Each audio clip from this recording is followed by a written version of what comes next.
The Dream Quest of Unknown Kadath by H.P. Lovecraft. Part 1. 3 times Randolph Carter dreamed of the marvelous city, and 3 times was he snatched away while still he paused on the high terrace above it. All golden and lovely it blazed in the sunset, with walls, temples, colonnades, and arched bridges of veined marble, silver-basined fountains of prismatic spray in broad squares and perfumed gardens, and wide streets marching between delicate trees and blossom-laden urns and ivory statues in gleaming rows, while on steep northward slopes climbed tiers of red roofs and old peaked gables harboring little lanes of grassy cobbles. It was a fever of the gods, a fanfare of supernal trumpets, and a clash of immortal cymbals. Mystery hung about it, as clouds about a fabulous unvisited mountain. And as Carter stood breathless and expectant on that balustraded parapet, there swept up to him the poignancy and suspense of almost vanished memory, the pain of lost things, and the maddening need to place again what once had been an awesome and momentous place. He knew that for him its meaning must once have been supreme, though in what cycle or incarnation he had known it, or whether in dream or waking, he could not tell.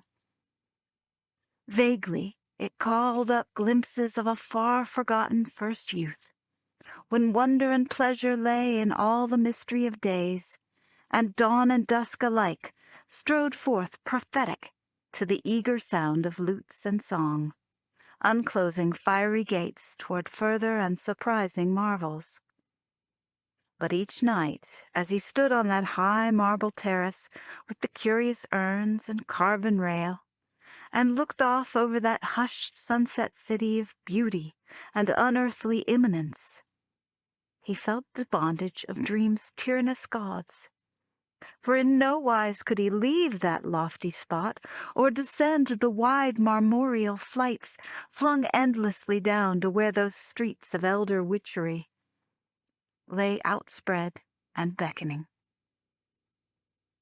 When for the 3rd time he awakened with those flights still undescended and those hushed sunset streets still untraversed, he prayed long and earnestly to the hidden gods of dream that brood capricious above the clouds on unknown Kadath, in the cold waste where no man treads.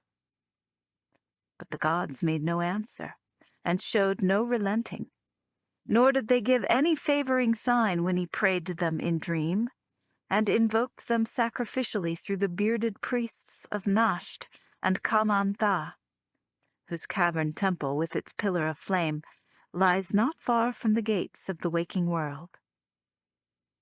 It seemed, however, that his prayers must have been adversely heard, for after even the first of them he ceased wholly to behold the marvelous city, as if his 3 glimpses from afar had been mere accidents or oversights, and against some hidden plan or wish of the gods.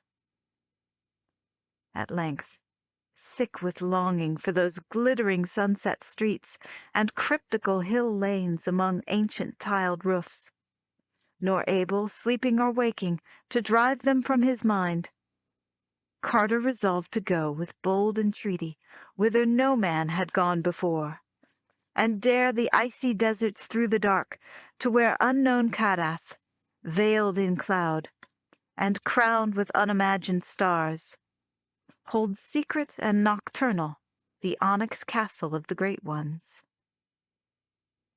In light slumber he descended the 70 steps to the cavern of flame, and talked of his design to the bearded priests Nasht and Kamantha.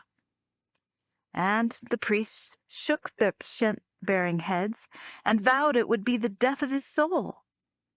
They pointed out that the great ones had shown already their wish, and that it is not agreeable to them to be harassed by insistent pleas. They reminded him, too, that not only had no man ever been to Kadath, but no man had ever suspected in what part of space it may lie, whether it be in the dreamlands around our own world, or in those surrounding some unguessed companion of Fomalhaut or Aldebaran. If in our dreamland, it might conceivably be reached, but only 3 human souls since time began had ever crossed and recrossed the black impious gulfs to other dreamlands. And of those 3, 2 had come back quite mad. There were in such voyages incalculable local dangers, as well as that shocking final peril which gibbers unmentionably outside the ordered universe, where no dreams reach. The last amorphous blight of neithermost confusion, which blasphemes and bubbles at the center of all infinity. The boundless demon sultan Azathoth, whose names no lips dare speak aloud, and who gnaws hungrily in inconceivable unlighted chambers beyond time amidst the muffled maddened beating of vile drums and the thin monotonous whine of accursed flutes, to which detestable pounding and piping dance slowly, awkwardly, and absurdly the gigantic ultimate gods, the blind, voiceless, tenebrous, mindless other gods, whose soul and messenger is the crawling chaos, Nyarlathotep. Of these things was Carter warned by the priests Nasht and Kamantha in the Cavern of Flame. But still he resolved to find the gods on unknown Kadath in the cold waste, wherever that might be, and to win from them the sight and remembrance and shelter of the marvelous Sunset City. He knew that his journey would be strange and long, and that the Great Ones would be against it. But being old in the land of dream, he counted on many useful memories and devices to aid him. So, asking a formal blessing of the priests, and thinking shrewdly on his course, he boldly descended the 700 steps to the gate of deeper slumber, and set out through the enchanted wood. In the tunnels of that twisted wood, whose low prodigious oaks twine groping boughs and shine dim with the phosphorescence of strange fungi, dwell the furtive and secretive Zugs, who know many obscure secrets of the dream world and a few of the waking world, since the wood at 2 places touches the lands of men, though it would be disastrous to say where. Certain unexplained rumors, events, and vanishments occur among men where the Zugs have access, and it is well that they cannot travel far outside the world of dreams. But over the nearer parts of the dream world they pass freely, flitting small and brown and unseen, and bearing back piquant tales to beguile the hours around their hearths in the forest they love. Most of them live in burrows, but some inhabit the trunks of the great trees. And although they live mostly on fungi, it is muttered that they have also a slight taste for meat, either physical or spiritual. For certainly many dreamers have entered that wood who have not come out. Carter, however, had no fear, for he was an old dreamer, and had learnt their fluttering language, and made many a treaty with them, having found through their help the splendid city of Caliphias in Uth-Nargai beyond the Tanarian hills, where reigns half the year the great King Kuranes, a man he had known by another name in life. Kuranes was the one soul who had been to the Star Gulfs and returned free from madness.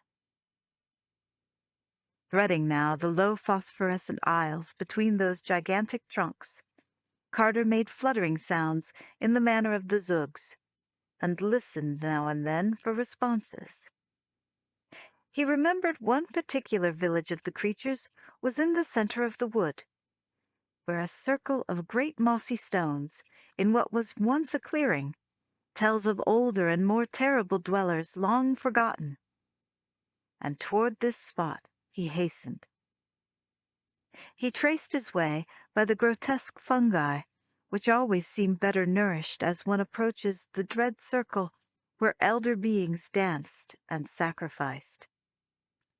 Finally, the great light of those thicker fungi revealed a sinister green and gray vastness pushing up through the roof of the forest and out of sight.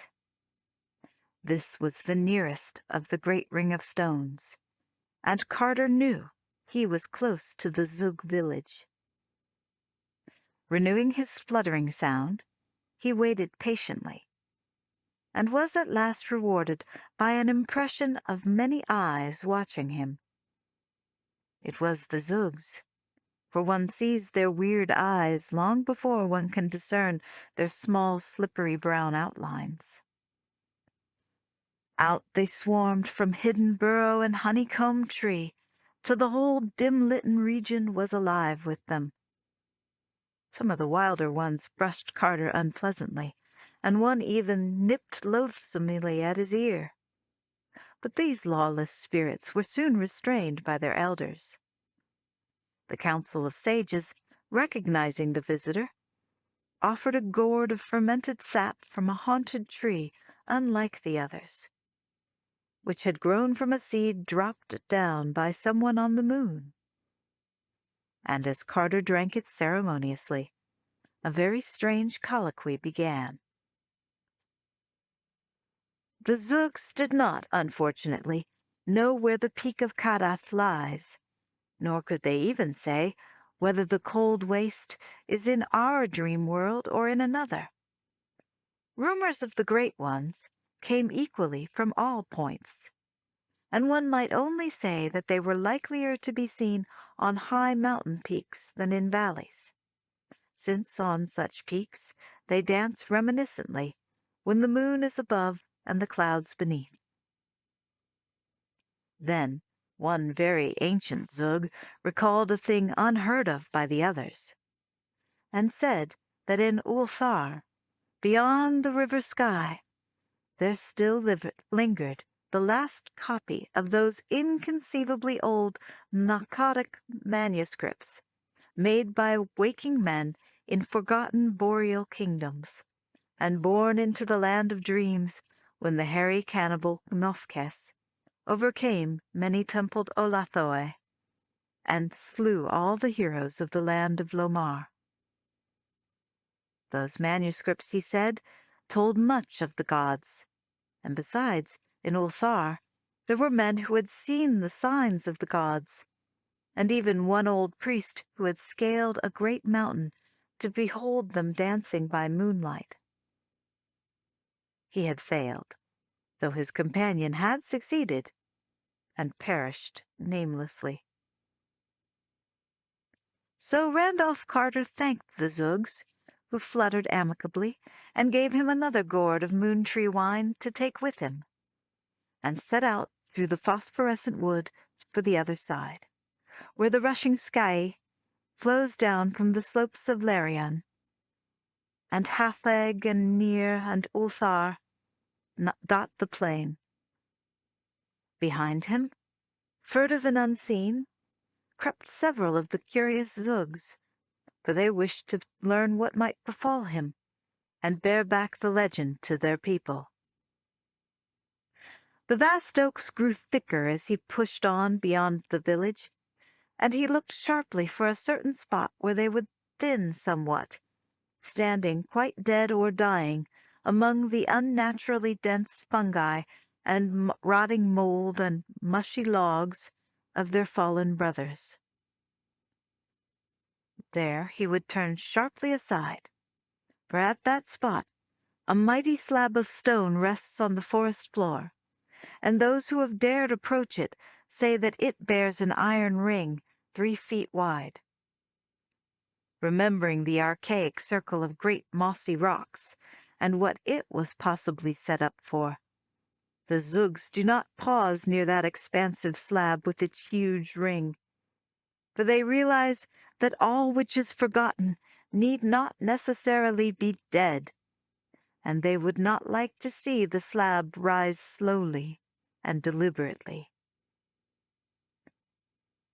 Carter detoured at the proper place, and heard behind him the frightened fluttering of some of the more timid Zugs. He had known they would follow him, so he was not disturbed, for one grows accustomed to the anomalies of these prying creatures.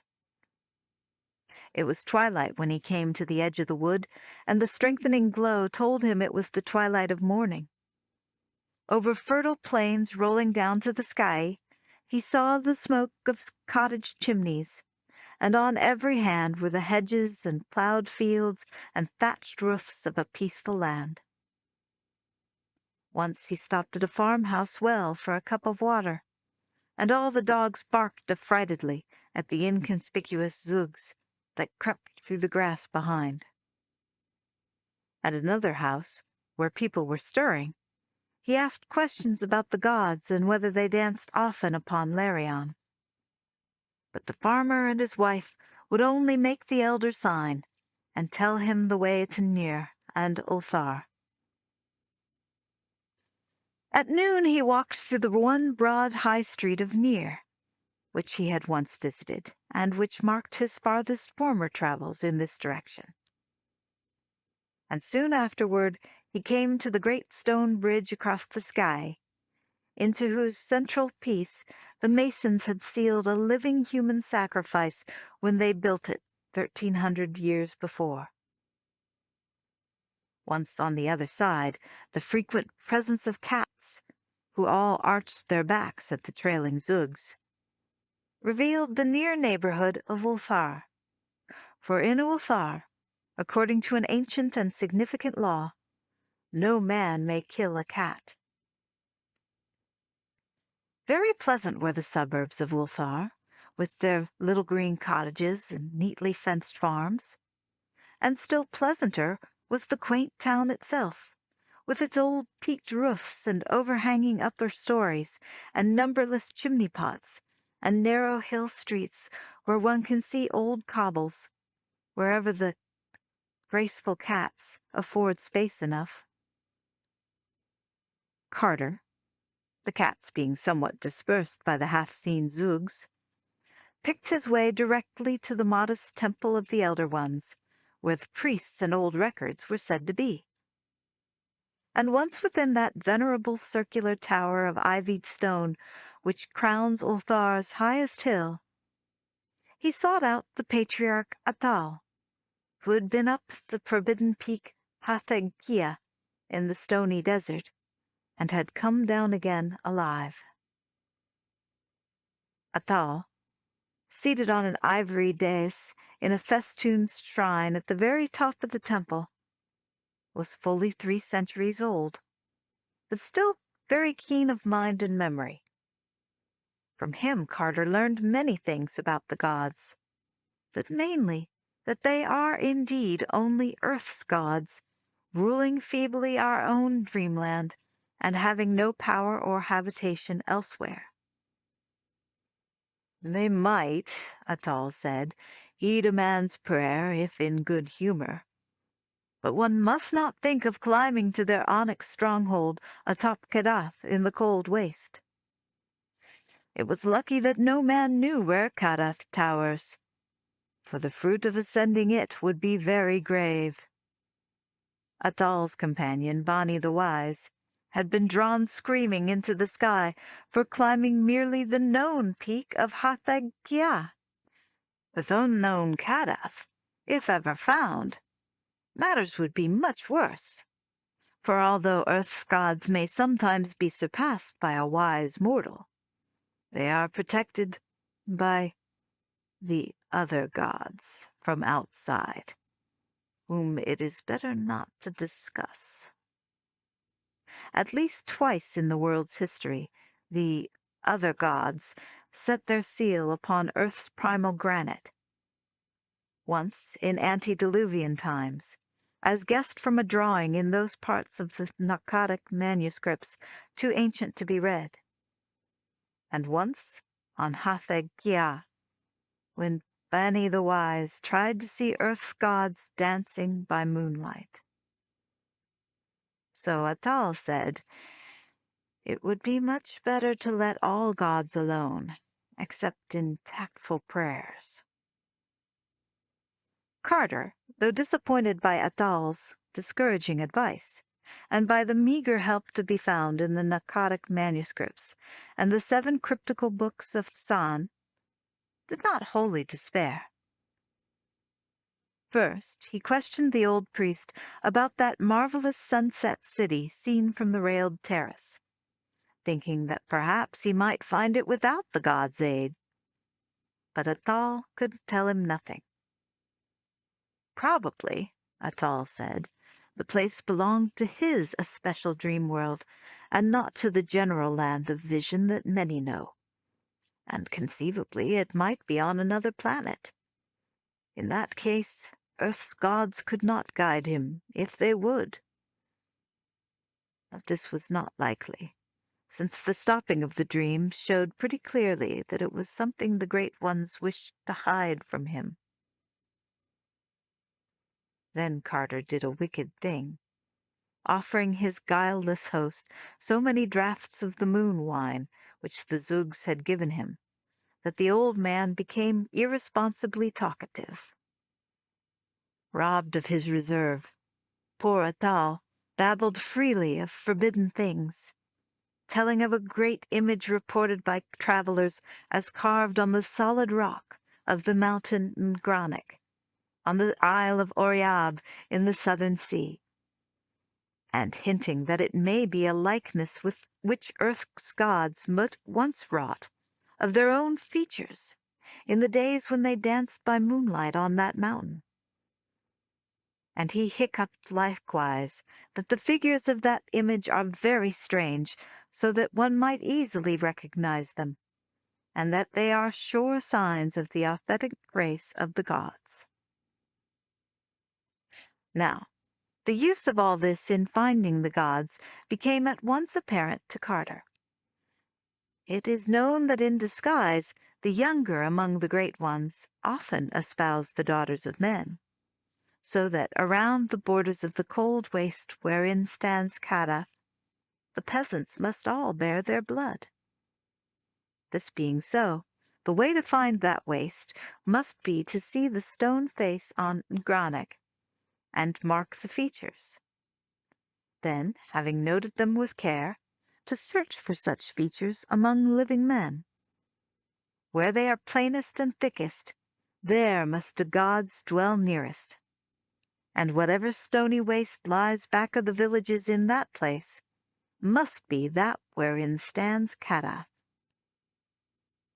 Much of the great ones might be learnt in such regions, and those with their blood might inherit little memories useful to a seeker.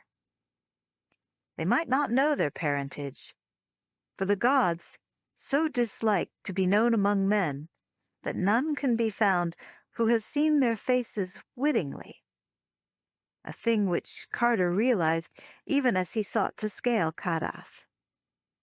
But they would have queer lofty thoughts misunderstood by their fellows, and would sing of far places and gardens so unlike any known even in the dreamland that common folk would call them fools.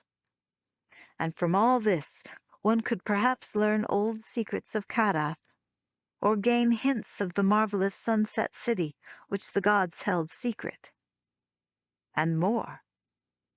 One might, in certain cases, seize some well-loved child of a god as a hostage, or even capture some young god himself, disguised and dwelling among men with a comely peasant maiden for his bride. Atal, however, did not know how to find Ngranek on its Isle of Oriab, and recommended that Carter follow the singing sky under its bridges down to the southern sea, where no burgess of Ulthar has ever been, but whence the merchants come in boats, or with long caravans of mules and two-wheeled carts. There is a great city there, Dailath Leen. But in Ulthar, its reputation is bad, because of the black three-banked galleys that sail to it with rubies from no clearly named shore. The traders that come from those galleys to deal with the jewelers are human, or nearly so, but the rowers are never beheld. And it is not thought wholesome in Ulthar that merchants should trade with black ships from unknown places whose rowers cannot be exhibited. By the time he had given this information, Atal was very drowsy, and Carter laid him gently on a couch of inlaid ebony and gathered his long beard decorously on his chest. As he turned to go, he observed that no suppressed fluttering followed him, and wondered why the Zugs had become so lax in their curious pursuit. Then he noticed all the sleek, complacent cats of Ulthar licking their chops with unusual gusto, and recalled the spitting and caterwauling he had faintly heard in lower parts of the temple while absorbed in the old priest's conversation. He recalled, too, the evilly hungry way in which an especially impudent young Zug had regarded a small black kitten in the cobbled street outside. And because he loved nothing on earth more than small black kittens, he stooped and petted the sleek cats of Ulthar as they licked their chops, and did not mourn because those inquisitive Zugs would escort him no farther. It was sunset now, so Carter stopped at an ancient inn on a steep little street overlooking the lower town. And as he went out on the balcony of his room and gazed down at the sea of red-tiled roofs and cobbled ways and the pleasant fields beyond, all mellow and magical in the slanted light, he swore that Ulthar would be a very likely place to dwell in always, were not the memory of a greater sunset city ever goading one onward toward unknown perils. Then twilight fell, and the pink walls of the plastered gables turned violet and mystic, and little yellow lights floated up one by one from old lattice windows.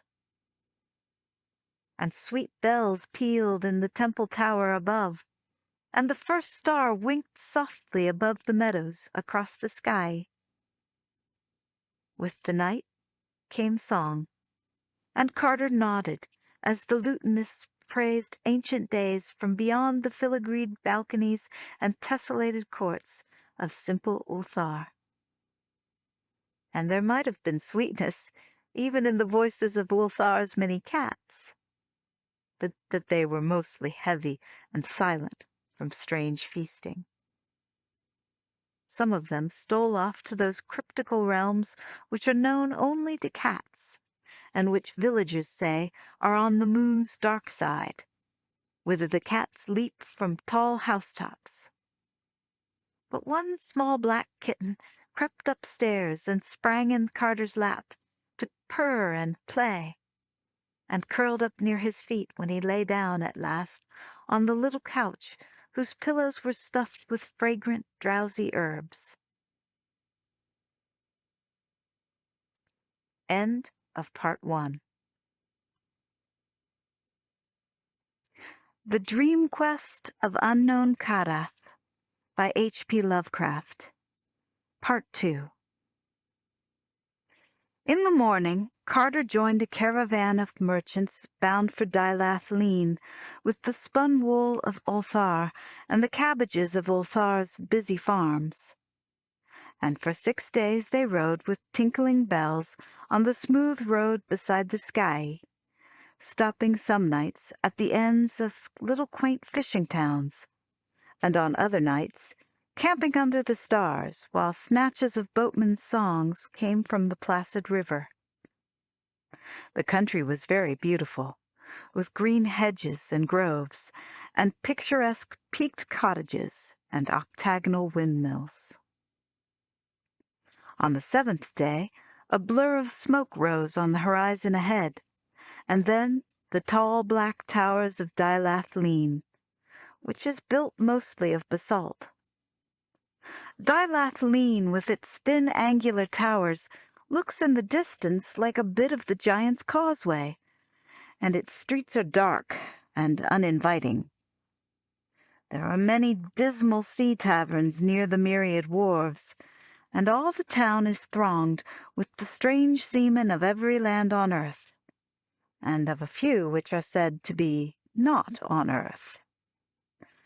Carter questioned the oddly robed men of that city about the peak of Ngranek on the Isle of Oriab, and found that they knew of it well.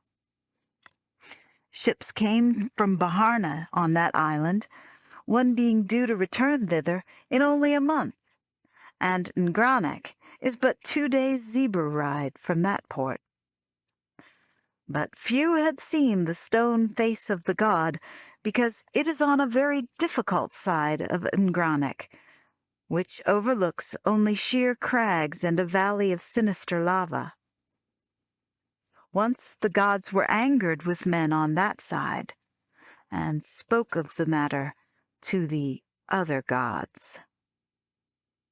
It was hard to get this information from the traders and sailors in Dilathleen's sea taverns, because they mostly preferred to whisper of the black galleys. One of them was due in a week with rubies from its unknown shore, and the townsfolk dreaded to see it dock. The mouths of the men who came from it to trade were too wide, and the way their turbans were humped up in 2 points above their foreheads was in especially bad taste. And their shoes were the shortest and queerest ever seen in the 6 kingdoms. But worst of all was the matter of the unseen rowers. Those 3 banks of oars moved too briskly and accurately and vigorously to be comfortable, and it was not right for a ship to stay in port for weeks while the merchants traded, yet to give no glimpse of its crew. It was not fair to the tavern keepers of Dilathleen, or to the grocers and butchers either, for not a scrap of provisions was ever sent aboard. The merchants took only gold and stout black slaves from Parg across the river. That was all they ever took, those unpleasantly featured merchants and their unseen rowers. Never anything from the butchers and grocers, but only gold and the fat black men of Parg, whom they bought by the pound. And the odors from those galleys which the south wind blew in from the wharves are not to be described. Only by constantly smoking strong thagweed could even the hardiest denizen of the old sea taverns bear them. Dilathleen would never have tolerated the black galleys, had such rubies been obtainable elsewhere. But no mine in all Earth's dreamland was known to produce their like. Of these things, Dilathleen's cosmopolitan folk chiefly gossiped, whilst Carter waited patiently for the ship from Baharna, which might bear him to the isle whereon Carven Ngranek towers lofty and barren. Meanwhile, he did not fail to seek through the haunts of far travellers for any tales they might have concerning Kadath in the cold waste, or a marvelous city of marble walls and silver fountains seen below terraces in the sunset. Of these things, however, he learned nothing, though he once thought that a certain old slant-eyed merchant looked queerly intelligent when the cold waste was spoken of. This man was reputed to trade with the horrible stone villages on the icy desert plateau of Leng, which no healthy folk visit, and whose evil fires are seen at night from afar. He was even rumored to have dealt with that high priest not to be described, which wears a yellow silken mask over its face, and dwells all alone in a prehistoric stone monastery. That such a person might well have had nibbling traffic with such beings as may conceivably dwell in the cold waste was not to be doubted. But Carter soon found that it was no use questioning him. Then the black galley slipped into the harbor past the basalt whale and the tall lighthouse, silent and alien, and with a strange stench that the south wind drove into the town.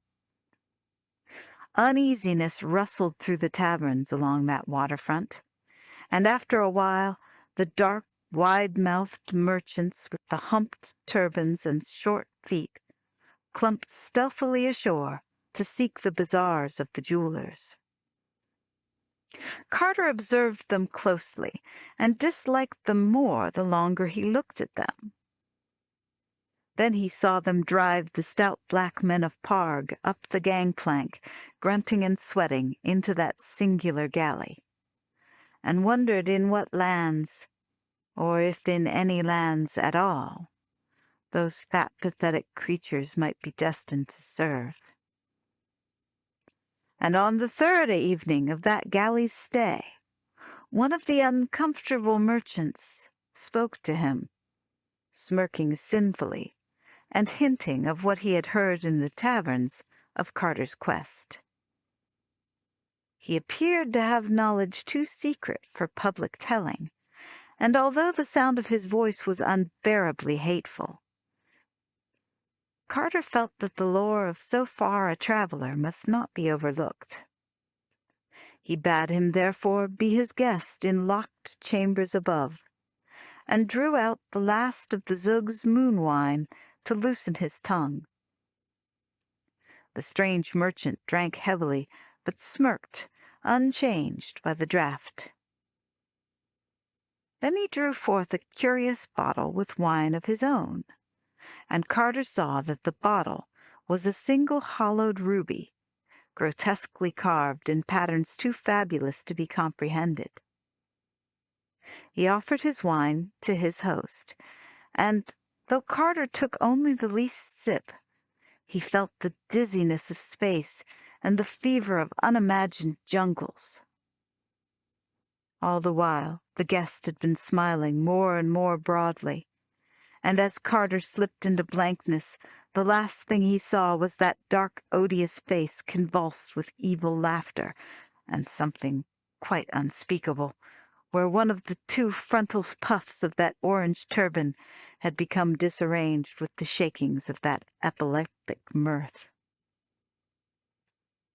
Carter next had consciousness amidst horrible odors beneath a tent-like awning on the deck of a ship, with the marvelous coasts of the southern sea flying by in unnatural swiftness.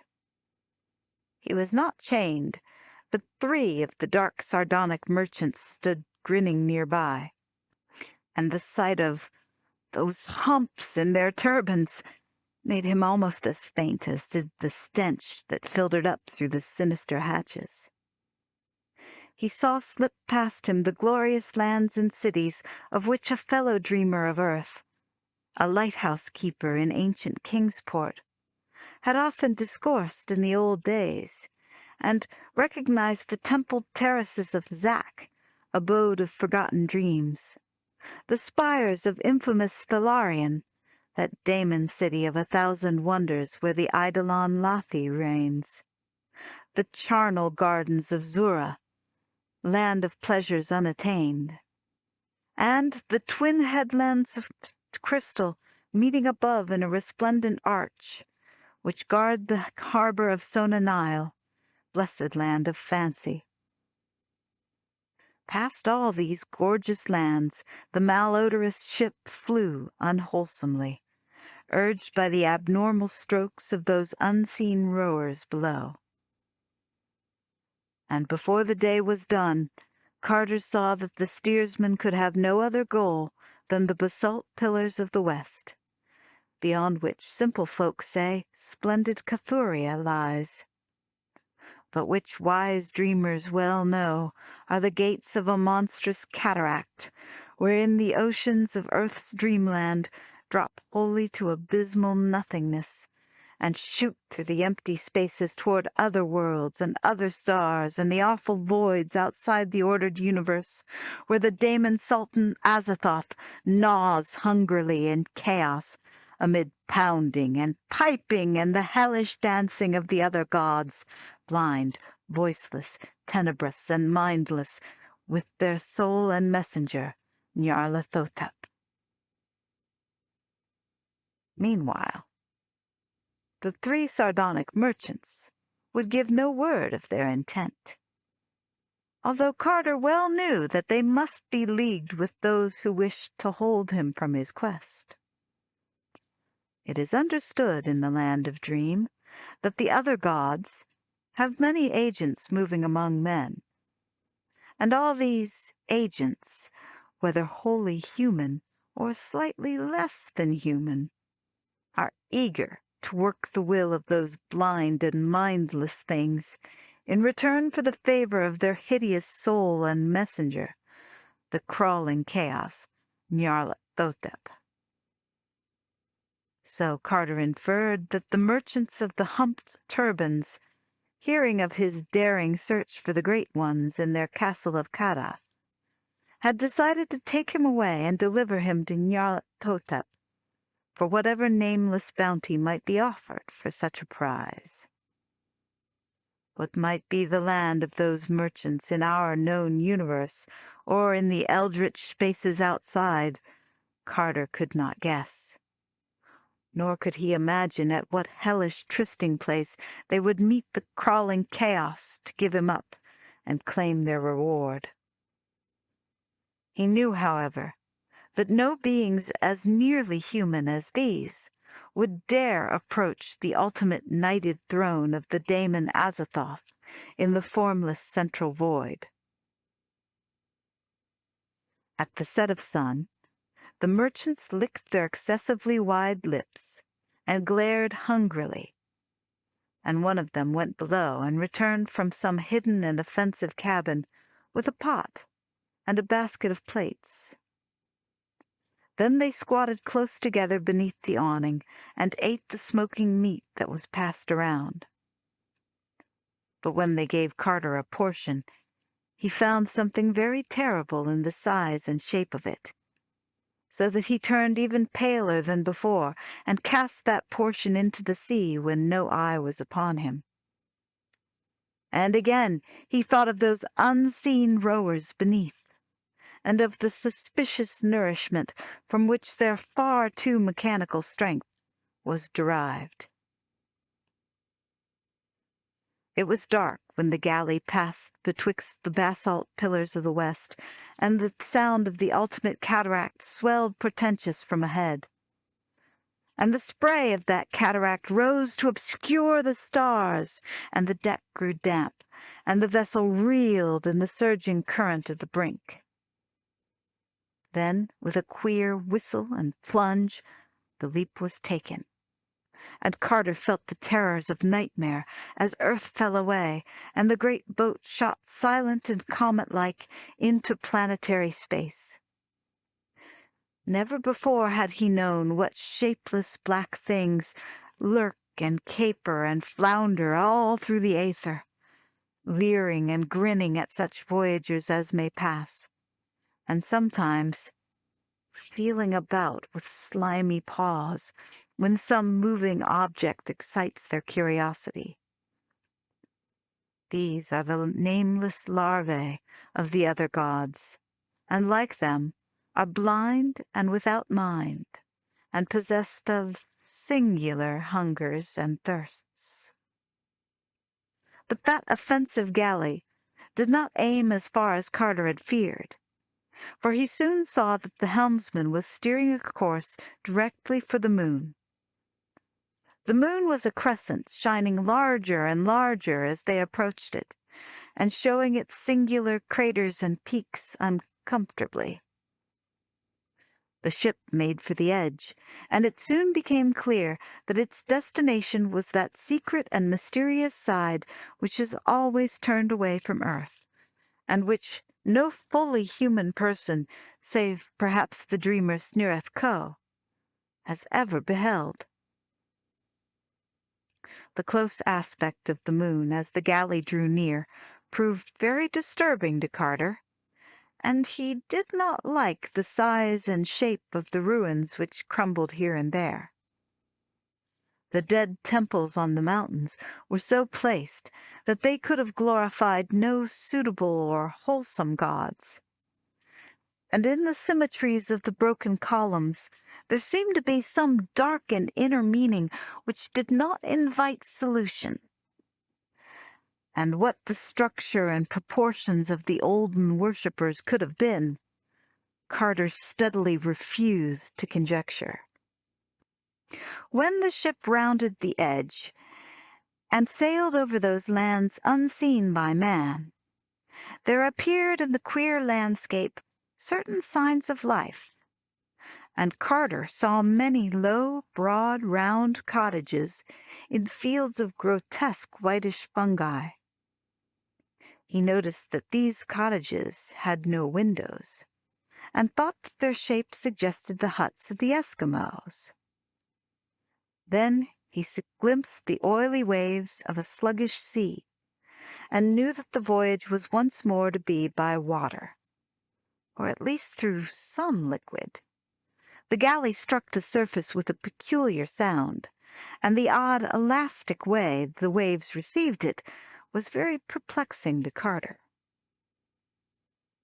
They now slid along at great speed, once passing and hailing another galley of kindred form, but generally seeing nothing but that curious sea and a sky that was black and star-strewn, even though the sun shone scorchingly in it. There presently rose ahead the jagged hills of a leprous-looking coast, and Carter saw the thick, unpleasant gray towers of a city. The way they leaned and bent, the manner in which they were clustered, and the fact that they had no windows at all, was very disturbing to the prisoner, and he bitterly mourned the folly which had made him sip the curious wine of that merchant with the humped turban. As the coast drew nearer, and the hideous stench of that city grew stronger, he saw upon the jagged hills many forests, some of whose trees he recognized as akin to that solitary moon-tree in the enchanted wood of earth, from whose sap the small brown zugs ferment their curious wine. Carter could now distinguish moving figures on the noisome wharves ahead, and the better he saw them, the worse he began to fear and detest them. For they were not men at all, or even approximately men, but great grayish-white slippery things which could expand and contract at will, and whose principal shape, though it often changed, was that of a sort of toad without any eyes, but with a curious vibrating mass of short pink tentacles on the end of its blunt, vague snout. These objects were waddling busily about the wharves, moving bales and crates and boxes with preternatural strength, and now and then hopping on or off some anchored galley with long oars in their forepaws.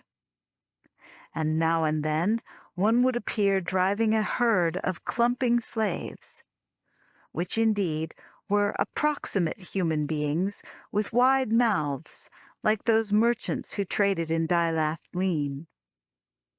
Only these herds, being without turbans or shoes or clothing, did not seem so very human after all. Some of the slaves, fatter ones whom a sort of overseer would pinch experimentally, were unloaded from ships and nailed in crates which workers pushed into the low warehouses or loaded on great lumbering vans. Once a van was hitched and driven off, and the fabulous thing which drew it was such that Carter gasped, even after having seen the other monstrosities of that hateful place. Now and then a small herd of slaves dressed and turbaned like the dark merchants would be driven aboard a galley, followed by a great crew of the slippery toad things as officers, navigators, and rowers.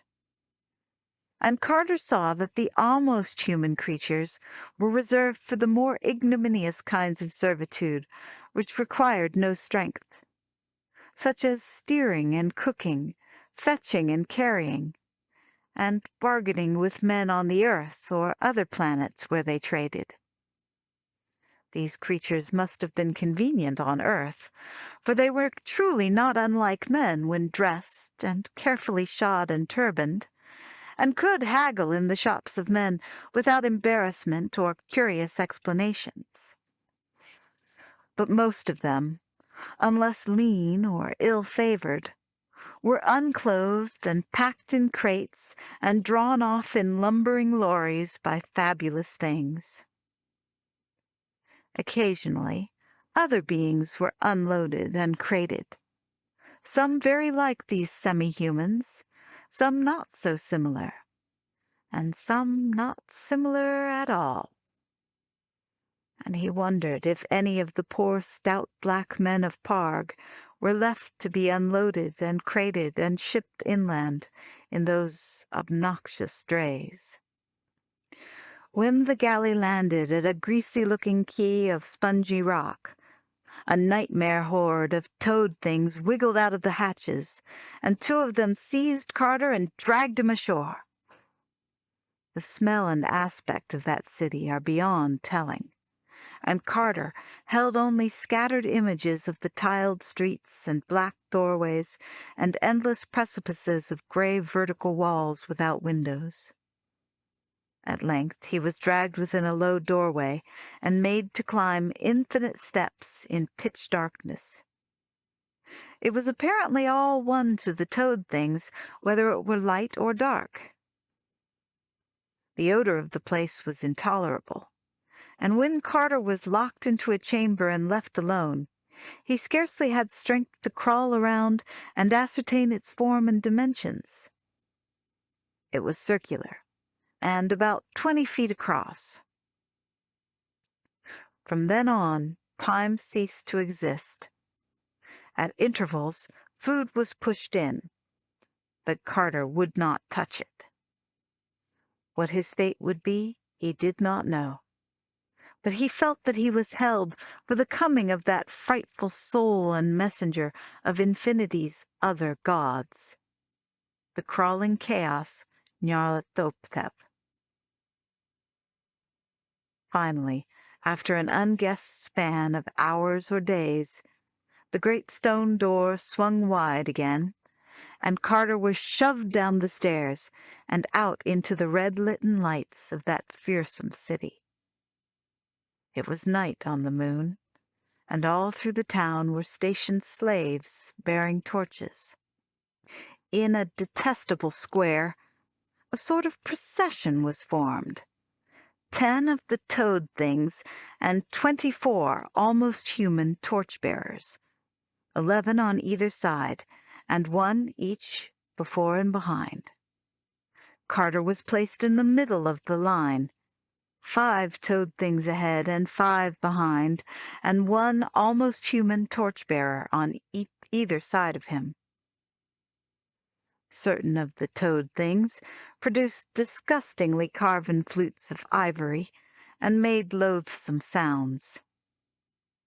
To that hellish piping, the column advanced out of the tiled streets and into nighted plains of obscene fungi, soon commencing to climb one of the lower and more gradual hills that lay behind the city.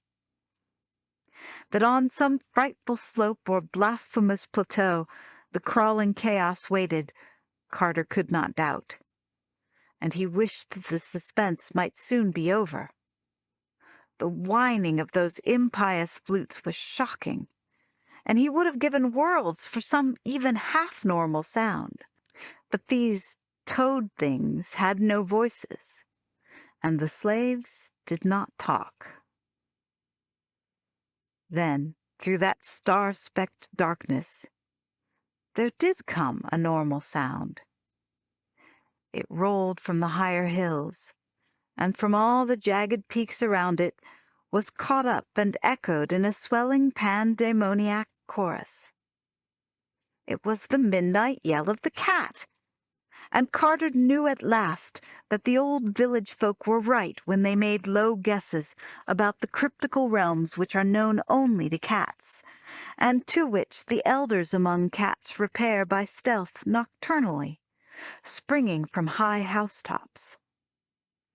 Verily, it is to the moon's dark side that they go, to leap and gambol on the hills, and converse with ancient shadows. And here, amidst that column of fetid things, Carter heard their homely, friendly cry, and thought of the steep roofs and warm hearths and little white lighted windows of home. Now, much of the speech of cats was known to Randolph Carter, and in this far terrible place he uttered the cry that was suitable. But that he need not have done, for even as his lips opened, he heard the chorus wax and draw nearer, and saw swift shadows against the stars, as small graceful shapes leaped from hill to hill in gathering legions. The call of the clan had been given, and before the foul procession had time even to be frightened, a cloud of smothering fur and a phalanx of murderous claws were tidily and tempestuously upon it. The flutes stopped, and there were shrieks in the night. Dying almost humans screamed, and cats spit and yowled and roared. But the toad things made never a sound as their stinking green ichor oozed fatally upon that porous earth with the obscene fungi. It was a stupendous sight while the torches lasted, and Carter had never before seen so many cats. Black, gray, and white, yellow, tiger, and mixed, common, Persian, and Manx, Tibetan, Angora, and Egyptian. All were there in the fury of battle, and there hovered over them some trace of that profound and inviolate sanctity which made their goddess great in the temples of Bubastis. They would leap 7 strong at the throat of an almost human, or the pink tentacled snout of a toad thing, and drag it down savagely to the fungus plain, where myriads of their fellows would surge over it and into it with the frenzied claws and teeth of a divine battle fury. Carter had seized a torch from a stricken slave, but was soon overborne by the surging waves of his loyal defenders. Then he lay in the utter blackness, hearing the clangor of war and the shouts of the victors, and feeling the soft paws of his friends as they rushed to and fro over him in the fray. At last, awe and exhaustion closed his eyes, and when he opened them again, it was upon a strange scene. The great shining disk of the earth, 13 times greater than that of the moon as we see it, had risen with floods of weird light over the lunar landscape, and across all those leagues of wild plateau and ragged crest there squatted one endless sea of cats in orderly array. Circle on circle they reached, and 2 or 3 leaders out of the ranks were licking his face and purring to him consolingly. Of the dead slaves and toad things there were not many signs, but Carter thought he saw one bone a little way off in the open space between him and the warriors. Carter now spoke with the leaders in the soft language of cats, and learned that his ancient friendship with the species was well known, and often spoken of in the places where cats congregate. He had not been unmarked in Ulthar when he passed through, and the sleek old cats had remembered how he patted them after they had attended to the hungry Zugs who looked evilly at a small black kitten. And they recalled, too, how he had welcomed the very little kitten who came to see him at the inn, and how he had given it a saucer of rich cream in the morning before he left. The grandfather of that very little kitten was the leader of the army now assembled, for he had seen the evil procession from a far hill, and recognized the prisoner as a sworn friend of his kind on earth and in the land of dream. A yowl now came from the farther peak, and the old leader paused abruptly in his conversation. It was one of the army's outposts, stationed on the highest of the mountains to watch the one foe which Earth's cats fear. The very large and peculiar cats from Saturn, who for some reason have not been oblivious of the charm of our moon's dark side. They are leagued by treaty with the evil toad things, and are notoriously hostile to our earthly cats. So that at this juncture a meeting would have been a somewhat grave matter. After a brief consultation of generals, the cats rose and assumed a closer formation, crowding protectingly around Carter, and preparing to take the great leap through space back to the housetops of our Earth and its dreamland. The old field marshal advised Carter to let himself be borne along smoothly and passively in the massed ranks of furry leapers, and told him how to spring when the rest sprang, and land gracefully when the rest landed. He also offered to deposit him in any spot he desired, and Carter decided on the city of Dilathleen, whence the Black Galley had set out, for he wished to sail thence for Oriab and the carven crest Granach, and also to warn the people of the city to have no more traffic with black galleys, if indeed that traffic could be tactfully and judiciously broken off. Then, upon a signal, the cats all leapt gracefully with their friend packed securely in their midst, while in a black cave on an unhallowed summit of the Moon Mountains still vainly waited the crawling chaos Nyarlathotep. The leap of the cats through space was very swift, and being surrounded by his companions, Carter did not see this time the great black shapelessnesses that lurk and caper and flounder in the abyss. Before he fully realized what had happened, he was back in his familiar room at the inn at Dilathleen, and the stealthy, friendly cats were pouring out of the window in streams. The old leader from Ulthar was the last to leave, and as Carter shook his paw, he said he would be able to get home by cockcrow. When dawn came, Carter went downstairs and learned that a week had elapsed since his capture and leaving. There was still nearly a fortnight to wait for the ship bound toward Oriab, and during that time he said what he could against the black galleys and their infamous ways. Most of the townsfolk believed him, yet so fond were the jewelers of great rubies that none would wholly promise to cease trafficking with the wide-mouthed merchants. If aught of evil ever befalls Dilathleen through such traffic, it will not be his fault. End of Part 2. The Dream Quest of Unknown Kadath by H.P. Lovecraft. Part 3. In about a week, the Desiderate ship put in by the Black Whale and Tall Lighthouse, and Carter was glad to see that she was a bark of wholesome men, with painted sides and yellow lateen sails, and a gray captain in silken robes. Cargo was the fragrant resin of Oriab's inner groves, and the delicate pottery baked by the artists of Baharna, and the strange little figures carved from Ngranek's ancient lava. For this they were paid in the wool of Ulthar, and the iridescent textiles of Hatheg, and the ivory that the black men carve across the river in Parg. Carter made arrangements with the captain to go to Baharna, and was told that the voyage would take 10 days.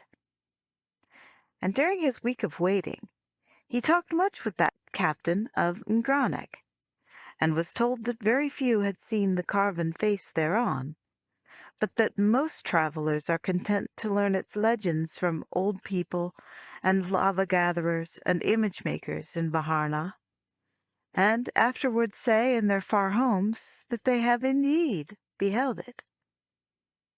The captain was not even sure that any person now living had beheld that carven face, for the wrong side of Ngranek is very difficult and barren and sinister, and there are rumors of caves near the peak wherein dwell the night-gaunts. But the captain did not wish to say just what a night-gaunt might be like, since such cattle are known to haunt most persistently the dreams of those who think too often of them. Then Carter asked that captain about unknown Kadath in the cold waste, and the marvelous sunset city. But of these the good man truly could tell nothing. Carter sailed out of Dylath Leen one early morning when the tide turned, and saw the first rays of sunrise on the thin angular towers of that dismal basalt town. And for 2 days they sailed eastward in sight of green coasts, and saw often the pleasant fishing towns that climbed up steeply with their red roofs and chimney-pots, from old dreaming wharves and beaches where nets lay drying. But on the 3rd day they turned sharply south, where the roll of water was stronger, and soon passed from sight of any land.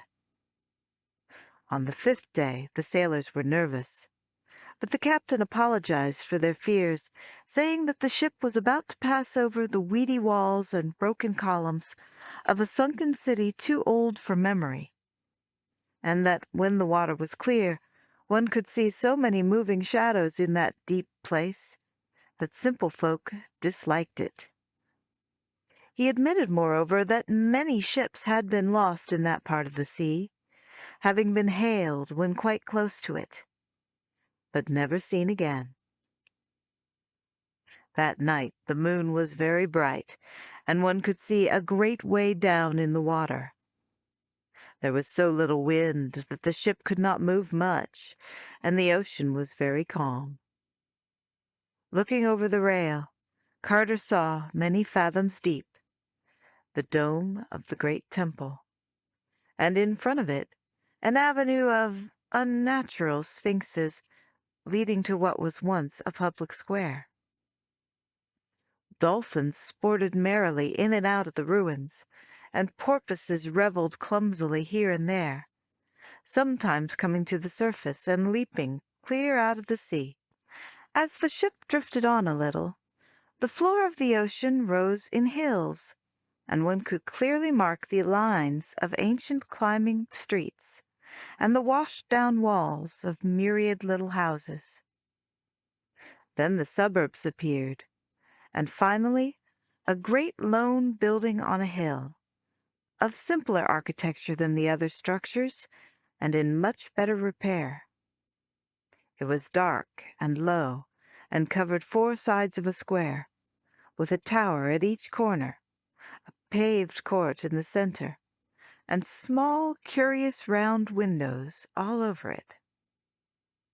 Probably it was of basalt, though weeds draped the greater part, and such was its lonely and impressive place on that far hill that it may have been a temple or a monastery. Some phosphorescent fish inside it gave the small round windows an aspect of shining, and Carter did not blame the sailors much for their fears. Then, by the watery moonlight, he noticed an odd high monolith in the middle of that central court, and saw that something was tied to it. And when, after getting a telescope from the captain's cabin, he saw that that bound thing was a sailor in the silk robes of Oriab, head downward, and without any eyes, He was glad that a rising breeze soon took the ship ahead to more healthy parts of the sea. The next day, they spoke with a ship with violet sails, bound for Zar, in the land of forgotten dreams, with bulbs of strange-colored lilies for cargo.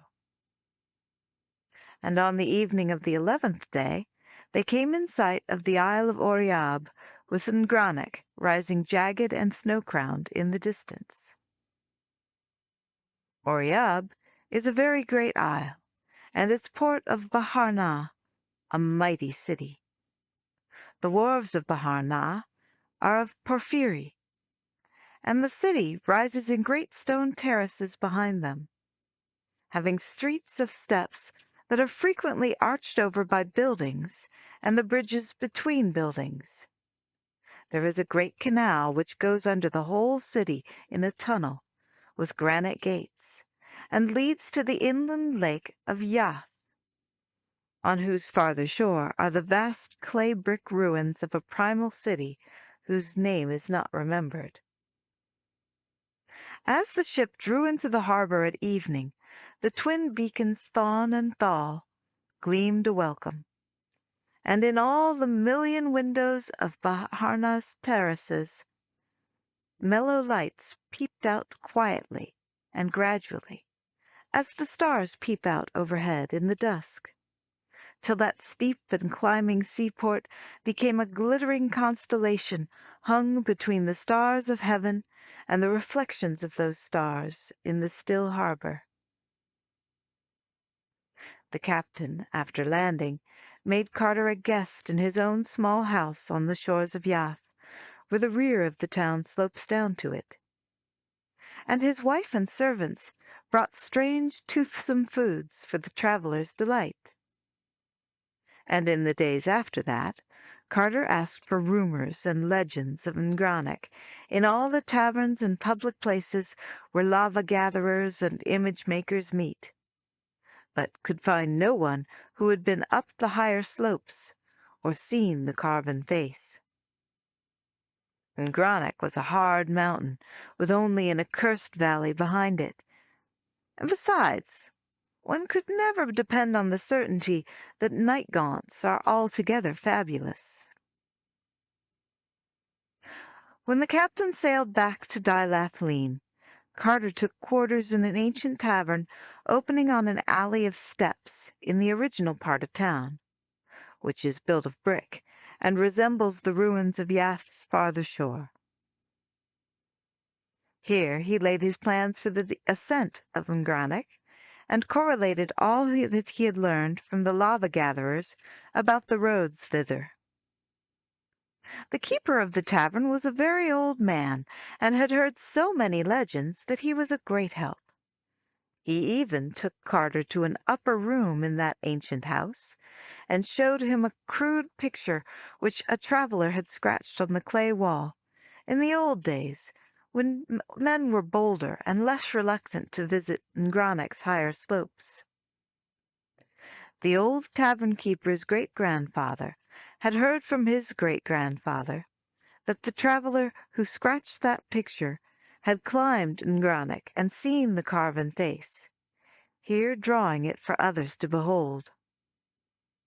But Carter had very great doubts, since the large rough features on the wall were hasty and careless, and wholly overshadowed by a crowd of little companion shapes in the worst possible taste, with horns and wings and claws and curling tails.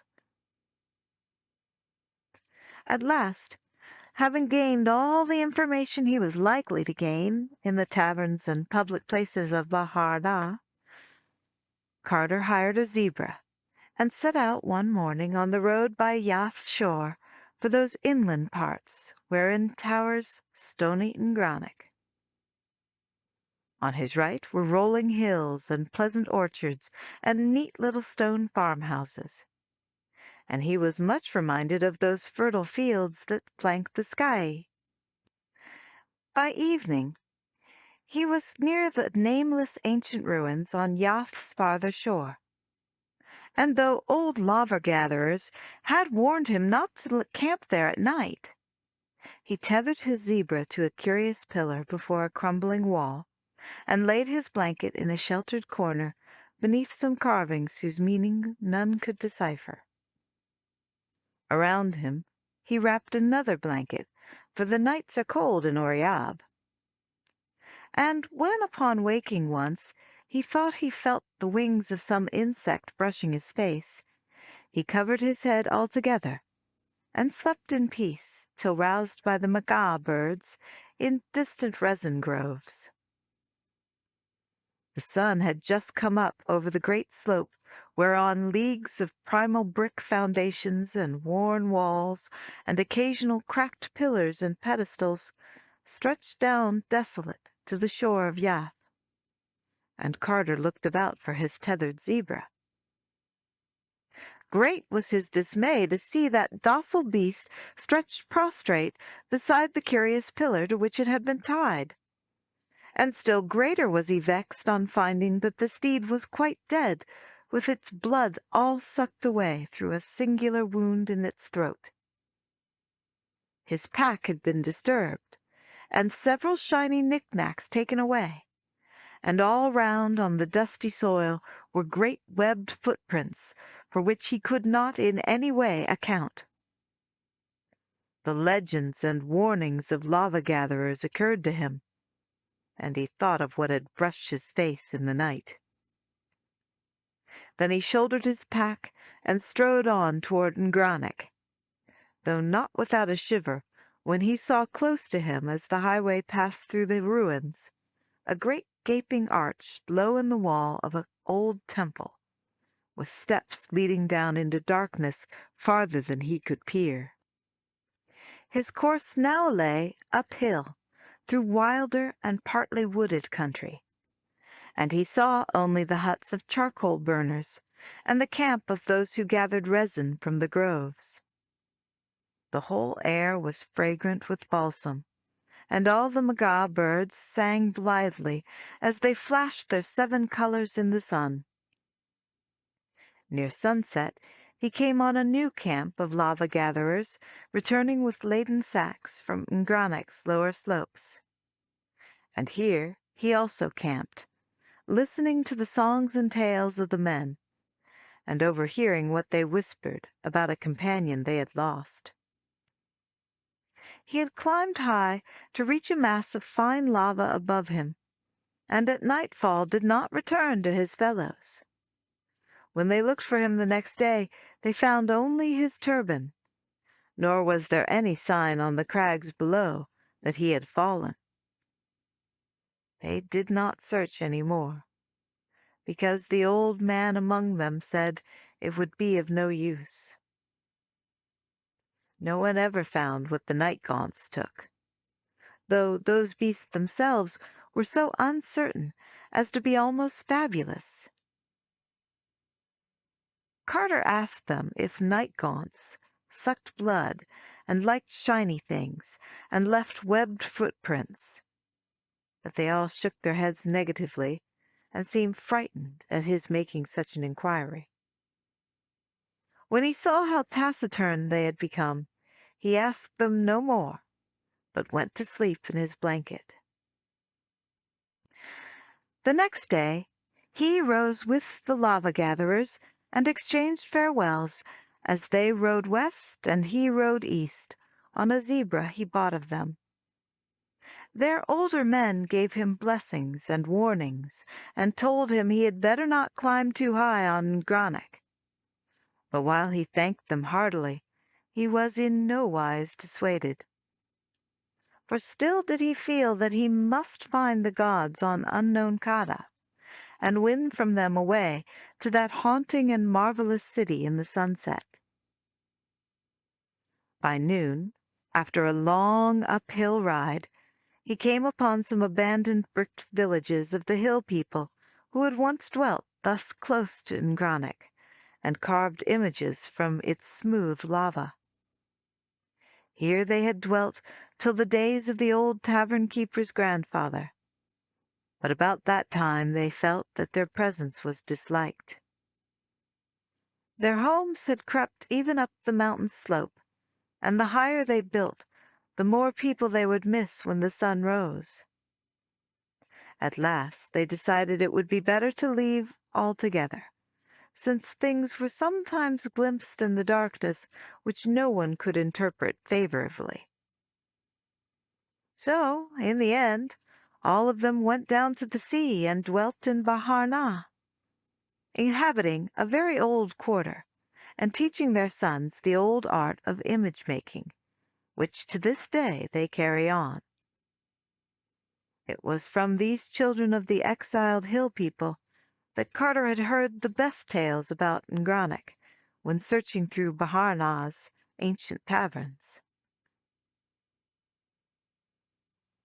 All this time, the great gaunt side of Ngranich was looming up higher and higher as Carter approached it.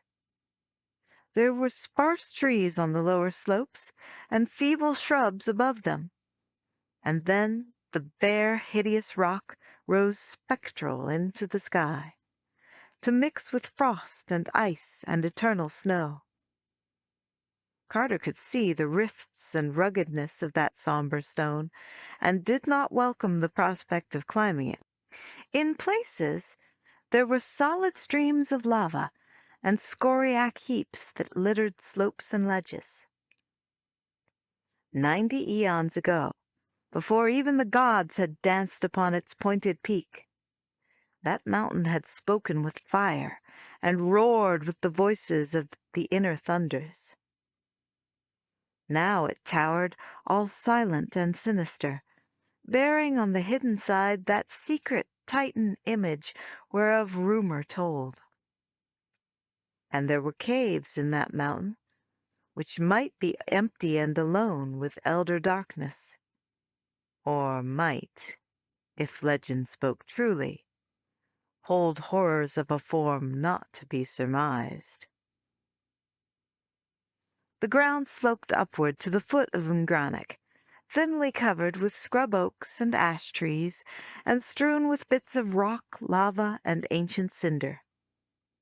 There were the charred embers of many camps where the lava-gatherers were wont to stop, and several rude altars which they had built, either to propitiate the great ones, or to ward off what they dreamed of in Ngranich's high passes and labyrinthine caves. At evening, Carter reached the farthermost pile of embers and camped for the night, tethering his zebra to a sapling, and wrapping himself well in his blankets before going to sleep. And all through the night a voonith howled distantly from the shore of some hidden pool. But Carter felt no fear of that amphibious terror, since he had been told with certainty that not one of them dares even approach the slope of Ngranich. In the clear sunshine of morning, Carter began the long ascent, taking his zebra as far as that useful beast could go, but tying it to a stunted ash tree when the floor of the thin wood became too steep. Thereafter he scrambled up alone, first through the forest with its ruins of old villages in overgrown clearings, and then over the tough grass where anemic shrubs grew here and there. He regretted coming clear of the trees, since the slope was very precipitous, and the whole thing rather dizzying. At length he began to discern all the countryside spread out beneath him whenever he looked about. The deserted huts of the image-makers, the groves of resin trees and the camps of those who gathered from them, the woods where prismatic magas nest and sing, and even a hint, very far away, of the shores of Yath, and of those forbidding ancient ruins whose name is forgotten. He found it best not to look around, and kept on climbing and climbing till the shrubs became very sparse, and there was often nothing but the tough grass to cling to. Then the soil became meager, with great patches of bare rock cropping out, and now and then the nest of a condor in a crevice. Finally, there was nothing at all but the bare rock, and had it not been very rough and weathered, he could scarcely have ascended farther. Knobs, ledges, and pinnacles, however, helped greatly, and it was cheering to see occasionally the sign of some lava-gatherer scratched clumsily in the friable stone, and know that wholesome human creatures had been there before him. After a certain height, the presence of man was further shown by handholds and footholds hewn where they were needed, and by little quarries and excavations where some choice vein or stream of lava had been found.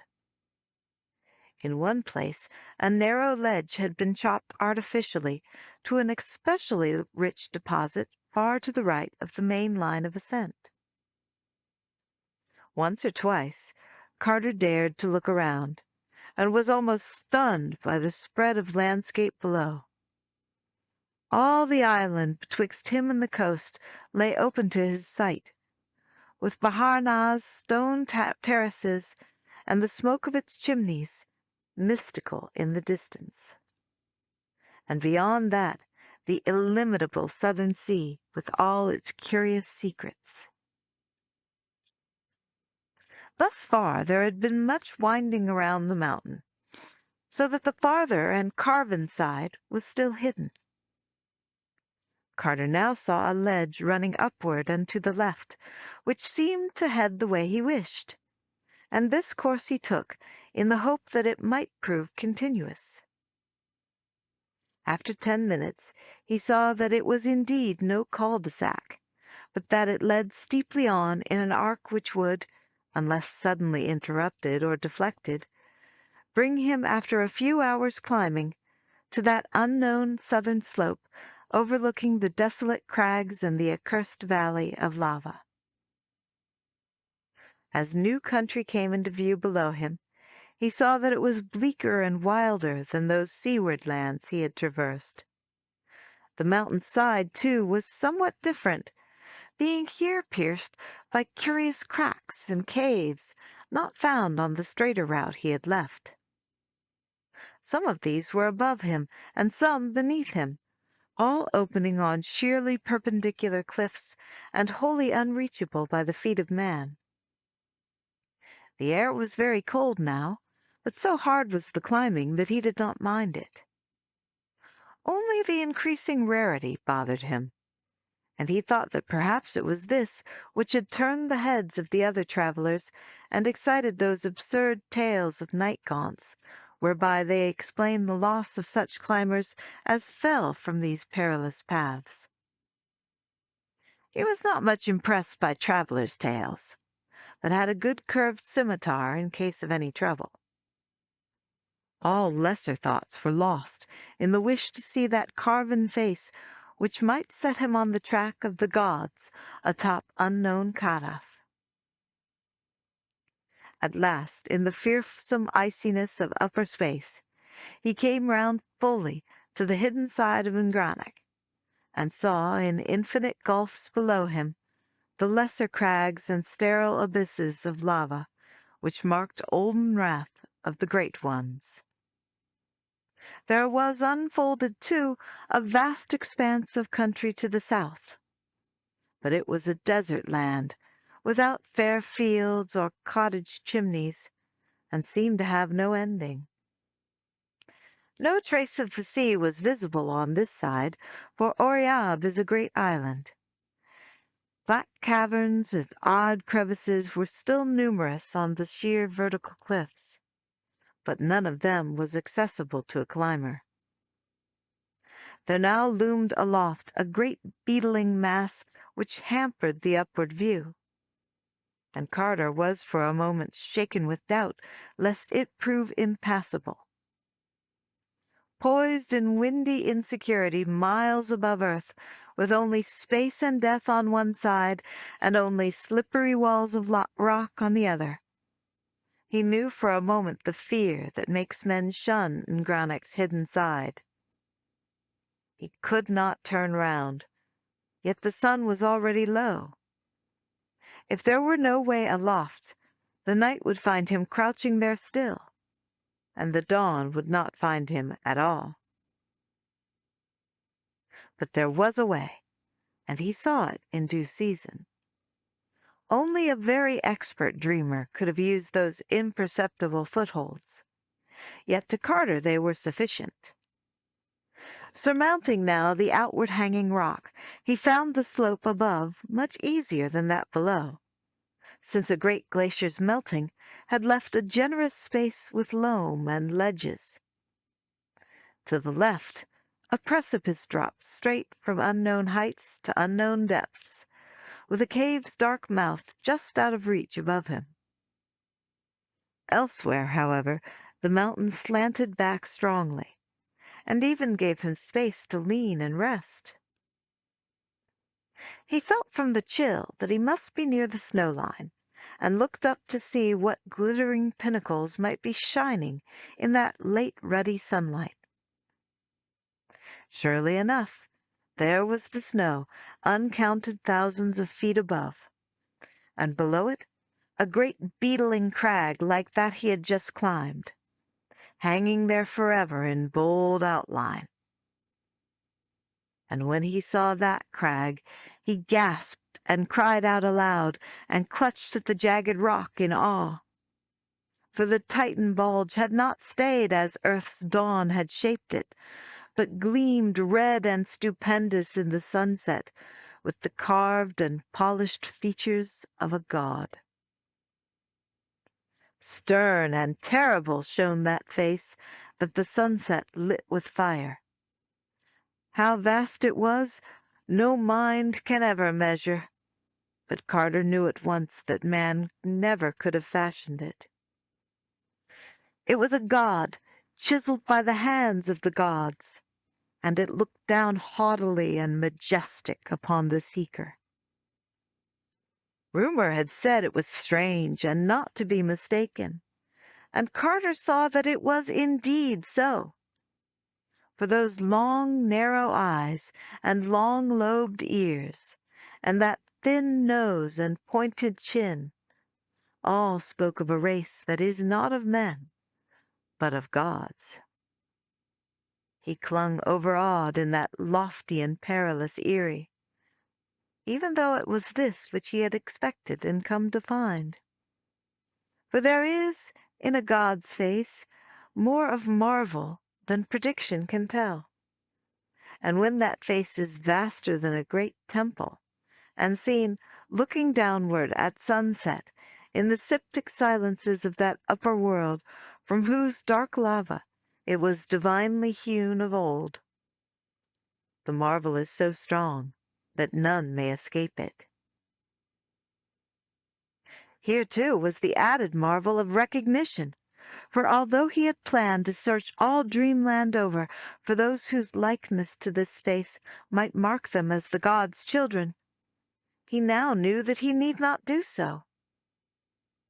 Certainly the great face carven on that mountain was of no strange sort, but the kin of such as he had seen often in the taverns of the seaport Celephaeus, which lays in Uth-Nargai, beyond the Tanarian hills, and is ruled over by that King Kuranes, whom Carter once knew in waking life.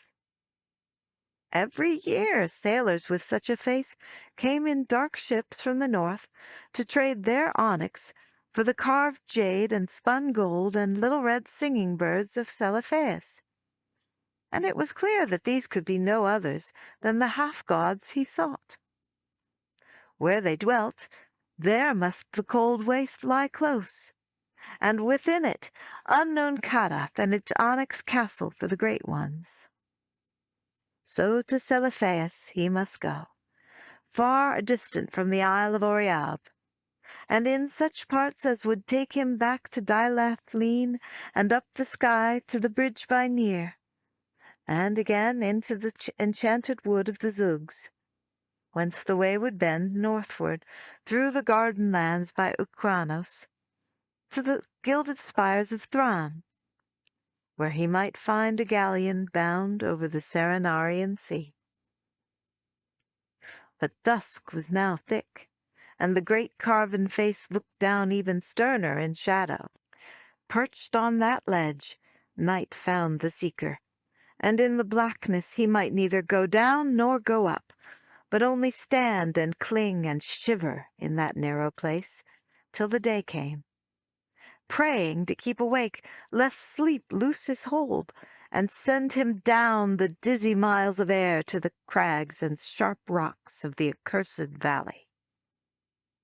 The stars came out, but save for them there was only black nothingness in his eyes, nothingness leagued with death, against whose beckoning he might do no more than cling to the rocks and lean back away from an unseen brink. The last thing of earth that he saw in the gloaming was a condor soaring close to the westward precipice beside him, and darting screaming away when it came near the cave whose mouth yawned just out of reach. Suddenly, without a warning sound in the dark, Carter felt his curved scimitar drawn stealthily out of his belt by some unseen hand. Then he heard it clatter down over the rocks below. And between him and the Milky Way he thought he saw a very terrible outline of something noxiously thin and horned and tailed and bat-winged. Other things, too, had begun to blot out patches of stars west of him, as if a flock of vague entities were flapping thickly and silently out of that inaccessible cave in the face of the precipice. Then a sort of cold, rubbery arm seized his neck, and something else seized his feet, and he was lifted inconsiderably up and swung about in space. Another minute, and the stars were gone, and Carter knew that the night gaunts had got him.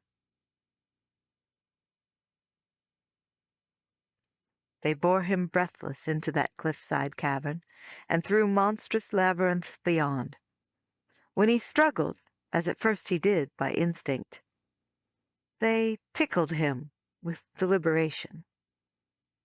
They made no sound at all themselves, and even their membranous wings were silent.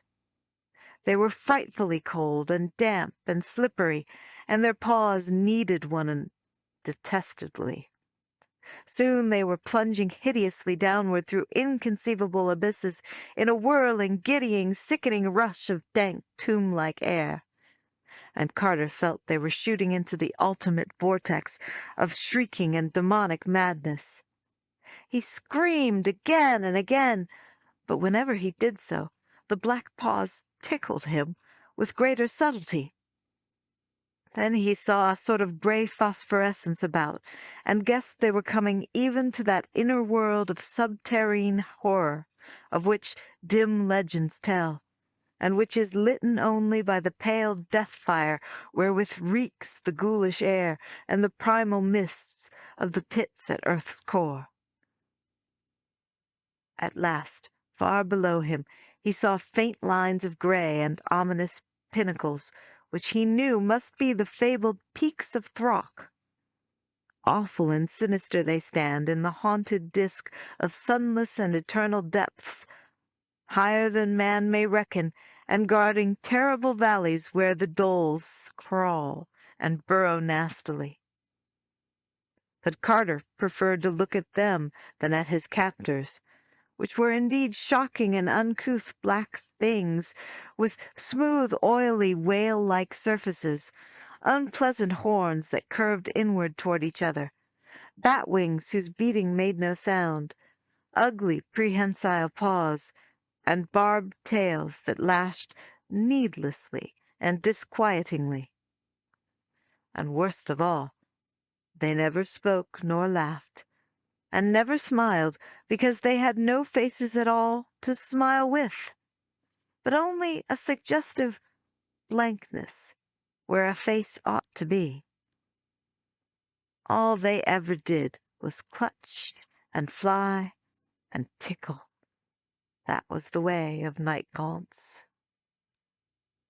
As the band flew lower, the peaks of Throck rose gray and towering on all sides, and one saw clearly that nothing lived on that austere and impressive granite of the endless twilight.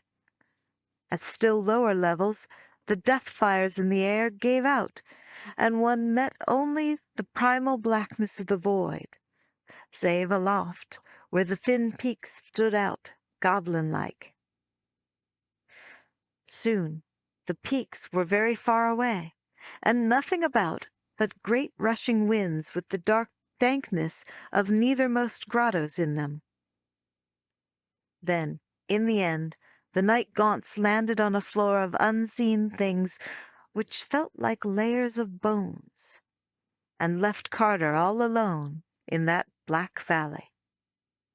To bring him thither was the duty of the night gaunts that guard Ngranic, and this done, they flapped away silently. When Carter tried to trace their flight, he could not, since even the peaks of Throck had faded out of sight. There was nothing anywhere but blackness and horror and silence and bones. End of Part 3. The Dream Quest of Unknown Kadath by H.P. Lovecraft. Part 4. Now Carter knew from a certain source that he was in the Vale of Noth, where crawl and burrow the enormous doles. But he did not know what to expect, because no one has ever seen a dole, or even guessed what such a thing may be like. Doles are known only by dim rumor, from the rustling they make amongst mountains of bones, and the slimy touch they have when they wriggle past one. They cannot be seen, because they creep only in the dark. Carter did not wish to meet a dole, so listened intently for any sound in the unknown depths of bones about him. Even in this fearsome place he had a plan and an objective, for whispers of Noth were not unknown to one with whom he had talked much in the old days. In brief, it seemed fairly likely that this was the spot into which all the ghouls of the waking world cast the refuse of their feastings, and that if he but had good luck, he might stumble upon that mighty crag, taller even than Throck's peaks, which marks the end of their domain. Showers of bones would tell him where to look, and once found, he could call to a ghoul to let down a ladder. For strange to say, he had a very singular link with these terrible creatures. A man he had known in Boston, a painter of strange pictures with a secret studio in an ancient and unhallowed alley near a graveyard, had actually made friends with the ghouls, and had taught him to understand the simpler part of their disgusting meeping and glibbering. This man had vanished at last, and Carter was not sure but that he might find him now, and use for the first time in dreamland that faraway English of his dim waking life. In any case, he felt he could persuade a ghoul to guide him out of Noth, and it would be better to meet a ghoul which one can see than a dole which one cannot see. So Carter walked in the dark, and ran when he thought he heard something among the bones underfoot. Once he bumped into a stony slope, and knew it must be the base of one of Throck's peaks. Then at last he heard a monstrous rattling and clatter which reached far up in the air, and became sure he had come nigh the crag of the ghouls. He was not sure he could be heard from this valley miles below, but realized that the inner world has strange laws. As he pondered, he was struck by a flying bone so heavy that it must have been a skull, and therefore realizing his nearness to the fateful crag, he sent up, as best he might, that meeping cry which is the cry of the ghoul. Sound travels slowly, so it was some time before he heard an answering glibber, but it came at last, and before long he was told that a rope ladder would be lowered. The wait for this was very tense, since there was no telling what might not have been stirred up among those bones by his shouting. Indeed, it was not long before he actually did hear a vague rustling afar off. As this thoughtfully approached, he became more and more uncomfortable, for he did not wish to move away from the spot where the ladder would come. Finally, the tension grew almost unbearable, and he was about to flee in panic when the thud of something on the newly heaped bones nearby drew his notice from the other sound. It was the ladder, and after a minute of groping he had it taut in his hands. But the other sound did not cease, and followed him even as he climbed. He had gone fully 5 feet from the ground when the rattling beneath waxed emphatic, and was a good 10 feet up when something swayed the ladder from below. At a height which must have been 15 or 20 feet, he felt his whole side brushed by a great slippery length which grew alternately convex and concave with wriggling. And hereafter he climbed desperately to escape the unendurable nuzzling of that loathsome and overfed dole whose form no man might see. For hours he climbed with aching and blistered hands, seeing again the gray death fire and Throck's uncomfortable pinnacles. At last he discerned above him the projecting edge of the great crag of the ghouls, whose vertical side he could not glimpse. And hours later he saw a curious face peering over it as a gargoyle peers over a parapet of Notre Dame. This almost made him lose his hold through faintness, but a moment later he was himself again. For his vanished friend, Richard Pickman, had once introduced him to a ghoul, and he knew well their canine faces and slumping forms and unmentionable idiosyncrasies. So he had himself well under control when that hideous thing pulled him out of the dizzy emptiness over the edge of the crag, and did not scream at the partly consumed refuse heaped at one side, or at the squatting circles of ghouls who gnawed and watched curiously. He was now on a dim-litten plain whose sole topographical features were great boulders and the entrances of burrows.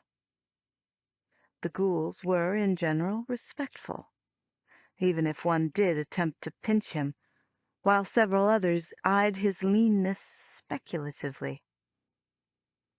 Through patient glibbering, he made inquiries regarding his vanished friend, and found he had become a ghoul of some prominence in abysses nearer the waking world.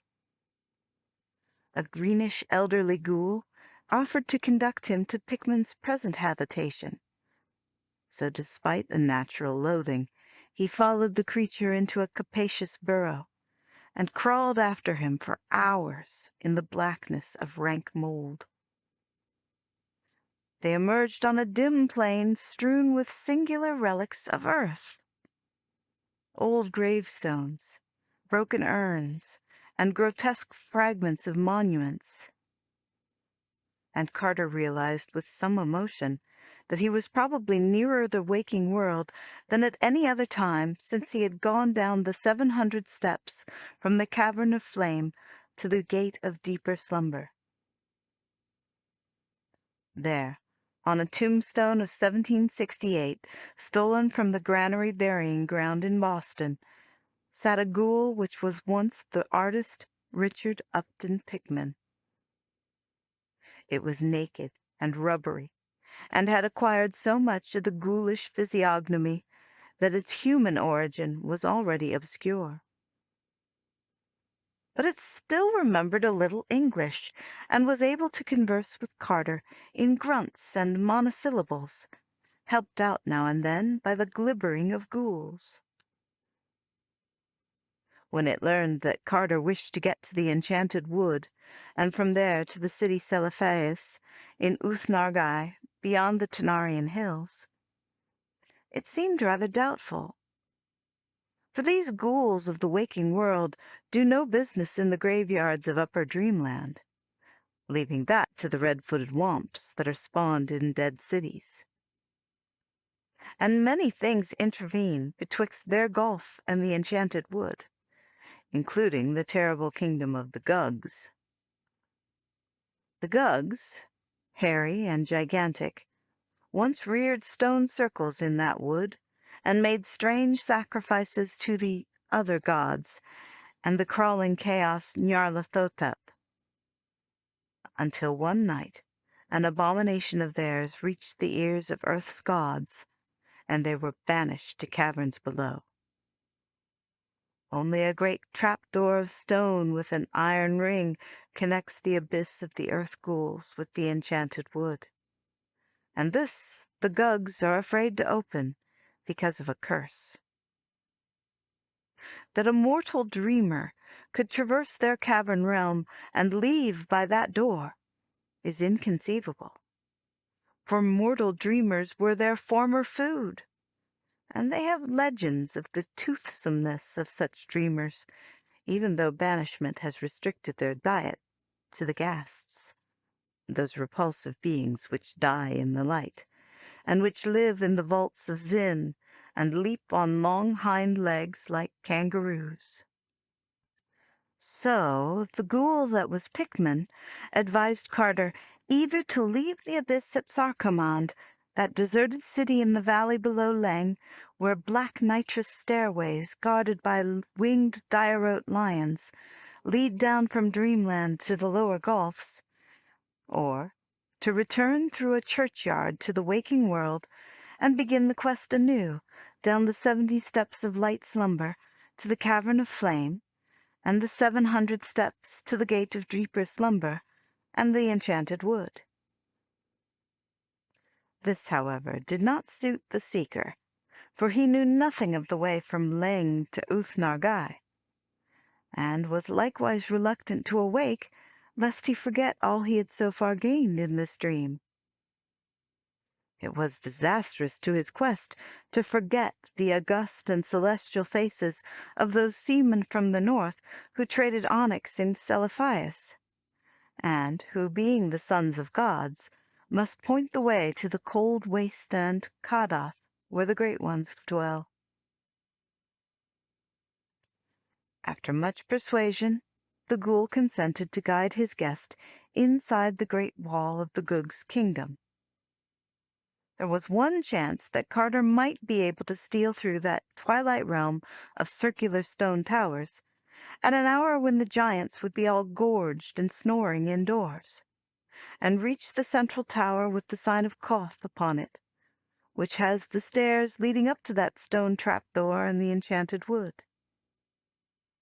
Pickman even consented to lend 3 ghouls to help with a tombstone lever in raising the stone door. For of ghouls the Gugs are somewhat afraid, and they often flee from their own colossal graveyards when they see them feasting there.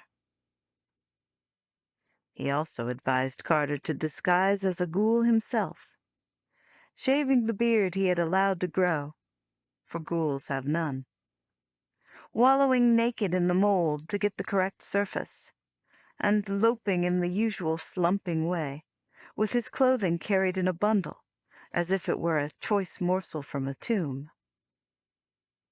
They would reach the city of Gugs, which is coterminous with the whole kingdom, through the proper burrows, emerging in a cemetery not far from the stair containing Tower of Koth. They must beware, however, of a large cave near the cemetery, for this is the mouth of the vaults of Zin, and the vindictive ghasts are always on watch there murderously for those denizens of the upper abyss who hunt and prey on them. The ghasts try to come out when the Gugs sleep, and they attack ghouls as readily as Gugs, for they cannot discriminate. They are very primitive, and eat one another. The Gugs have a sentry at a narrow place in the vaults of Zin, but he is often drowsy, and is sometimes surprised by a party of ghasts. Though ghasts cannot live in real light, they can endure the gray twilight of the abyss for hours. So at length Carter crawled through endless burrows with 3 helpful ghouls bearing the slate gravestone of Colonel Nehemiah Derby, obit 1719, from the Charter Street burying ground in Salem. When they came again into open twilight, they were in a forest of vast lichened monoliths reaching nearly as high as the eye could see, and forming the modest gravestones of the Guggs. On the right of the hole out of which they wriggled, and seen through aisles of monoliths, was a stupendous vista of cyclopean round towers mounting up illimitable into the gray air of inner earth.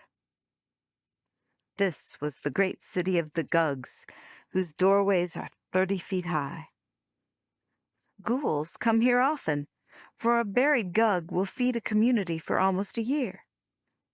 And even with the added peril, it is better to burrow for Guggs than to bother with the graves of men. Carter now understood the occasional Titan bones he had felt beneath him in the valley of Noth. Straight ahead, and just outside the cemetery, rose a sheer perpendicular cliff, at whose base an immense and forbidding cavern yawned. This the ghouls told Carter to avoid as much as possible, since it was the entrance to the unhallowed vaults of Zin, where Guggs hunt ghasts in the darkness. And truly that warning was soon well justified, for the moment a ghoul began to creep toward the towers to see if the hour of the Guggs' resting had been rightly timed, there glowed in the gloom of that great cavern's mouth first one pair of yellowish-red eyes, and then another, implying that the Guggs were 1 century less, and that ghasts have indeed an excellent sharpness of smell. So the ghoul returned to the burrow, and motioned his companions to be silent. It was best to leave the ghasts to their own devices, and there was a possibility that they might soon withdraw, since they must naturally be rather tired after coping with a Gugg sentry in the black vaults.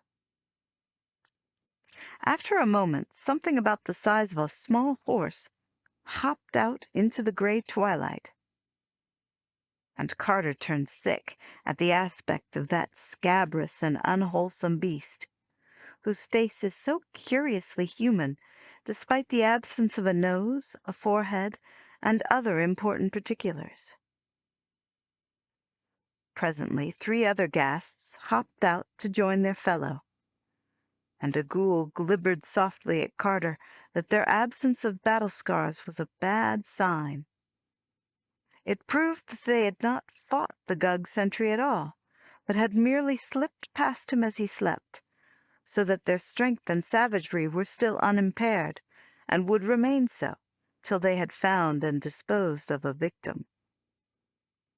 It was very unpleasant to see those filthy and disproportioned animals, which soon numbered about 15, grubbing about and making their kangaroo leaps in the gray twilight where Titan towers and monoliths arose.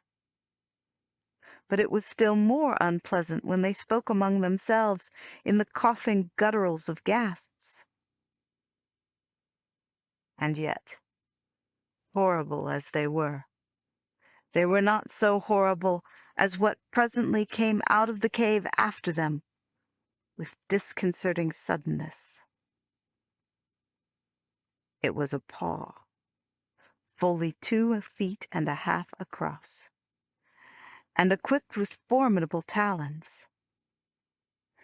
After it came another paw, and after that a great black-furred arm, to which both of the paws were attached by short forearms. Then 2 pink eyes shone, and the head of the awakened Gugg sentry, large as a barrel, wobbled into view. The eyes jutted 2 inches from each side, shaded by bony protuberances overgrown with coarse hairs. But the head was chiefly terrible because of the mouth. That mouth had great yellow fangs, and ran from the top to the bottom of the head, opening vertically instead of horizontally. But before that unfortunate Gug could emerge from the cave and rise to his full 20 feet, the vindictive ghasts were upon him. Carter feared for a moment that he would give an alarm and arouse all his kin, till a ghoul softly gibbered that Gugs have no voice, but talk by means of facial expression. The battle which then ensued was truly a frightful one. From all sides the venomous ghasts rushed feverishly at the creeping Gug, nipping and tearing with their muzzles, and mauling murderously with their hard-pointed hooves. All the time they coughed excitedly, screaming when the great vertical mouth of the Gug would occasionally bite into one of their number, so that the noise of the combat would surely have aroused the sleeping city, had not the weakening of the sentry begun to transfer the action farther and farther within the cavern. As it was, the tumult soon receded altogether from sight in the blackness, with only occasional evil echoes to mark its continuance. Then the most alert of the ghouls gave the signal for all to advance, and Carter followed the loping three out of the forest of monoliths and into the dark, noisome streets of that awful city whose rounded towers of cyclopean stone soared up beyond the sight. Silently they shambled over that rough rock pavement, hearing with disgust the abominable muffled snortings from great black doorways which marked the slumber of the Gugs. Apprehensive of the ending of the rest hour, the ghouls set a somewhat rapid pace. But even so the journey was no brief one, for distances in that town of giants are on a great scale. At last, however, they came to a somewhat open space before a tower even vaster than the rest, above whose colossal doorway was fixed a monstrous symbol in bas-relief, which made one shudder without knowing its meaning. This was the central tower with the sign of Koth, and those huge stone steps just visible through the dusk within were the beginning of the great flight leading to Upper Dreamland and the Enchanted Wood. There now began a climb of interminable length in utter blackness, made almost impossible by the monstrous size of the steps, which were fashioned for Gugs, and were therefore nearly a yard high. Of their number Carter could form no just estimate, for he soon became so worn out that the tireless and elastic ghouls were forced to aid him. All through the endless climb there lurked the peril of detection and pursuit. For though no Gug dares lift the stone door to the forest because of the Great One's curse, there are no such restraints concerning the tower and the steps, and escaped ghasts are often chased even to the very top. So sharp are the ears of Gugs that the bare feet and hands of the climbers might readily be heard when the city awoke. And it would, of course, take but little time for the striding giants, accustomed from their ghast hunts in the vaults of Zin to seeing without light, to overtake their smaller and slower quarry on those cyclopean steps. It was very depressing to reflect that the silent pursuing Gugs would not be heard at all, but would come very suddenly and shockingly in the dark upon the climbers. Nor could the traditional fear of Gugs for ghouls be depended upon in that peculiar place where the advantages lay so heavily with the Gugs. There was also some peril from the furtive and venomous ghasts, which frequently hopped up onto the tower during the sleep hour of the Gugs. If the Gugs slept long, and the ghasts returned soon from their deed in the cavern, the scent of the climbers might easily be picked up by those loathsome and ill-disposed things, in which case it would almost be better to be eaten by a Gug. Then, after eons of climbing, there came a cough from the darkness above, and matters assumed a very grave and unexpected turn. It was clear that a ghast, or perhaps even more, had strayed into that tower before the coming of Carter and his guides, and it was equally clear that this peril was very close. After a breathless second, the leading ghoul pushed Carter to the wall, and arranged his kinfolk in the best possible way, with the old slate tombstone raised for a crushing blow whenever the enemy might come in sight. Ghouls can see in the dark, so the party was not as badly off as Carter would have been alone. In another moment, the clatter of hooves revealed the downward hopping of at least one beast, and the slab-bearing ghouls poised their weapon for a desperate blow. Presently, two yellowish-red eyes flashed into view, and the panting of the ghast became audible above its clattering. As it hopped down to the step above the ghouls, they wielded the ancient gravestone with prodigious force, so that there was only a wheeze and a choking before the victim collapsed in a noxious heap. There seemed to be only this one animal, and after a moment of listening, the ghouls tapped Carter as a signal to proceed again. As before, they were obliged to aid him, and he was glad to leave that place of carnage where the ghast's uncouth remains sprawled invisible in the blackness. At last the ghouls brought their companion to a halt, and feeling above him, Carter realized that the great stone trapdoor was reached at last.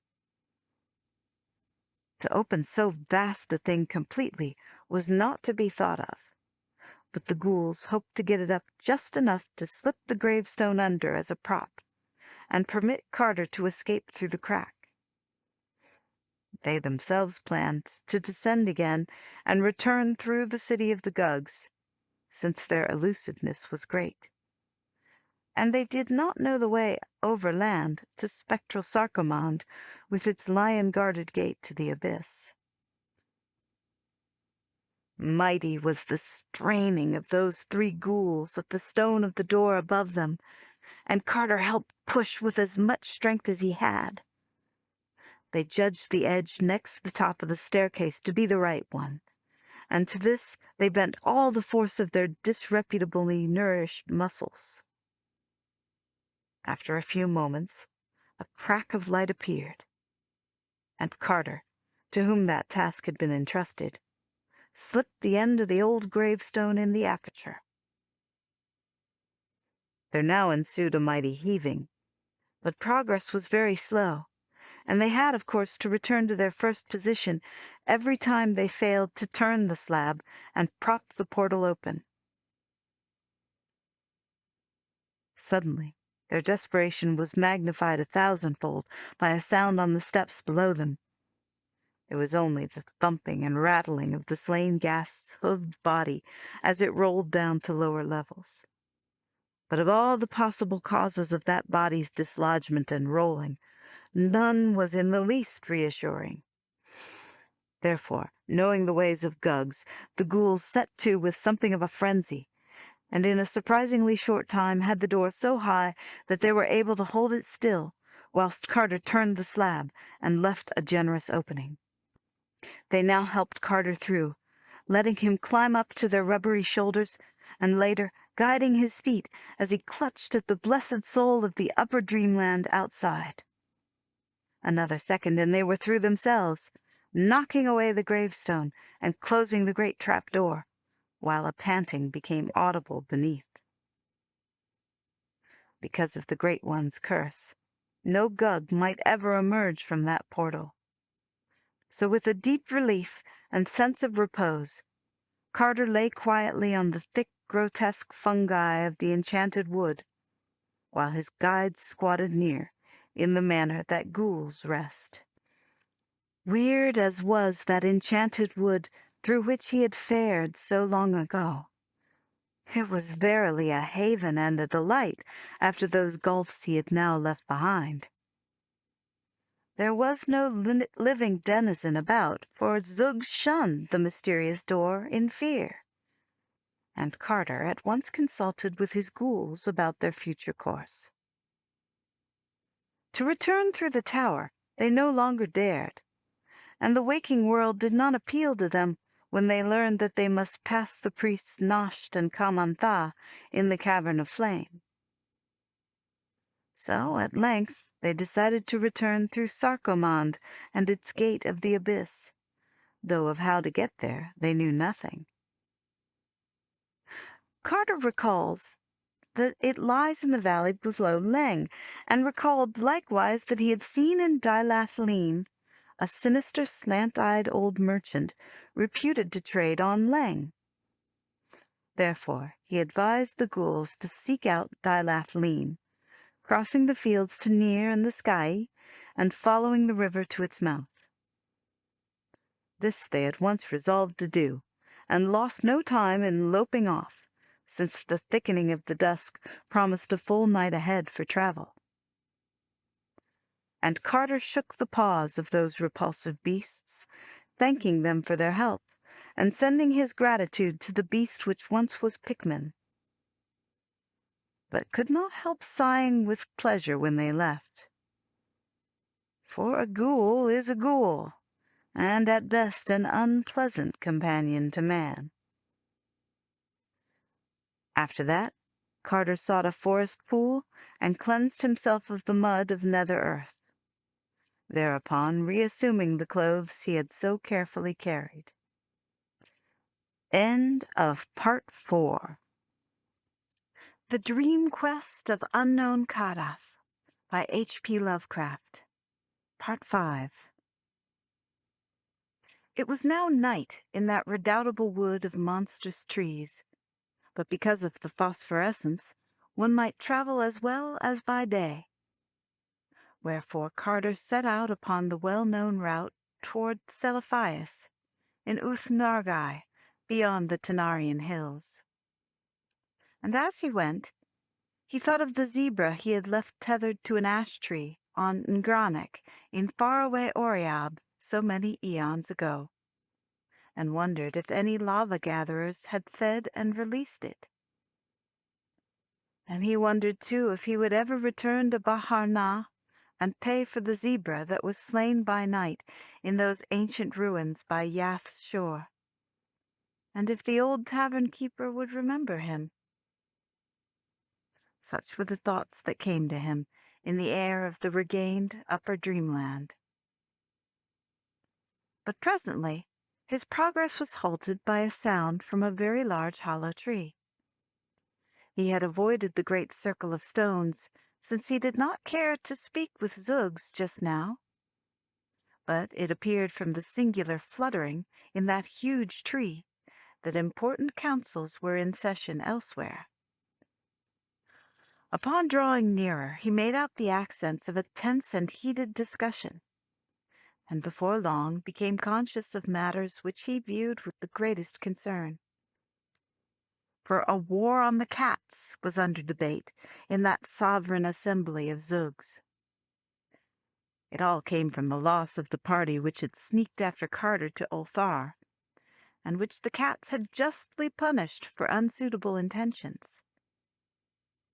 The matter had long rankled, and now, or at least within a month, the marshaled Zugs were about to strike the whole feline tribe in a series of surprise attacks, taking individual cats or groups of cats unawares, and giving not even the myriad cats of Ulthar a proper chance to drill and mobilize. This was the plan of the Zugs, and Carter saw that he must foil it before leaving upon his mighty quest. Very quietly, therefore, did Randolph Carter steal to the edge of the wood and send the cry of the cat over the starlit fields. And a great grimalkin in a nearby cottage took up the burden and relayed it across leagues of rolling meadow to warriors large and small, black, gray, tiger, white, yellow, and mixed. And it echoed through Nir and beyond the Sky, even into Ulthar. And Ulthar's numerous cats called in chorus and fell into a line of march. It was fortunate that the moon was not up, so that all the cats were on earth. Swiftly and silently leaping, they sprang from every hearth and housetop and poured in a great furry sea across the plains to the edge of the wood.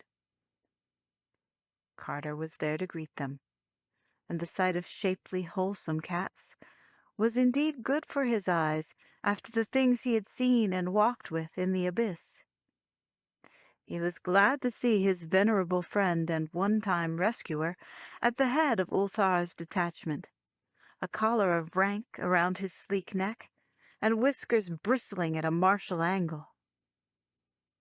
Better still, as a sub-lieutenant in that army, was a brisk young fellow who proved to be none other than the very little kitten at the inn to whom Carter had given a saucer of rich cream on that long-vanished morning in Ulthar. He was a strapping and promising cat now, and purred as he shook hands with his friend. His grandfather said he was doing very well in the army, and that he might well expect a captaincy after one more campaign. Carter now outlined the peril of the cat tribe, and was rewarded by deep-throated purrs of gratitude from all sides. Consulting with the generals, he prepared a plan of instant action, which involved marching at once upon the Zug Council and other known strongholds of the Zugs, forestalling their surprise attacks and forcing them to terms before the mobilization of their army of invasion. Thereupon, without a moment's loss, that great ocean of cats flooded the enchanted wood and surged around the council tree and the great stone circle. Flutterings rose to panic pitch as the enemy saw the newcomers, and there was very little resistance among the furtive and curious brown Zugs. They saw that they were beaten in advance, and turned from thoughts of vengeance to thoughts of present self-preservation. Half the cats now seated themselves in a circular formation with the captured Zugs in the center, leaving open a lane down which were marched the additional captives rounded up by the other cats in other parts of the wood. Terms were discussed at length, Carter acting as interpreter, and it was decided that the Zugs might remain a free tribe on condition of rendering to the cats a large tribute of grouse, quail, and pheasants from the less fabulous parts of the forest. 12 young Zugs of noble families were taken as hostages to be kept in the Temple of Cats at Ulthar, and the victors made it plain that any disappearances of cats on the borders of the Zug domain would be followed by consequences highly disastrous to Zugs. These matters disposed of, the assembled cats broke ranks and permitted the Zugs to slink off one by one to their respective homes, which they hastened to do with many a sullen backward glance. The old cat general now offered Carter an escort through the forest to whatever border he wished to reach, deeming it likely that the Zugs would harbor dire resentment against him for the frustration of their warlike enterprise. This offer he welcomed with gratitude, not only for the safety it afforded, but because he liked the graceful companionship of cats. So in the midst of a pleasant and playful regiment, relaxed after the successful performance of its duty, Randolph Carter walked with dignity through that enchanted and phosphorescent wood of Titan trees, talking of his quest with the old general and his grandson, whilst others of the band indulged in fantastic gambols, or chased fallen leaves that the wind drove among the fungi of that primeval floor. And the old cat said that he had heard much of unknown Kadath in the cold waste, but did not know where it was. As for the marvelous Sunset City, he had not even heard of that. but would gladly relay to Carter anything he might later learn. He gave the seeker some passwords of great value among the cats of Dreamland, and commended him especially to the old chief of the cats in Celephius, whither he was bound.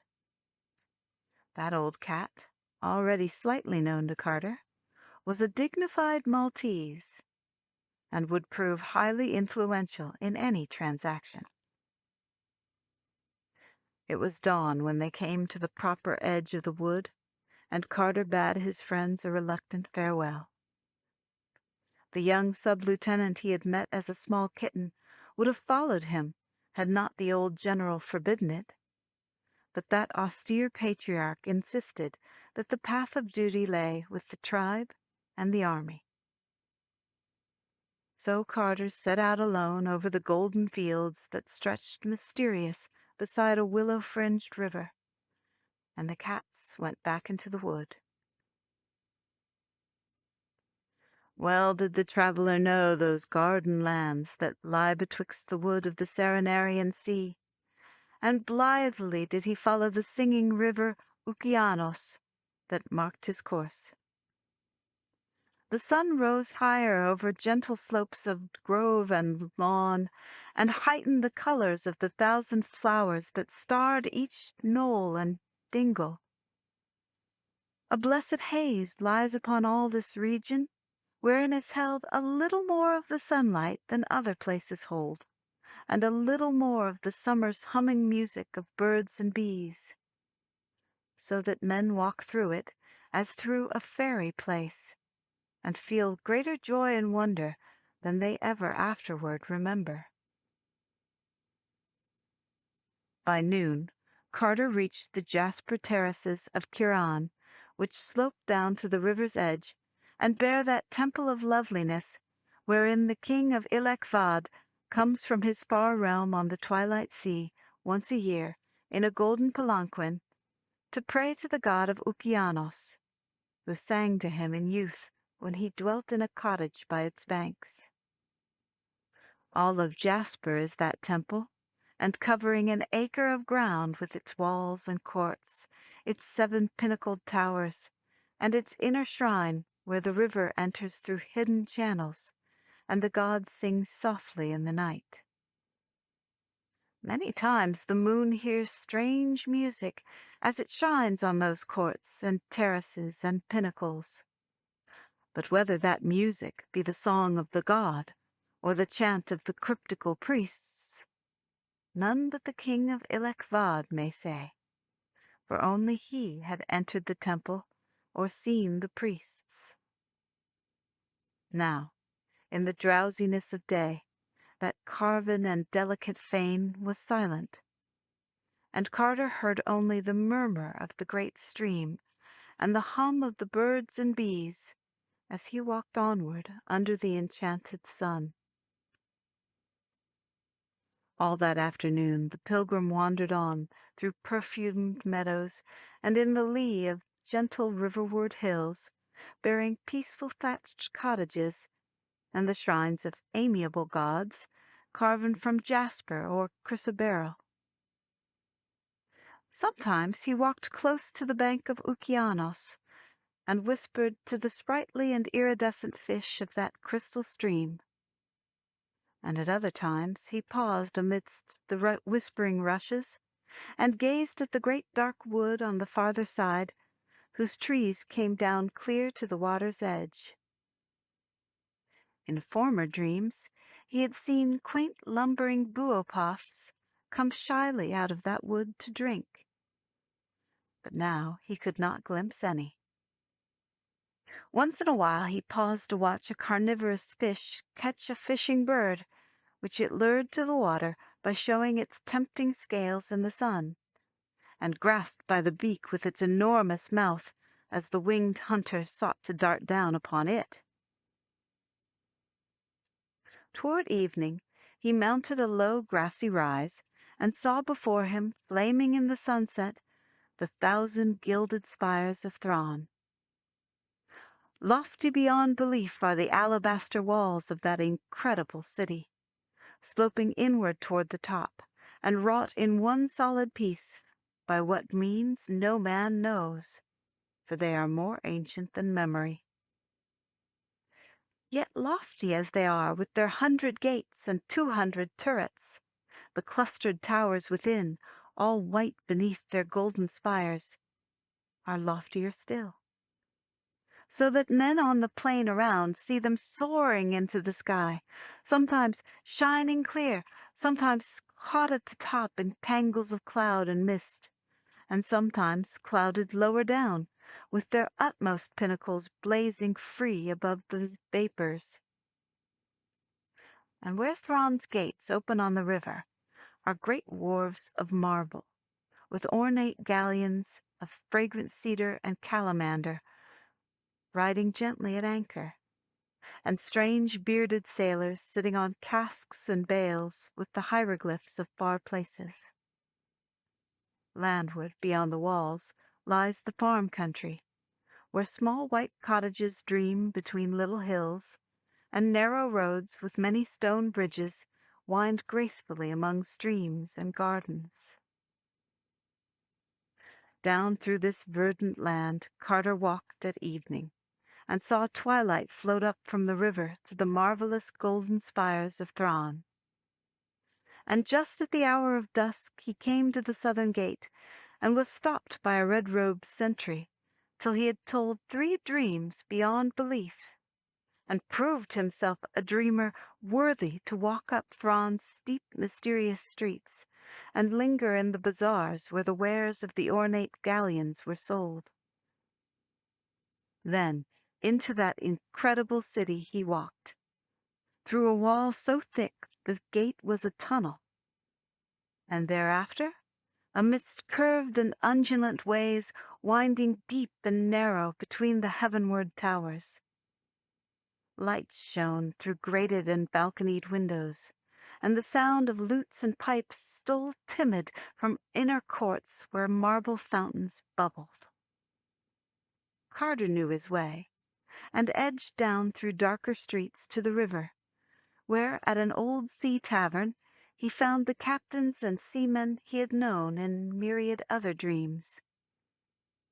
There he bought his passage to Celephaïs on a great green galleon, and there he stopped for the night, after speaking gravely to the venerable cat of that inn, who blinked dozing before an enormous hearth, and dreamed of old wars and forgotten gods. End of Part 5 of The Dream Quest of Unknown Kadath. The Dream Quest of Unknown Kadath by H.P. Lovecraft. Part 6. In the morning, Carter boarded the galleon bound for Celephaïs, and sat in the prow as the ropes were cast off, and the long sail down to the Serenarian Sea begun. For many leagues the banks were much as they were above Thran, with now and then a curious temple rising on the farther hills toward the right, and a drowsy village on the shore, with steep red roofs and nets spread in the sun. Mindful of his search, Carter questioned all the mariners closely about those whom they had met in the taverns of Celephaïs, asking the names and ways of the strange men with long narrow eyes, long-lobed ears, thin noses, and pointed chins, who came in dark ships from the north, and traded onyx for the carved jade and spun gold and little red singing-birds of Celephaïs. Of these men the sailors knew not much, save that they talked but seldom, and spread a kind of awe about them.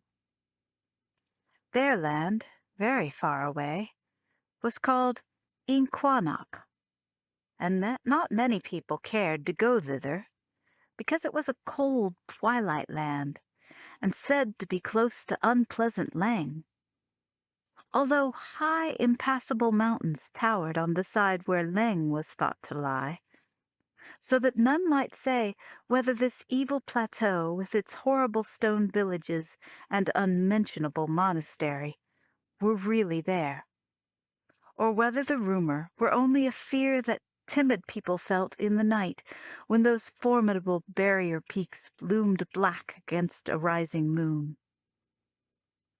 Certainly, men reached Leng from very different oceans. Of other boundaries of Inquanok, those sailors had no notion, nor had they heard of the cold waste and unknown Kadath, save from vague, unplaced report. And of the marvelous Sunset City which Carter sought, they knew nothing at all. So the traveler asked no more of far things, but bided his time, till he might talk with those strange men from cold and twilight Inquanok, who are the seed of such gods as carved their features on Ngranek.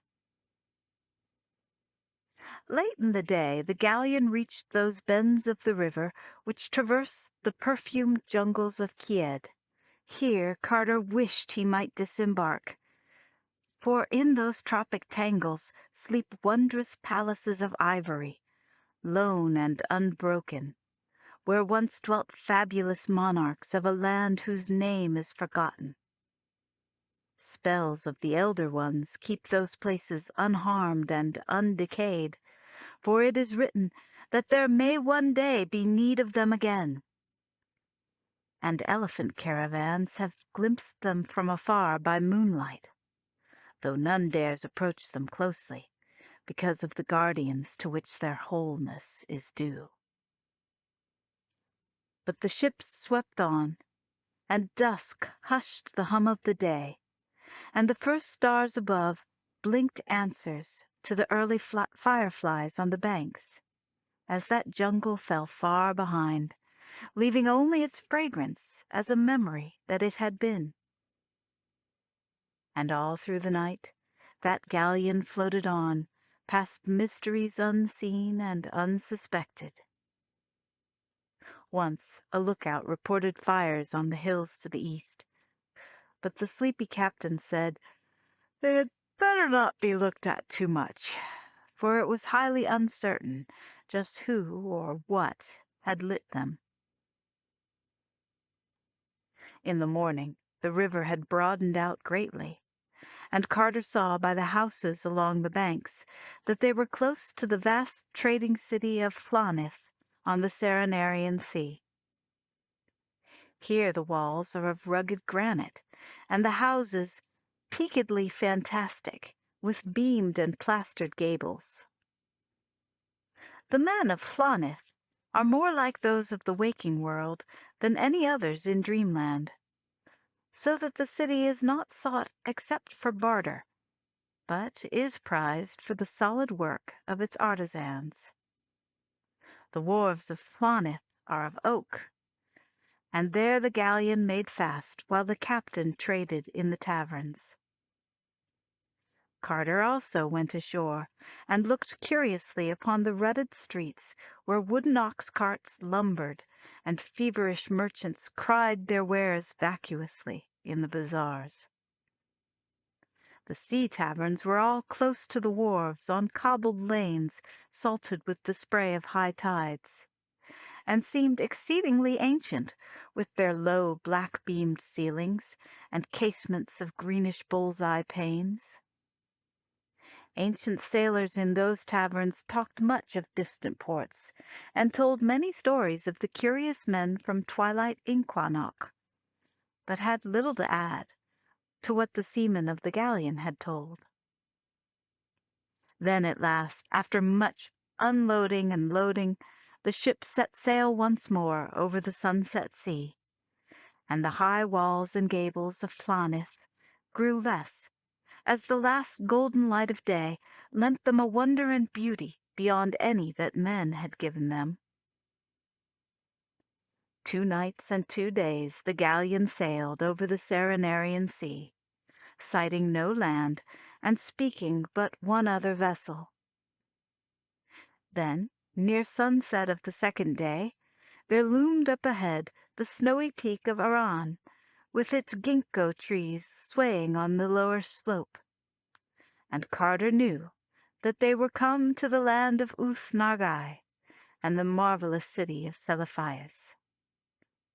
Swiftly there came into sight the glittering minarets of that fabulous town, and the untarnished marble walls with their bronze statues, and the great stone bridge where Naraksa joins the sea.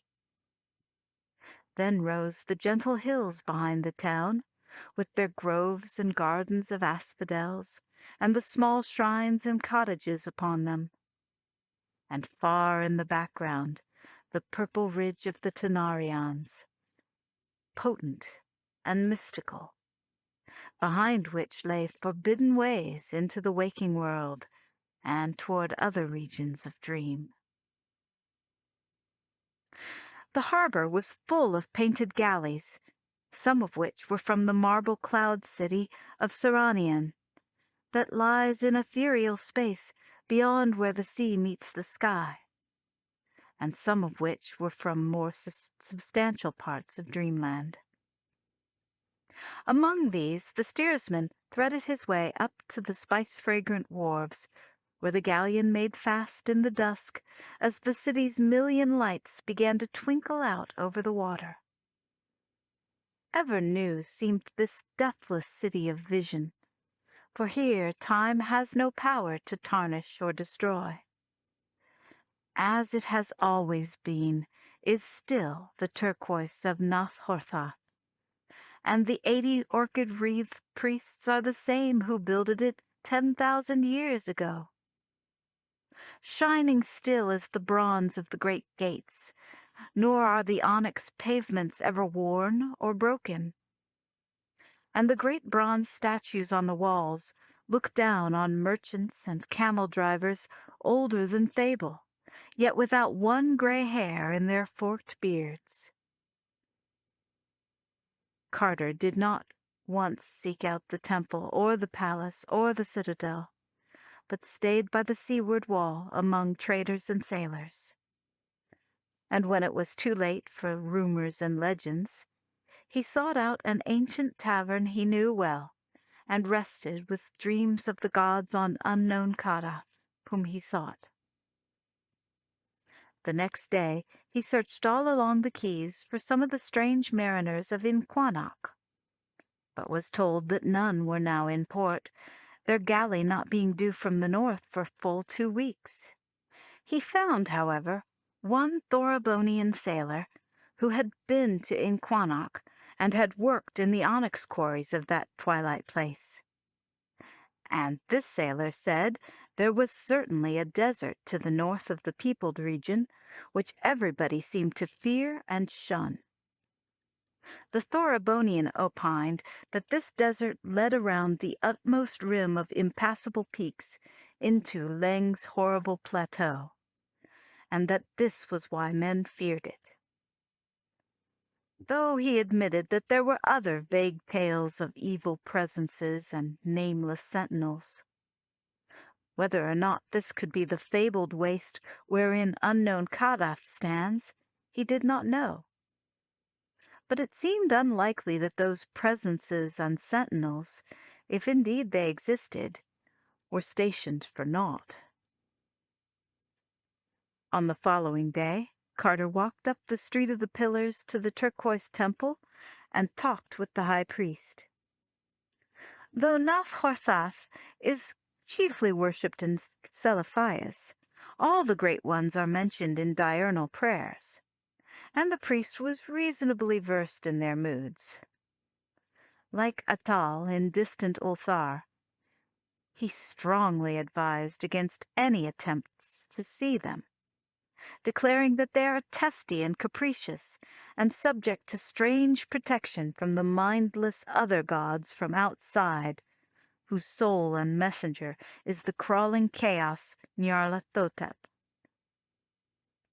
Their jealous hiding of the marvelous Sunset City showed clearly that they did not wish Carter to reach it, and it was doubtful how they would regard a guest whose object was to see them and plead before them. No man had ever found Kadath in the past, and it might be just as well if none ever found it in future. Such rumors as were told about that onyx castle of the Great Ones were not by any means reassuring. Having thanked the orchid-crowned high priest, Carter left the temple and sought out the bazaar of the sheep butchers, where the old chief of Celiphius cats dwelt sleek and contented. That gray and dignified being was sunning himself on the onyx pavement, and extended a languid paw as his caller approached. But when Carter repeated the passwords and introductions furnished him by the old cat general of Ulthar, the furry patriarch became very cordial and communicative, and told much of the secret lore known to cats on the seaward slopes of Uth-Nargai. Best of all, he repeated several things told him furtively by the timid waterfront cats of Celiphius about the men of Inquannock, on whose dark ships no cat will go. It seems that these men have an aura not of earth about them, though this is not the reason why no cat will sail on their ships. The reason for this is that Inquannock holds shadows which no cat can endure, so that in all that cold twilight realm there is never a cheering purr or a homely mew. Whether it be because of things wafted over the impassable peaks from hypothetical Leng, or because of things filtering down from the chilly desert to the north, none may say. But it remains a fact that in that far land there broods a hint of outer space which cats do not like, and to which they are more sensitive than men. Therefore they will not go on the dark ships that seek the basalt keys of Inquannock. The old chief of the cats also told him where to find his friend King Kuranes, who in Carter's latter dreams had reigned alternately in the rose-crystal palace of the Seven Delights at Celiphius, and in the turreted cloud castle of sky-floating Seranion. It seemed that he could no more find content in those places, but had formed a mighty longing for the English cliffs and downlands of his boyhood, where in little dreaming villages England's old songs hover at evening behind lattice windows, and where grey church towers peep lovely through the verdure of distant valleys. He could not go back to these things in the waking world, because his body was dead. But he had done the next best thing, and dreamed a small tract of such countryside in the region east of the city, where meadows roll gracefully up from the sea cliffs to the foot of the Tanarian hills. There he dwelt in a grey Gothic manor house of stone looking on the sea, and tried to think it was ancient Trevor Towers where he was born, and where 13 generations of his forefathers had first seen the light. And on the coast nearby he had built a little Cornish fishing village with steep cobbled ways, settling therein such people as had the most English faces, and seeking ever to teach them the dear remembered accents of old Cornwall fishers. And in a valley not far off he had reared a great Norman abbey, whose tower he could see from his window, placing around it in the churchyard grey stones with the names of his ancestors carved thereon, and with a moss somewhat like Old England's moss. For though Kuranes was a monarch in the land of dream, with all imagined pomps and marvels, splendours and beauties, ecstasies and delights, novelties and excitements at his command, he would gladly have resigned forever the whole of his power and luxury and freedom, for one blessed day, as a simple boy in that pure and quiet England, that ancient beloved England which had moulded his being, and of which he must always be immutably apart. So, when Carter bade that old grey chief of the cats adieu, he did not seek the terraced palace of rose crystal, but walked out the eastern gate and across the daisied fields toward a peaked gable which he glimpsed the oaks of a park sloping up to the sea cliffs.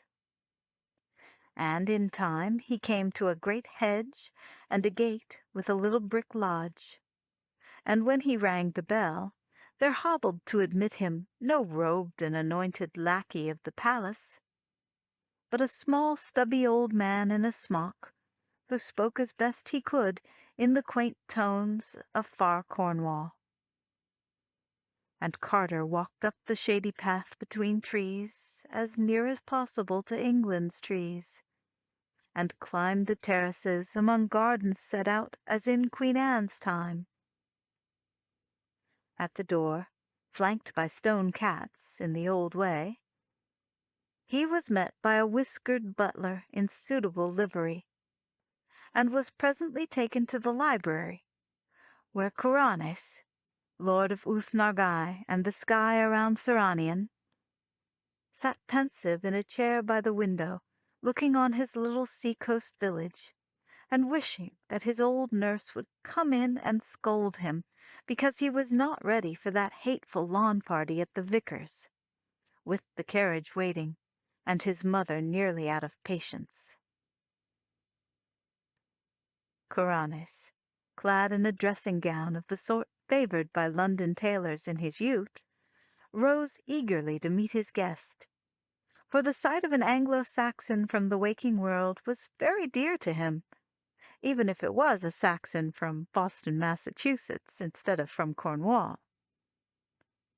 And for long they talked of old times, having much to say, because both were old dreamers and well versed in the wonders of incredible places.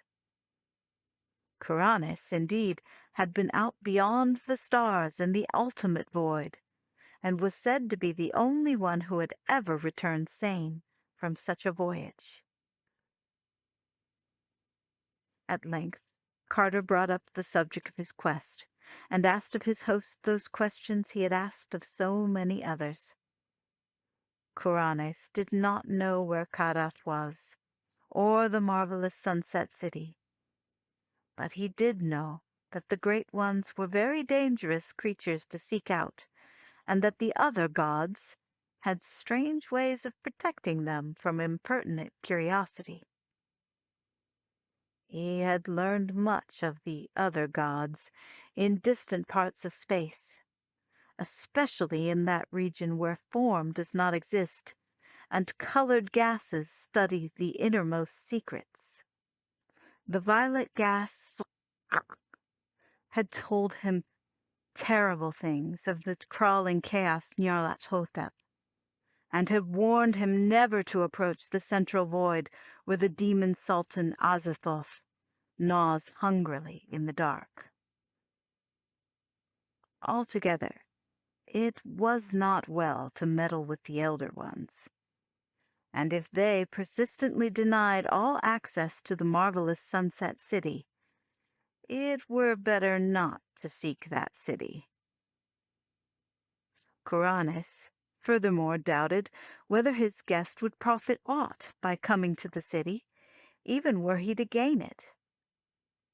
He himself had dreamed and yearned long years for lovely Seliphias and the land of Uth-Nargai, and for the freedom and color and high experience of life devoid of its chains and conventions and stupidities. But now that he was come into that city and that land, and was the king thereof, he had found the freedom and the vividness all too soon worn out, and monotonous for want of linkage with anything firm in his feelings and memories. He was a king in Uth-Nargai, but found no meaning therein, and drooped always for the old familiar things of England that had shaped his youth. All his kingdom would he give for the sound of Cornish church bells over the downs, and all the 1,000 minarets of Celephaïs for the steep homely roofs of the village near his home.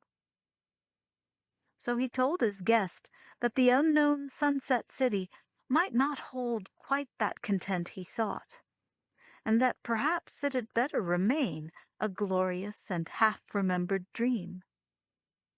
For he had visited Carter often in the old waking days, and knew well the lovely New England slopes that had given him birth.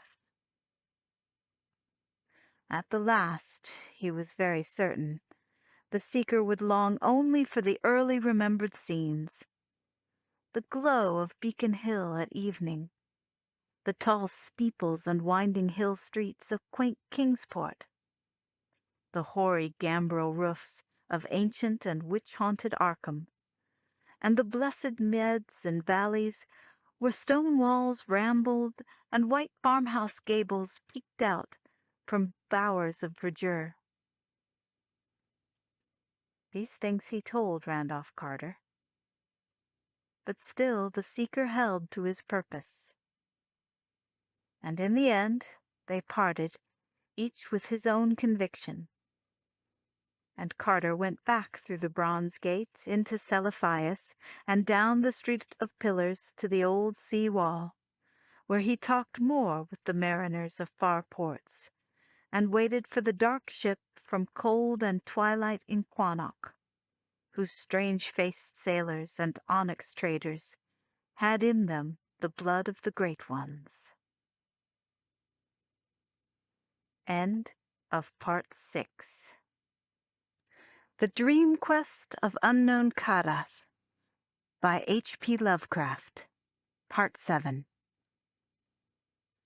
One starlit evening when the Pharos shone splendid over the harbor, the longed-for ship put in, and strange-faced sailors and traders appeared one by one and group by group in the ancient taverns along the sea wall. It was very exciting to see again those living faces so like the godlike features of Ngranek. But Carter did not hasten to speak with the silent seaman. He did not know how much of pride and secrecy and dim supernal memory might fill those children of the Great Ones, and was sure it would not be wise to tell them of his quest, or ask too closely of that cold desert stretching north of their twilight land. They talked little with the other folk in those ancient sea taverns, but would gather in groups in remote corners and sing among themselves the haunting airs of unknown places, or chant long tales to one another in accents alien to the rest of dreamland. And so rare and moving were those airs and tales that one might guess their wonders from the faces of those who listened, even though the words came to common ears only as strange cadence and obscure melody. For a week the strange seamen lingered in the taverns and traded in the bazaars of Celephaïs, and before they sailed, Carter had taken passage on their dark ship, telling them that he was an old onyx miner and wishful to work in their quarries. That ship was very lovely and cunningly wrought, being of teakwood with ebony fittings and traceries of gold, and the cabin in which the traveler lodged had hangings of silk and velvet. One morning, at the turn of the tide, the sails were raised and the anchor lifted, and as Carter stood on the high stern, he saw the sunrise blazing walls and bronze statues and golden minarets of ageless Celephaïs sink into the distance, and the snowy peak of Mount Mon grow smaller and smaller.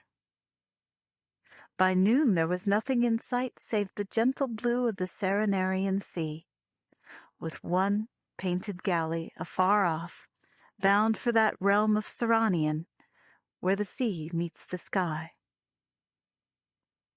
And the night came with gorgeous stars, and the dark ship steered for Charles Waine and the Little Bear as they swung slowly round the pole. And the sailors sang strange songs of unknown places, and they stole off one by one to the forecastle, while the wistful watchers murmured old chants and leaned over the rail to glimpse the luminous fish playing in bowers beneath the sea. Carter went to sleep at midnight, and rose in the glow of a young morning, marking that the sun seemed farther south than was its wont. And all through that second day he made progress in knowing the men of the ship, getting them little by little to talk of their cold twilight land, of their exquisite onyx city, and of their fear of the high and impassable peaks beyond which Leng was said to be. They told him how sorry they were that no cats would stay in the land of Inquannock, and how they thought the hidden nearness of Leng was to blame for it. Only of the stony desert to the north they would not talk. There was something disquieting about that desert, and it was thought expedient not to admit its existence. On later days they talked of the quarries in which Carter said he was going to work. There were many of them, for all the city of Inquannock was builded of onyx, whilst great polished blocks of it were traded in Renar, Ograthon, and Celiphias, and at home with the merchants of Thra, Flarneck, and Kadatharon, for the beautiful wares of those fabulous ports. And far to the north, almost in the cold desert whose existence the men of Inquannock did not care to admit, there was an unused quarry greater than all the rest, from which had been hewn in forgotten times such prodigious lumps and blocks that the sight of their chiseled vacancies struck terror to all who beheld. Who had mined those incredible blocks, and whither they had been transported, no man might say. But it was thought best not to trouble that quarry, around which such inhuman memories might conceivably cling. So it was left all alone in the twilight, with only the raven and the rumored Shantak bird to brood on its immensities. When Carter heard of this quarry, he was moved to deep thought, for he knew from old tales that the Great One's castle atop unknown Kadath is of onyx. Each day the sun wheeled lower and lower in the sky, and the mists overhead grew thicker and thicker. And in 2 weeks there was not any sunlight at all, but only a weird gray twilight shining through a dome of eternal cloud by day, and a cold, starless phosphorescence from the underside of that cloud by night. On the 20th day, a great jagged rock in the sea was sighted from afar. The first land glimpse since Mon's snowy peak had dwindled behind the ship. Carter asked the captain the name of that rock, but was told that it had no name and had never been sought by any vessel because of the sounds that came from it at night. And when after dark a dull and ceaseless howling arose from that jagged granite place, the traveler was glad that no stop had been made, and that the rock had no name. The seamen prayed and chanted till the noise was out of earshot, and Carter dreamed terrible dreams within dreams in the small hours. 2 mornings after that, there loomed far ahead and to the east a line of great gray peaks whose tops were lost in the changeless clouds of that twilight world. And at the sight of them the sailors sang glad songs, and some knelt down on the deck to pray, so that Carter knew they were come to the land of Inquannock, and would soon be moored to the basalt keys of the great town bearing that land's name. Toward noon, a dark coastline appeared, and before 3 o'clock there stood out against the north the bulbous domes and fantastic spires of the Onyx City. Rare and curious did that archaic city rise above its walls and quays, all of delicate black, with scrolls, flutings, and arabesques of inlaid gold. Tall and many-windowed were the houses, and carved on every side with flowers and patterns whose dark symmetries dazzled the eye with a beauty more poignant than light. Some ended in swelling domes that tapered to a point. Others in terraced pyramids, whereon rose clustered minarets displaying every phase of strangeness and imagination. The walls were low and pierced by frequent gates, each under a great arch rising high above the general level, and capped by the head of a god chiseled with that same skill displayed in the monstrous face on distant Ngranek. On a hill in the center rose a 16-angled tower, greater than all the rest, and bearing a high pinnacled belfry resting on a flattened dome. This, the seaman said, was the temple of the Elder Ones, and was ruled by an old high priest, sad with inner secrets. At intervals, the clang of a strange bell shivered over the Onyx City, answered each time by a peal of mystic music made up of horns, viols, and chanting voices. And from a row of tripods on a gallery round the high dome of the temple, there burst flares of flame at certain moments. For the priests and people of that city were wise in the primal mysteries, and faithful in keeping the rhythms of the great ones, as set forth in scrolls older than the Akkadic manuscripts. As the ship rode past the great basalt breakwater into the harbor, the lesser noises of the city grew manifest, and Carter saw the slaves, sailors, and merchants on the docks.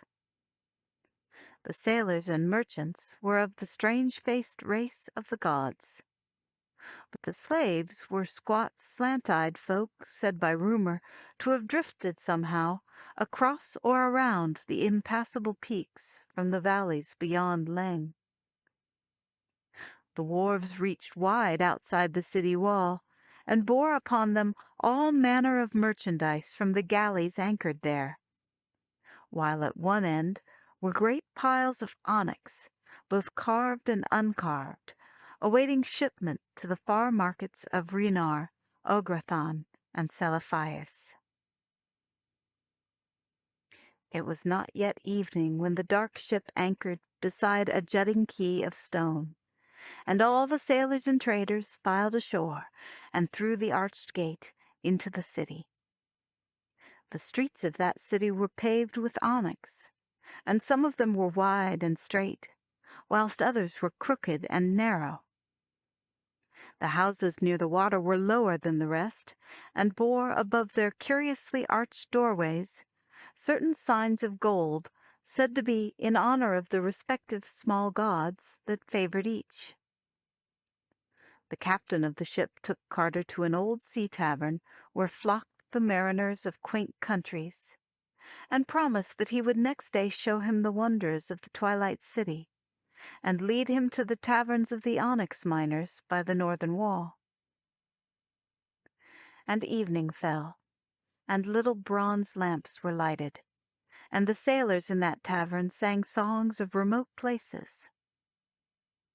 But when from its high tower the great bell shivered over the city, and the peal of horns and viols and voices rose cryptical in answer thereto, all ceased their songs or tales, and bowed silent till the last echo died away.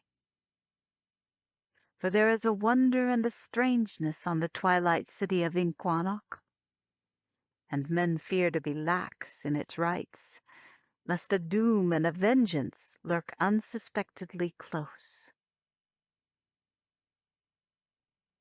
Far in the shadows of that tavern, Carter saw a squat form he did not like, for it was unmistakably that of the old slant-eyed merchant he had seen so long before in the taverns of Dylathleen, who was reputed to trade with the horrible stone villages of Leng, which no healthy folk visit, and whose evil fires are seen at night from afar, and even to have dealt with that high priest not to be described, who wears a yellow silken mask over its face, and dwells all alone in a prehistoric stone monastery.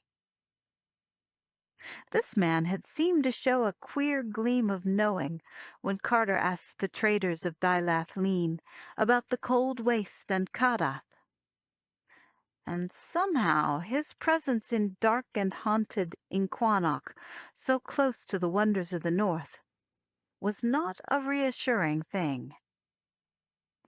He slipped wholly out of sight before Carter could speak to him, and sailors later said that he had come with a yak caravan from some point not well determined, bearing the colossal and rich-flavored eggs of the rumored shantak bird, to trade for the dexterous jade goblets that merchants brought from Ilarnek.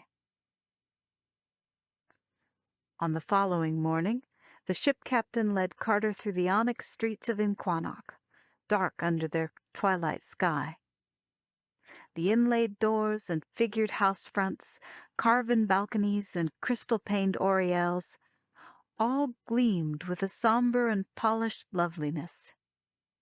And now and then a plaza would open out with black pillars, colonnades, and the statues of curious beings, both human and fabulous.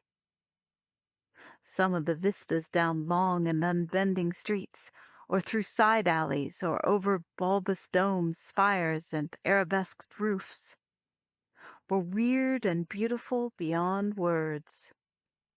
And nothing was more splendid than the massive heights of the great central Temple of the Elder Ones, with its 16 carved sides, its flattened dome, and its lofty pinnacled belfry, overtopping all else, and majestic whatever its foreground.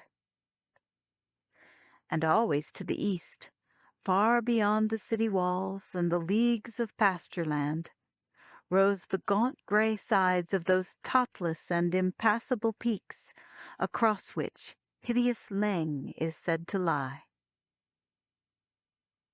The captain took Carter to the mighty temple, which is set with its walled garden in a great round plaza, whence the streets go as spokes from a wheel's hub. The 7 arched gates of that garden, each having over it a carven face like those on the city's gates, are always open, and the people roam reverently at will down the tiled paths and through the little lanes lined with grotesque termini and the shrines of modest gods. And there are fountains, pools, and basins there to reflect the frequent blaze of the tripods on the high balcony, all of onyx, and having in them small luminous fish taken by divers from the lower bowers of ocean.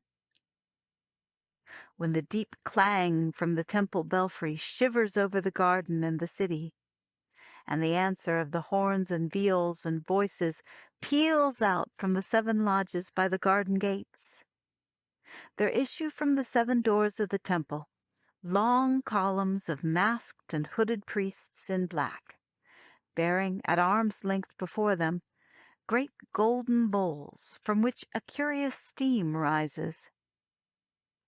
And all the 7 columns strut peculiarly in single file, legs thrown far forward without bending the knees, down the walks that lead to the 7 lodges, wherein they disappear and do not appear again. It is said that subterrene paths connect the lodges with the temple, and that the long files of priests return through them. Nor is it unwhispered that deep flights of onyx steps go down to mysteries that are never told. But only a few are those who hint that the priests in the masked and hooded columns are not human beings. Carter did not enter the temple, because none but the veiled king is permitted to do that. But before he left the garden, the hour of the bell came, and he heard the shivering clang deafening above him, and the wailing of the horns and viols and voices loud from the lodges by the gates. And down the 7 great walks stalked the long lines of bowl-bearing priests in their singular way, giving to the traveler a fear which human priests do not often give. When the last of them had vanished, he left that garden, noting as he did so a spot on the pavement over which the bulls had passed. Even the ship captain did not like that spot, and hurried him on toward the hill whereon the veiled king's palace rises, many-domed and marvelous. The ways to the onyx palace are steep and narrow, all but the broad curving one where the king and his companions ride on yaks or in yak-drawn chariots. Carter and his guide climbed up an alley that was all steps, between inlaid walls bearing strange signs in gold, and under balconies and oriels whence sometimes floated soft strains of music or breaths of exotic fragrance. Always ahead loomed those Titan walls, mighty buttresses, and clustered and bulbous domes, for which the veiled king's palace is famous. And at length they passed under a great black arch, and emerged in the gardens of the monarch's pleasure. There Carter paused in faintness at so much beauty, for the onyx terraces and colonnaded walks, the gay portieres, and the delicate flowering trees espaliered to golden lattices, the brazen urns and tripods with cunning bas-reliefs, the pedestaled and almost breathing statues of veined black marble, the basalt-bottomed lagoons, tiled fountains with luminous fish, the tiny temples of iridescent singing birds atop carven columns, the marvelous scrollwork of the great bronze gates, and the blossoming vines trained along every inch of the polished walls, all joined to form a sight whose loveliness was beyond reality, and half fabulous even in the land of dreams. There it shimmered like a vision under that gray twilight sky, with the domed and fretted magnificence of the palace ahead, and the fantastic silhouette of the distant impassable peaks on the right. And ever the small birds and the fountains sang, while the perfume of rare blossoms spread like a veil over that incredible garden. No other human presence was there, and Carter was glad it was so. Then they turned and descended again the onyx alley of steps. For the palace itself no visitor may enter, and it is not well to look too long and steadily at the great central dome, since it is said to house the archaic father of all the rumored Shantak birds, and to send out queer dreams to the curious. After that the captain took Carter to the north quarter of the town, near the gate of the caravans, where are the taverns of the yak merchants and the onyx miners. And there, in a low-ceiled inn of quarrymen, they said farewell. For business called the captain, whilst Carter was eager to talk with miners about the north. There were many men in that inn, and the traveler was not long in speaking to some of them, saying that he was an old miner of onyx, and anxious to know somewhat of inquinox quarries. But all that he learned was not much more than he knew before, for the miners were timid and evasive about the cold desert to the north, and the quarry that no man visits.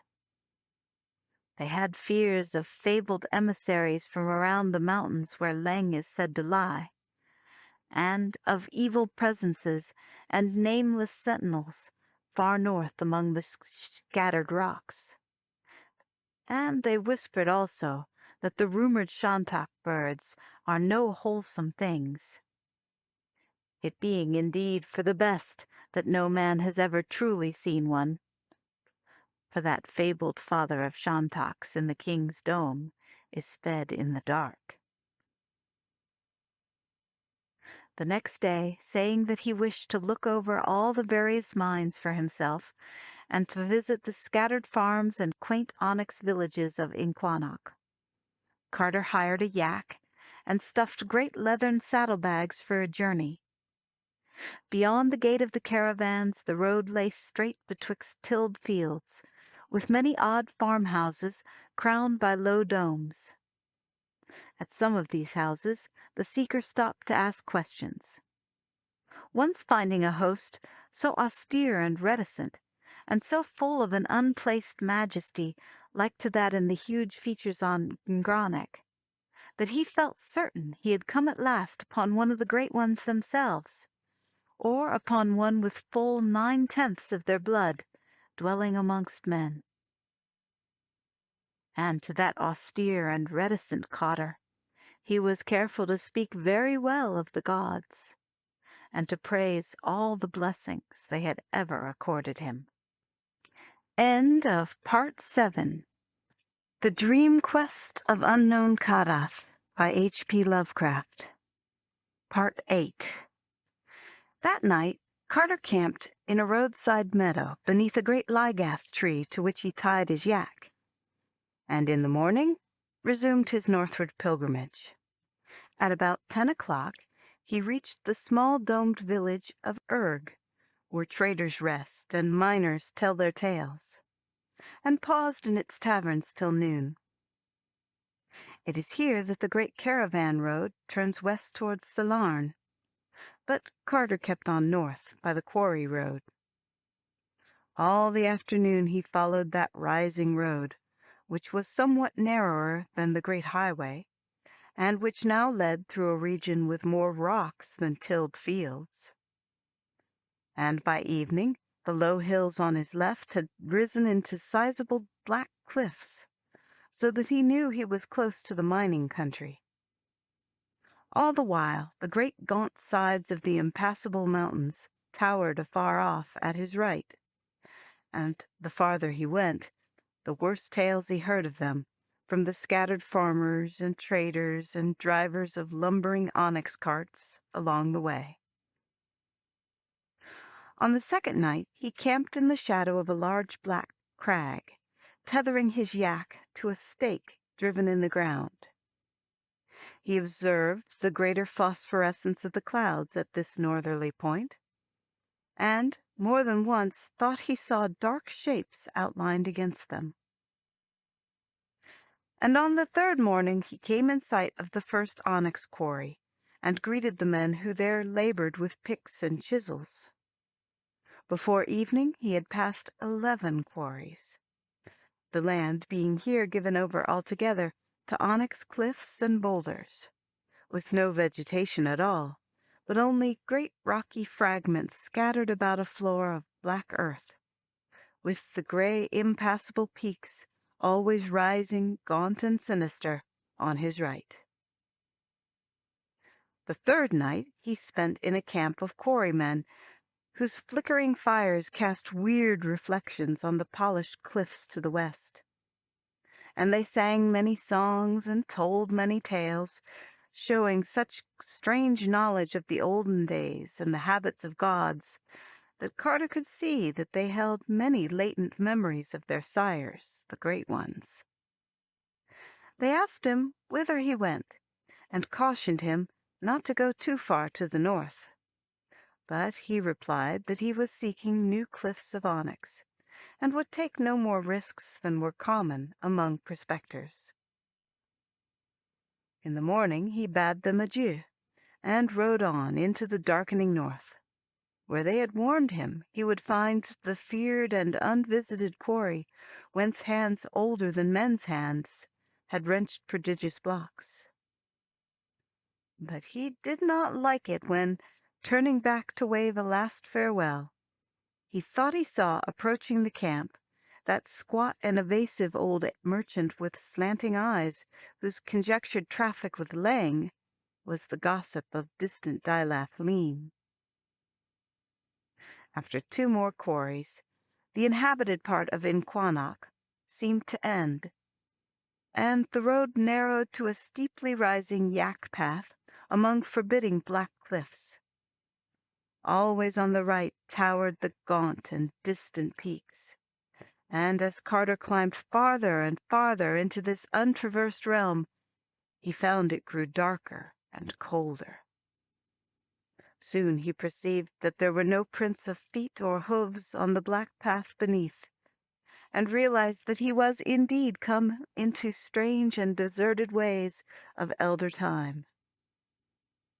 Once in a while a raven would croak far overhead, and now and then a flapping behind some vast rock would make him think uncomfortably of the rumored Shantak bird. But in the main he was alone with his shaggy steed, and it troubled him to observe that this excellent yak became more and more reluctant to advance, and more disposed to snort affrightedly at any small noise along the route. The path now contracted between sable and glistening walls, and began to display an even greater steepness than before. It was a bad footing, and the yak often slipped on the stony fragments strewn thickly about. In 2 hours Carter saw ahead a definite crest, beyond which was nothing but dull gray sky, and blessed the prospect of a level or downward course. To reach this crest, however, was no easy task, for the way had grown nearly perpendicular, and was perilous with loose black gravel and small stones. Eventually Carter dismounted and led his dubious yak, pulling very hard when the animal balked or stumbled, and keeping his own footing as best he might. Then suddenly he came to the top and saw beyond, and gasped at what he saw. The path, indeed, led straight ahead and slightly down, with the same lines of high natural walls as before. But on the left hand there opened out a monstrous space, vast acres in extent, whence some archaic power had riven and rent the native cliffs of onyx in the form of a giant's quarry. Far back into the solid precipice ran that cyclopean gouge, and deep within earth's bowels its lower delvings yawned. It was no quarry of man, and the concave sides were scarred with great squares yards wide, which told of the size of the blocks once hewn by nameless hands and chisels. High over its jagged rim huge ravens flapped and croaked, and vague whirrings in the unseen depths told of bats or urhags or less mentionable presences haunting the endless blackness. There Carter stood in the narrow way, amidst the twilight, with the rocky path sloping down before him. Tall onyx cliffs on his right that led on as far as he could see, and tall cliffs on the left, chopped off just ahead to make that terrible and unearthly quarry. All at once the yak uttered a cry and burst from his control, leaping past him and darting on in a panic till it vanished down the narrow slope toward the north. Stones kicked by its flying hooves fell over the brink of the quarry and lost themselves in the dark without any sound of striking bottom. But Carter ignored the perils of that scanty path as he raced breathlessly after the flying steed. Soon the left-behind cliffs resumed their course, making the way once more a narrow lane, And still the traveler leaped on after the yak, whose great wide prints told of its desperate flight. Once he thought he heard the hoof-beats of the frightened beasts, and doubled his speed from this encouragement. He was covering miles, and little by little the way was broadening in front, till he knew he must soon emerge on the cold and dreaded desert to the north. The gaunt gray flanks of the distant impassable peaks were again visible above the right-hand crags, and ahead were the rocks and boulders of an open space which was clearly a foretaste of the dark and limitless plain. And once more those hoof-beats sounded in his ears, plainer than before, but this time giving terror instead of encouragement, because he realized they were not the frightened hoof-beats of his fleeing yak. The beats were ruthless and purposeful, and they were behind him. Carter's pursuit of the yak became now a flight from an unseen thing, for though he dared not glance over his shoulder, he felt that the presence behind him could be nothing wholesome or mentionable. His yak must have heard or felt it first, and he did not like to ask himself whether it had followed him from the haunts of men, or had floundered up out of that black quarry pit. Meanwhile the cliffs had been left behind, so that the oncoming night fell over a great waste of sand and spectral rocks, wherein all paths were lost. He could not see the hoof-prints of his yak, but always from behind him there came that detestable clopping, mingled now and then with what he fancied were titanic flappings and whirrings. That he was losing ground seemed unhappily clear to him, and he knew he was hopelessly lost in this broken and blasted desert of meaningless rocks and untraveled sands. Only those remote and impassable peaks on the right gave him any sense of direction, and even they were less clear as the gray twilight waned and the sickly phosphorescence of the clouds took its place. Then, dim and misty in the darkling north before him, he glimpsed a terrible thing. He had thought it for some moments a range of black mountains, but now he saw it was something more.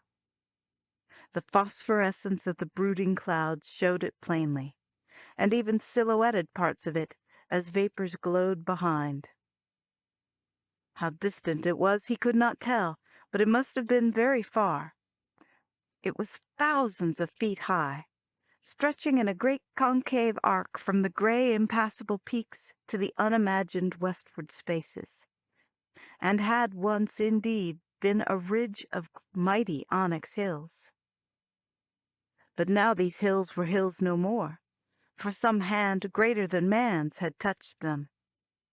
Silently they squatted here atop the world, like wolves or ghouls, crowned with clouds and mists, and guarding the secrets of the north forever. All in a great half-circle they squatted, those dog-like mountains carven into monstrous watching statues, and their right hands were raised in menace against mankind. It was only the flickering light of the clouds that made their mitered double heads seem to move. But as Carter stumbled on, he saw arise from their shadowy caps great forms whose motions were no delusion. Winged and whirring, those forms grew larger each moment, and the traveler knew his stumbling was at an end. They were not any birds or bats known elsewhere on earth or in dreamland, for they were larger than elephants, and had heads like a horse's. Carter knew that they must be the shantak birds of ill rumor, and wondered no more what evil guardians and nameless sentinels made men avoid the boreal rock desert. And as he stopped in final resignation, he dared at last to look behind him, where indeed was trotting the squat, slant-eyed trader of evil legend, grinning astride a lean yak, and leading on a noxious horde of leering shantaks, to whose wings still clung the rime and niter of the nether pits. Trapped though he was by fabulous and hippocephalic winged nightmares that pressed around in great unholy circles, Randolph Carter did not lose consciousness. Lofty and horrible, those Titan gargoyles towered above him, while the slant-eyed merchant leapt down from his yak and stood grinning before the captive. Then the man motioned Carter to mount one of the repugnant shantaks, helping him up as his judgment struggled with his loathing. It was hard work ascending, for the shantak bird has scales instead of feathers, and those scales are very slippery.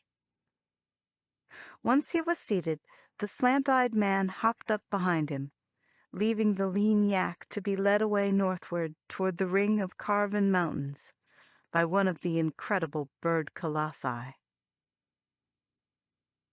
There now followed a hideous whirl through frigid space, endlessly up and eastward toward the gaunt gray flanks of those impassable mountains beyond which Leng was said to be.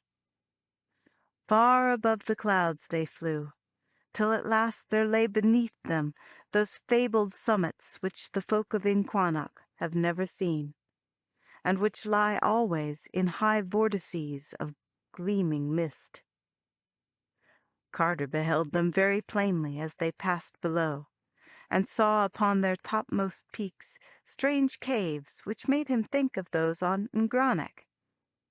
But he did not question his captor about these things, when he noticed that both the man and the horse-headed shantak appeared oddly fearful of them, hurrying past nervously and showing great tension until they were left far in the rear. The shantak now flew lower, revealing beneath the canopy of cloud a gray, barren plain, whereon at great distances shone little feeble fires. As they descended, there appeared at intervals lone huts of granite and bleak stone villages, whose tiny windows glowed with pallid light. And there came, from those huts and villages, a shrill droning of pipes and a nauseous rattle of crotala, which proved at once that Inquannock's people are right in their geographic rumors.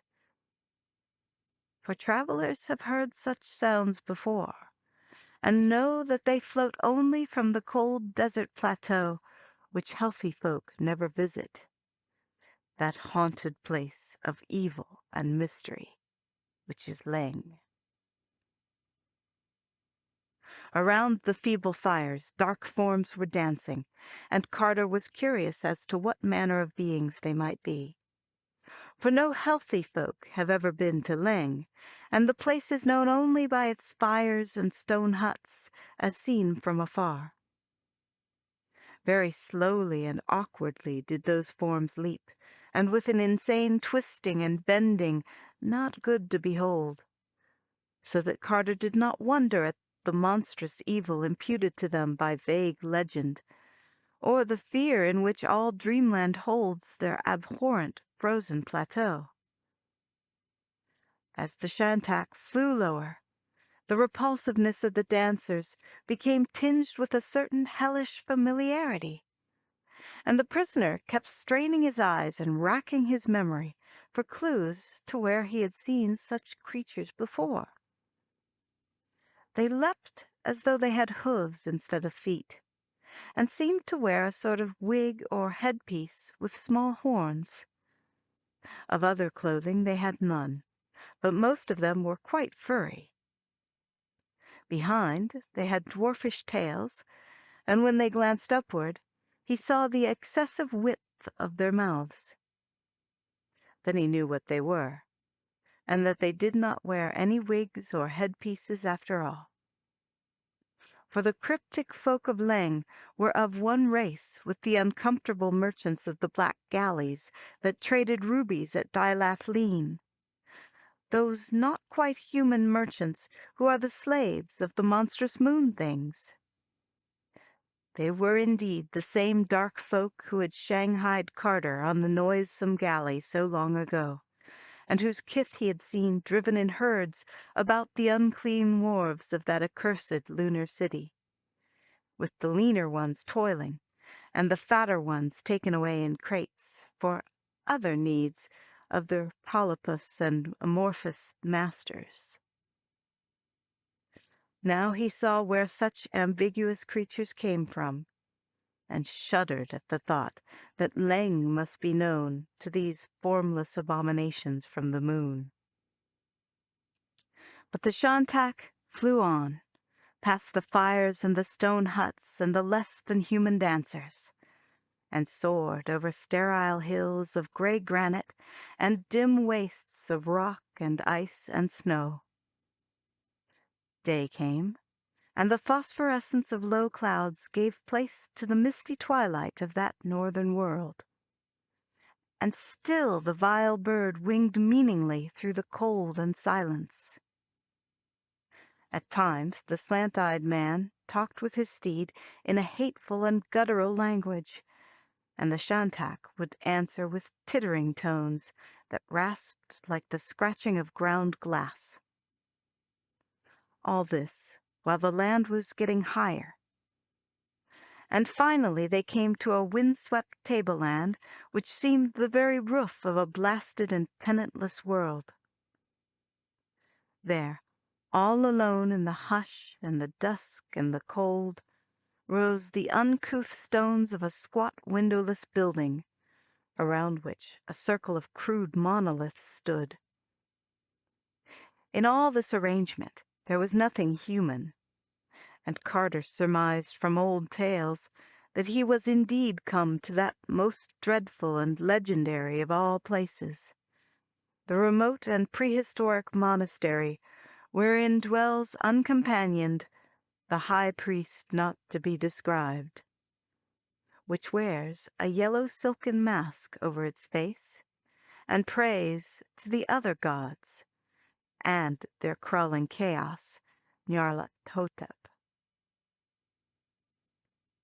The loathsome bird now settled to the ground, and the slant-eyed man hopped down and helped his captive alight. Of the purpose of his seizure, Carter now felt very sure. For clearly the slant-eyed merchant was an agent of the darker powers, eager to drag before his masters a mortal whose presumption had aimed at the finding of unknown Kadath, and the saying of a prayer before the faces of the great ones in their onyx castle. It seemed likely that this merchant had caused his former capture by the slaves of the moon things in Dilath Leen, and that he now meant to do what the rescuing cats had baffled, taking the victim to some dread rendezvous with monstrous Nyarlathotep, and telling with what boldness the seeking of unknown Kadath had been tried. Leng and the cold waste north of Inquanok must be close to the other gods, and there the passes to Kadath are well guarded. The slant-eyed man was small, but the great hippocephalic bird was there to see he was obeyed. So Carter followed where he led, and passed within the circle of standing rocks, and into the low arched doorway of that windowless stone monastery. There were no lights inside, but the evil merchant lit a small clay lamp bearing morbid bas-reliefs, and prodded his prisoner on through mazes of narrow winding corridors.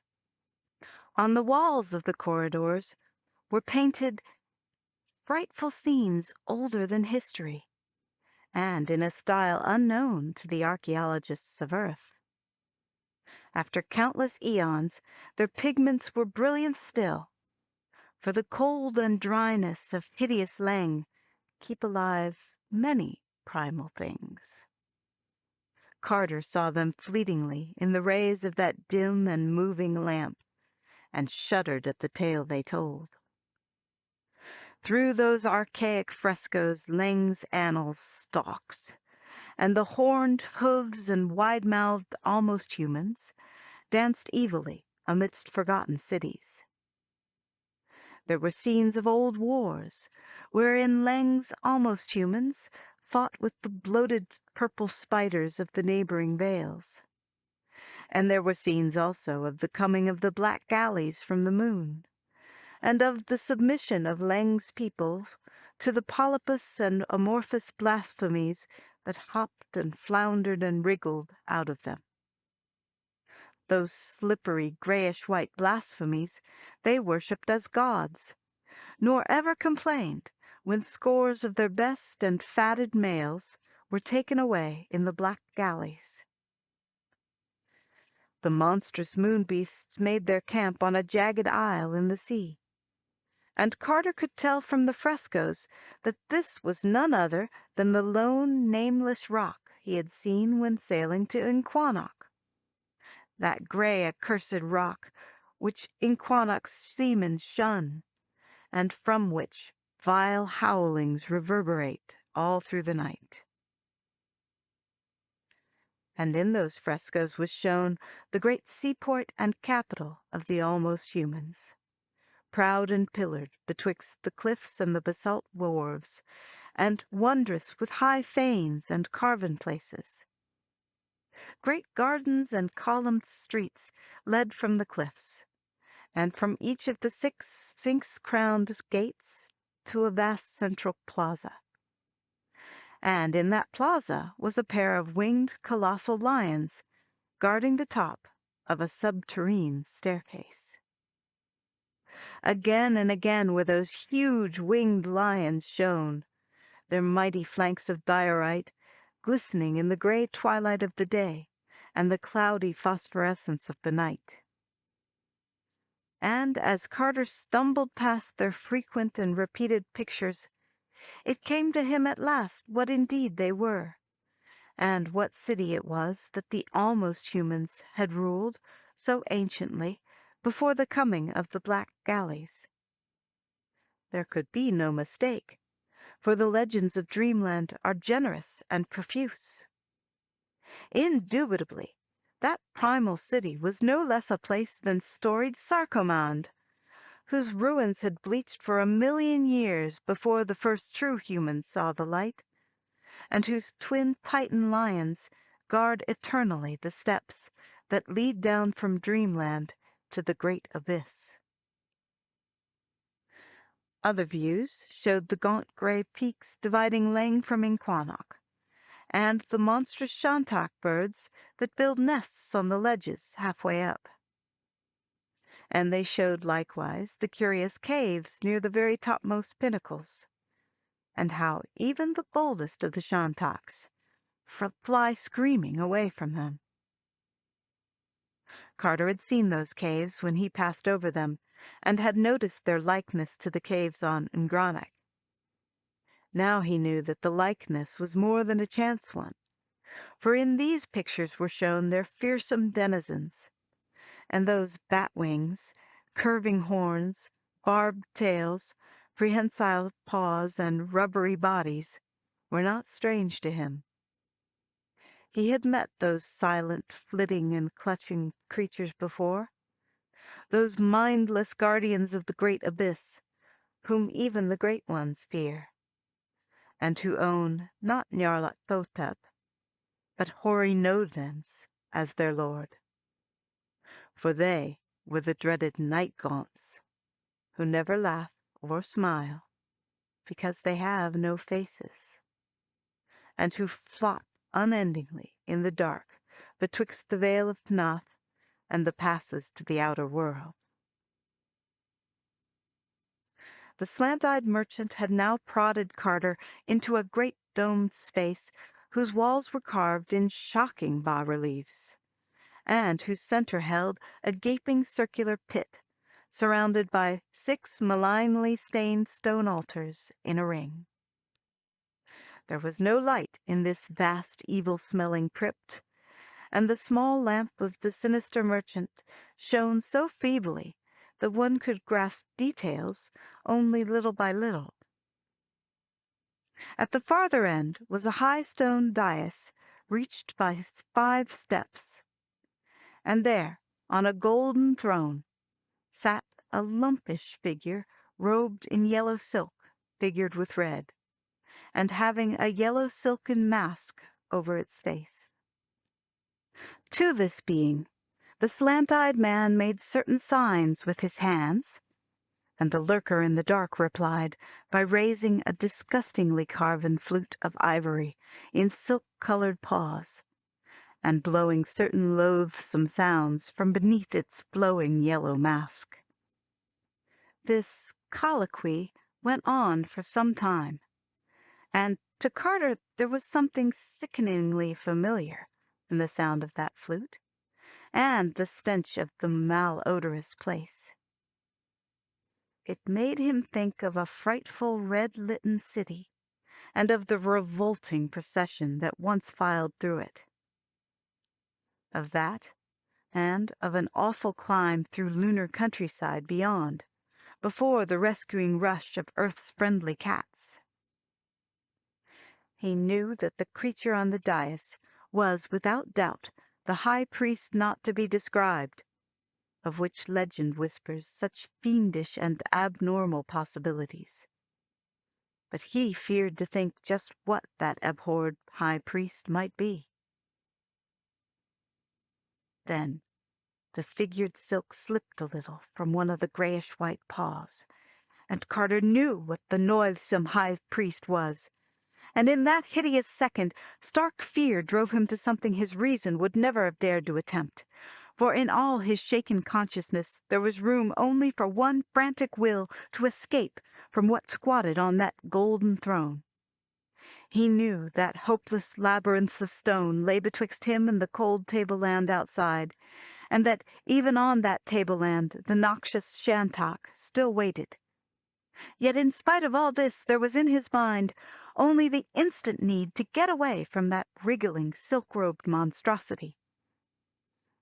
The slant-eyed man had set the curious lamp upon one of the high and wickedly stained altar stones by the pit, and had moved forward somewhat to talk to the high priest with his hands. Carter, hitherto wholly passive, now gave that man a terrific push with all the wild strength of fear, so that the victim toppled at once into that gaping well which rumor holds to reach down to the hellish vaults of Zin, where Gugs hunt ghasts in the dark. In almost the same second he seized the lamp from the altar and darted out into the frescoed labyrinths, racing this way and that as chance determined, and trying not to think of the stealthy padding of shapeless paws on the stones behind him, or of the silent wrigglings and crawlings which must be going on back there in lightless corridors. After a few moments he regretted his thoughtless haste, and wished he had tried to follow backward the frescoes he had passed on the way in. True, they were so confused and duplicated that they could not have done him much good, but he wished none the less he had made the attempt. Those he now saw were even more horrible than those he had seen then, and he knew he was not in the corridors leading outside. In time, he became quite sure that he was not followed, and slackened his pace somewhat. But scarce had he breathed in half relief when a new peril beset him. His lamp was waning, and he would soon be in pitch blackness, with no means of sight or guidance. When the light was all gone, he groped slowly in the dark, and prayed to the great ones for such help as they might afford. At times he felt the stone floor sloping up or down, and once he stumbled over a step for which no reason seemed to exist. The farther he went, the damper it seemed to be, and when he was able to feel a junction or the mouth of a side passage, he always chose the way which sloped downward the least. He believed, though, that his general course was down, and the vault-like smell and incrustations on the greasy walls and floor alike warned him he was burrowing deep in Leng's unwholesome tableland. But there was not any warning of the thing which came at last, only the thing itself with its terror and shock and breathtaking chaos. One moment he was groping slowly over the slippery floor of an almost level place, and the next he was shooting dizzily downward in the dark through a burrow which must have been well-nigh vertical. Of the length of that hideous sliding, he could never be sure, but it seemed to take hours of delirious nausea and ecstatic frenzy. Then he realized he was still, with the phosphorescent clouds of a northern night shining sickly above him. All around were crumbling walls and broken columns, and the pavement on which he lay was pierced by straggling grass and wrenched asunder by frequent shrubs and roots. Behind him, a basalt cliff rose topless and perpendicular, its dark side sculptured into repellent scenes, and pierced by an arched and carven entrance to the inner blacknesses out of which he had come. Ahead stretched double rows of pillars, and the fragments and pedestals of pillars that spoke of a broad and bygone street. And from the urns and basins along the way, he knew it had been a great street of gardens. Far off at its end, the pillars spread to mark a vast round plaza, and in that open circle there loomed, gigantic under the lurid night clouds, a pair of monstrous things. Huge winged lions of diorite they were, with blackness and shadow between them. Full 20 feet they reared their grotesque and unbroken heads, and snarled derisive on the ruins around them. And Carter knew right well what they must be, for legend tells of only one such twain. They were the changeless guardians of the great abyss, and these dark ruins were in truth primordial Sarcommand. End of Part 8. The Dream Quest of Unknown Kadath by H.P. Lovecraft. Part 9. Carter's first act was to close and barricade the archway in the cliff with fallen blocks and odd debris that lay around. He wished no follower from Leng's hateful monastery, for along the way ahead would lurk enough of other dangers. Of how to get from Sarcommand to the peopled parts of Dreamland he knew nothing at all, nor could he gain much by descending to the grottos of the ghouls, since he knew they were no better informed than he. The 3 ghouls that had helped him through the city of Gugs to the outer world had not known how to reach Sarcommand in their journey back, but had planned to ask old traders in Dilathleen. He did not like to think of going again to the subterrene world of Gugs, and risking once more that hellish tower of Koth with its cyclopean steps leading to the enchanted wood. Yet he felt he might have to try this course if all else failed. Over Leng's plateau, past the lone monastery, he dared not go unaided, for the high priest's emissaries must be many, while at the journey's end there would no doubt be the Shantax, and perhaps other things to deal with. If he could get a boat, he might sail back to Inquannock, past the jagged and hideous rock in the sea, for the primal frescoes in the monastery labyrinth had shown that this frightful place lies not far from Sarcommand's basalt quays.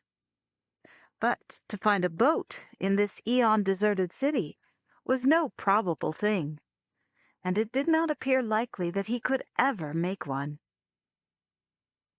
Such were the thoughts of Randolph Carter when a new impression began beating upon his mind. All this while, there had stretched before him the great corpse-like width of fabled Sarcommand, with its black broken pillars and crumbling sphinx-crowned gates, and Titan stones and monstrous winged lions against the sickly glow of those luminous night clouds.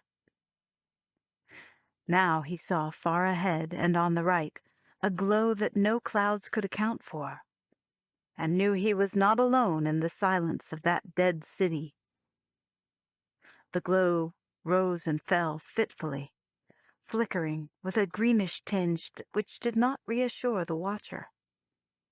And when he crept closer, down the littered street and through some narrow gaps between tumbled walls, he perceived that it was a campfire near the wharves, with many vague forms clustered darkly around it, and a lethal odor hanging heavily over all. Beyond was the oily lapping of the harbor water, with a great ship riding at anchor. And Carter paused in stark terror when he saw that the ship was indeed one of the dreaded black galleys from the moon. Then, just as he was about to creep back from that detestable flame, he saw a stirring among the vague dark forms, and heard a peculiar and unmistakable sound. It was the frightened meeping of a ghoul, and in a moment it had swelled to a veritable chorus of anguish. Secure as he was in the shadow of monstrous ruins, Carter allowed his curiosity to conquer his fear, and crept forward again instead of retreating. Once, in crossing an open street, he wriggled worm-like on his stomach, and in another place he had to rise to his feet to avoid making a noise among heaps of fallen marble. But always he succeeded in avoiding discovery, so that in a short time he had found a spot behind a Titan pillar where he could watch the whole green-litten scene of action. There, around a hideous fire fed by the obnoxious stems of lunar fungi, there squatted a stinking circle of the toad-like moon beasts and their almost human slaves. Some of these slaves were heating curious iron spears in the leaping flames, and at intervals applying their white-hot points to 3 tightly trussed prisoners that lay writhing before the leaders of the party. From the motions of their tentacles, Carter could see that the blunt-snouted moon beasts were enjoying the spectacle hugely, and vast was his horror when he suddenly recognized the frantic meeping, and knew that the tortured ghouls were none other than the faithful trio which had guided him safely from the abyss, and had thereafter set out from the enchanted wood to find Sarkomand and the gate to their native deeps. The number of malodorous moon beasts about that greenish fire was very great, and Carter saw that he could do nothing now to save his former allies. Of how the ghouls had been captured he could not guess, but fancied that the grey toad-like blasphemies had heard them inquire in Dilathleen concerning the way to Sarkomand, and had not wished them to approach so closely the hateful plateau of Leng, and the high priest not to be described. For a moment he pondered on what he ought to do, and recalled how near he was to the gate of the ghouls' black kingdom. Clearly it was wisest to creep east to the Plaza of Twin Lions and descend at once to the gulf, where assuredly he would meet no horrors worse than those above, and where he might soon find ghouls eager to rescue their brethren, and perhaps to wipe out the moon beasts from the black galley. It occurred to him that the portal, like other gates to the abyss, might be guarded by flocks of night gaunts, but he did not fear these faceless creatures now. He had learned that they are bound by solemn treaties with the ghouls, and the ghoul which was Pickman had taught him how to glibber a password they understood. So Carter began another silent crawl through the ruins, edging slowly toward the great central plaza and the winged lions. It was ticklish work, but the moon beasts were pleasantly busy, and did not hear the slight noises which he twice made by accident among the scattered stones. At last he reached the open space and picked his way among the stunted trees and vines that had grown up therein. The gigantic lions loomed terrible above him in the sickly glow of the phosphorescent night clouds. But he manfully persisted toward them, and presently crept round to their faces, knowing it was on that side he would find the mighty darkness which they guard. 10 feet apart crouched the mocking-faced beasts of diorite, brooding on cyclopean pedestals whose sides were chiseled in fearsome bas-reliefs. Betwixt them was a tiled court, with a central space which had once been railed with balusters of onyx. Midway in this space a black well opened, and Carter soon saw that he had indeed reached the yawning gulf whose crusted and moldy stone steps lead down to the crypts of nightmare. Terrible is the memory of that dark descent, in which hours wore themselves away, whilst Carter wound sightlessly round and round down a fathomless spiral of steep and slippery stairs.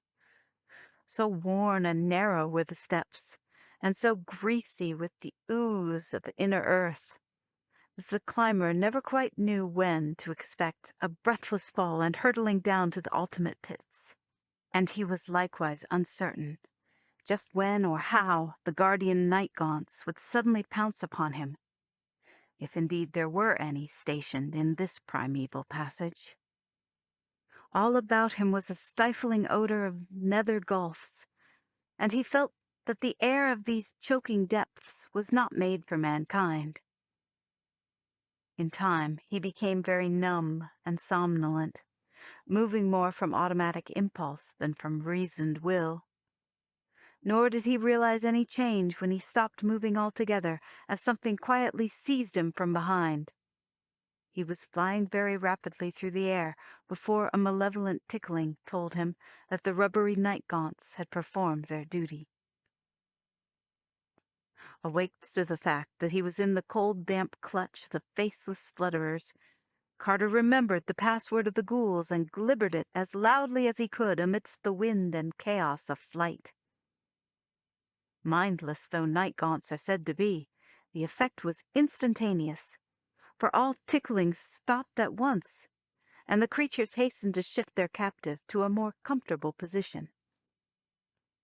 Thus encouraged, Carter ventured some explanations, telling of the seizure and torture of 3 ghouls by the moon beasts, and of the need of assembling a party to rescue them. The night-gaunts, though inarticulate, seemed to understand what was said, and showed greater haste and purpose in their flight. Suddenly the dense blackness gave place to the grey twilight of inner earth, and there opened up ahead one of those flat sterile plains on which ghouls love to squat and gnaw. Scattered tombstones and osseous fragments told of the denizens of that place, and as Carter gave a loud meep of urgent summons, a score of burrows emptied forth their leathery, dog-like tenants. The night-gaunts now flew low and set their passenger upon his feet, afterward withdrawing a little and forming a hunched semicircle on the ground, while the ghouls greeted the newcomer. Carter glibbered his message rapidly and explicitly to the grotesque company, and 4 of them at once departed through different burrows to spread the news to others and gather such troops as might be available for a rescue. After a long wait, a ghoul of some importance appeared, and made significant signs to the night-gaunts, causing 2 of the latter to fly off into the dark. Thereafter there were constant accessions to the hunched flock of night-gaunts on the plain, till at length the slimy soil was fairly black with them. Meanwhile fresh ghouls crawled out of the burrows one by one, all glibbering excitedly, and forming in crude battle array, not far from the huddled night-gaunts. In time there appeared that proud and influential ghoul which was once the artist Richard Pickman of Boston, and to him Carter glibbered a very full account of what had occurred. The erstwhile Pickman, pleased to greet his ancient friend again, seemed very much impressed, and held a conference with other chiefs a little apart from the growing throng. Finally, after scanning the ranks with care, the assembled chiefs all meeped in unison and began glibbering orders to the crowds of ghouls and night gaunts. A large detachment of the horned flyers vanished at once, while the rest grouped themselves 2 by 2 on their knees with extended forelegs, awaiting the approach of the ghouls 1 by 1. As each ghoul reached the pair of night gaunts to which he was assigned, he was taken up and borne away into the darkness, till at last the whole throng had vanished save for Carter, Pickman, and the other chiefs, and a few pairs of night gaunts. Pickman explained that night gaunts are the advance guard and battle steeds of the ghouls, and that the army was issuing forth to Sarkomand to deal with the moon beasts. Then Carter and the ghoulish chiefs approached the waiting bearers and were taken up by the damp, slippery paws. Another moment, and all were whirling in wind and darkness, endlessly up, up, up to the gate of the winged lions and the spectral ruins of primal Sarkomand. When, after a great interval, Carter saw again the sickly light of Sarkomand's nocturnal sky, it was to behold the great central plaza swarming with militant ghouls and night gaunts. Day, he felt sure, must be almost due, but so strong was the army that no surprise of the enemy would be needed. The greenish flare near the wharves still glimmered faintly, though the absence of ghoulish meeping showed that the torture of the prisoners was over for the nonce. Softly glibbering directions to their steeds and to the flock of riderless night gaunts ahead, the ghouls presently rose in wide whirring columns and swept on over the bleak ruins toward the evil flame. Carter was now beside Pickman in the front rank of ghouls, and saw as they approached the noisome camp that the moon beasts were totally unprepared.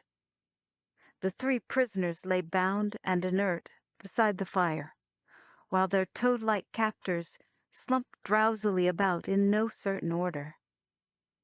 The almost human slaves were asleep, even the sentinels shirking a duty which in this realm must have seemed to them merely perfunctory. The final swoop of the night gaunts and mounted ghouls was very sudden. Each of the grayish toad-like blasphemies and their almost human slaves being seized by a group of night gaunts before a sound was made. The moon beasts, of course, were voiceless, and even the slaves had little chance to scream before rubbery paws choked them into silence. Horrible were the writhings of those great jellyfish abnormalities as the sardonic night gaunts clutched them, but nothing availed against the strength of those black prehensile talons.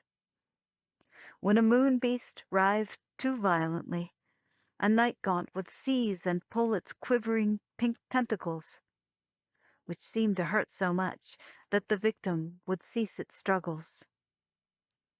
Carter expected to see much slaughter, but found that the ghouls were far subtler in their plans. They glibbered certain simple orders to the night gaunts which held the captives, trusting the rest to instinct. And soon the hapless creatures were borne silently away into the great abyss, to be distributed impartially amongst the doles, gugs, ghasts, and other dwellers in darkness, whose modes of nourishment are not painless to their chosen victims. Meanwhile, the 3 bound ghouls had been released and consoled by their conquering kinsfolk, whilst various parties searched the neighborhood for possible remaining moon beasts, and boarded the evil-smelling black galley at the wharf to make sure that nothing had escaped the general defeat. Surely enough, the capture had been thorough, for not a sign of further life could the victors detect. Carter, anxious to preserve a means of access to the rest of Dreamland, urged them not to sink the anchored galley. And this request was freely granted, out of gratitude for his act in reporting the plight of the captured trio. On the ship were found some very curious objects and decorations, some of which Carter cast at once into the sea. Ghouls and night gaunts now formed themselves in separate groups, the former questioning their rescued fellows anent past happenings. It appeared that the three had followed Carter's directions and proceeded from the enchanted wood to Dilathleen by way of Near and the Skin, stealing human clothes at a lonely farmhouse and loping as closely as possible in the fashion of a man's walk. In Dilathleen's taverns, their grotesque ways and faces had aroused much comment, but they had persisted in asking the way to Sarkomand, until at last an old traveler was able to tell them. Then they knew that only a ship for Lelag Leng would serve their purpose, and prepared to wait patiently for such a vessel. But evil spies had doubtless reported much, for shortly a black galley put into port, and the wide-mouthed ruby merchants invited the ghouls to drink with them in a tavern. Wine was produced from one of those sinister bottles grotesquely carven from a single ruby. And after that, the ghouls found themselves prisoners on the black galley, as Carter had found himself. This time, however, the unseen rowers steered not for the moon, but for antique Sarkomand, bent evidently on taking their captives before the high priest not to be described. They had touched at the jagged rock in the northern sea, which Inquannock's mariners shun, and the ghouls had there seen for the first time the real masters of the ship, being sickened, despite their own callousness, by such extremes of malign shapelessness and fearsome odor. There, too, were witnessed the nameless pastimes of the toad-like resident garrison, such pastimes as give rise to the night howlings which men fear. After that had come the landing at ruined Sarkomand, and the beginning of the torture, whose continuance the present rescue had prevented. Future plans were next discussed, the three rescued ghouls suggesting a raid on the jagged rock and the extermination of the toad-like garrison there. To this, however, the night gaunts objected, since the prospect of flying over water did not please them. Most of the ghouls favored the design, but were at a loss how to follow it without the help of the winged night gaunts. Thereupon Carter, seeing that they could not navigate the anchored galley, offered to teach them the use of the great banks of oars, to which proposal they eagerly assented. End of Part 9. The Dream Quest of Unknown Kadath by H.P. Lovecraft. Part 10. Gray day had now come, and under that leaden northern sky, a picked detachment of ghouls filed into the noisome ship and took their seats on the rowers' benches. Carter had found them fairly apt at learning, and before night had risked several experimental trips around the harbor. Not till 3 days later, however, did he deem it safe to attempt the voyage of conquest. Then, the rowers trained and the night gaunts safely stowed in the forecastle, the party set sail at last.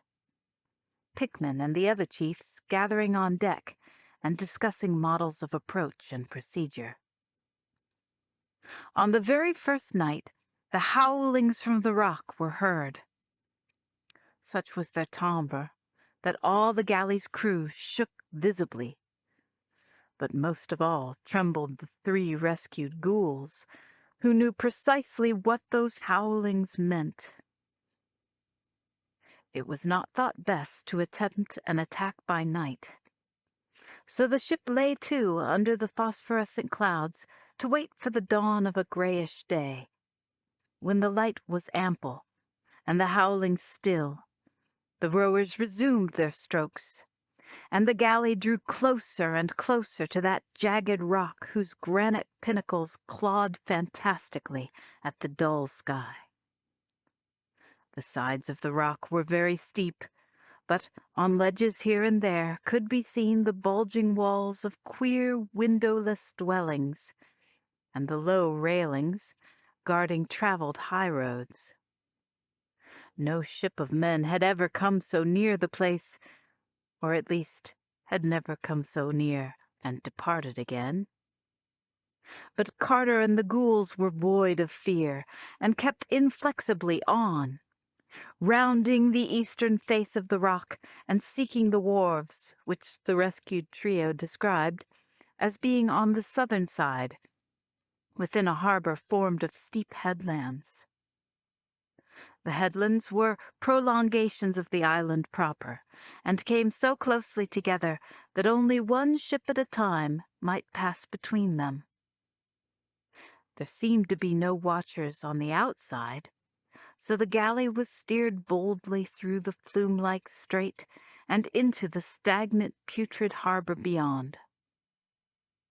Here, however, all was bustle and activity, with several ships lying at anchor along a forbidding stone quay, and scores of almost human slaves and moon-beasts by the waterfront, handling crates and boxes, or driving nameless and fabulous horrors hitched to lumbering lorries. There was a small stone town hewn out of the vertical cliff above the wharves, with the start of a winding road that spiraled out of sight toward higher ledges of the rock. Of what lay inside that prodigious peak of granite, none might say, but the things one saw on the outside were far from encouraging. At sight of the incoming galley, the crowds on the wharves displayed much eagerness, those with eyes staring intently, and those without eyes wriggling their pink tentacles expectantly. They did not, of course, realize that the black ship had changed hands, for ghouls look much like the horned and hooved almost humans, and the night gaunts were all out of sight below.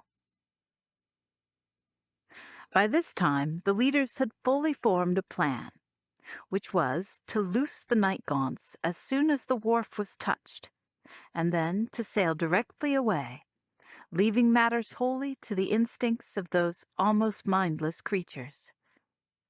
Marooned on the rock, the horned flyers would first of all seize whatever living things they found there, and afterward, quite helpless to think except in terms of the homing instinct, would forget their fears of water and fly swiftly back to the abyss, bearing their noisome prey to appropriate destinations in the dark, from which not much would emerge alive. The ghoul that was Pickman now went below and gave the night gaunts their simple instructions, while the ship drew very near to the ominous and malodorous wharves.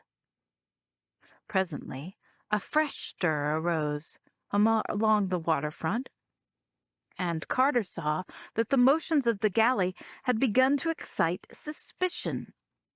Evidently the steersman was not making for the right dock, and probably the watchers had noticed the difference between the hideous ghouls and the almost human slaves whose places they were taking. Some silent alarm must have been given, for almost at once a horde of the mephitic moon beasts began to pour from the little black doorways of the windowless houses and down the winding road at the right. A rain of curious javelins struck the galley as the prow hit the wharf, felling two ghouls and slightly wounding another. But at this point all the hatches were thrown open to emit a black cloud of whirring night gaunts, which swarmed over the town like a flock of horned and cyclopean bats. The jellyish moon beasts had procured a great pull, and were trying to push off the invading ship. But when the night gaunts struck them, they thought of such things no more. It was a very terrible spectacle to see those faceless and rubbery ticklers at their pastime, and tremendously impressive to watch the dense cloud of them spreading through the town and up the winding roadway to the reaches above. Sometimes a group of the black flutterers would drop a toad-like prisoner from aloft by mistake, and the manner in which the victim would burst was highly offensive to the sight and smell. When the last of the night gaunts had left the galley, the ghoulish leaders glibbered an order of withdrawal, and the rowers pulled quietly out of the harbor between the grey headlands, while still the town was a chaos of battle and conquest. The Pickman ghoul allowed several hours for the night gaunts to make up their rudimentary minds and overcome their fear of flying over the sea, and kept the galley standing about a mile off the jagged rock while he waited, and dressed the wounds of the injured men. Night fell, and the grey twilight gave place to the sickly phosphorescence of low clouds, and all the while the leaders watched the high peaks of that accursed rock for signs of the night gaunt's flight. Toward morning, a black speck was seen hovering timidly over the topmost pinnacle, and shortly afterward the speck had become a swarm. Just before daybreak the swarm seemed to scatter, and within a quarter of an hour it had vanished wholly in the distance toward the northeast.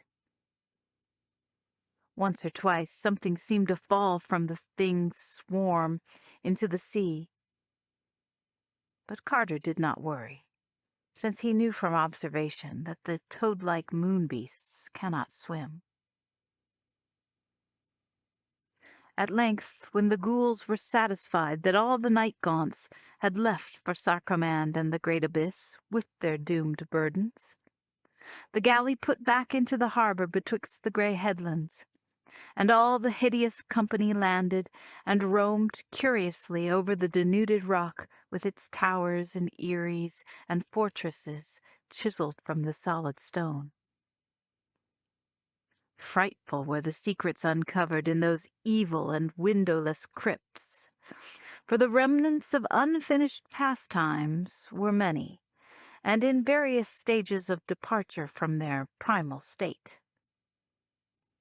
Carter put out of the way certain things which were, after a fashion, alive, and fled precipitately from a few other things about which he could not be very positive. The stench-filled houses were furnished mostly with grotesque stools and benches carven from moon trees, and were painted inside with nameless and frantic designs. Countless weapons, implements, and ornaments lay about, including some large idols of solid ruby depicting singular beings not found on the earth. These latter did not, despite their material, invite either appropriation or long inspection, and Carter took the trouble to hammer 5 of them into very small pieces. The scattered spears and javelins he collected, and with Pickman's approval, distributed among the ghouls. Such devices were new to the dog-like lopers, but their relative simplicity made them easy to master after a few concise hints. The upper parts of the rock held more temples than private homes, and in numerous hewn chambers were found terrible carven altars and doubtfully stained fonts and shrines for the worship of things more monstrous than the wild gods atop Kadath.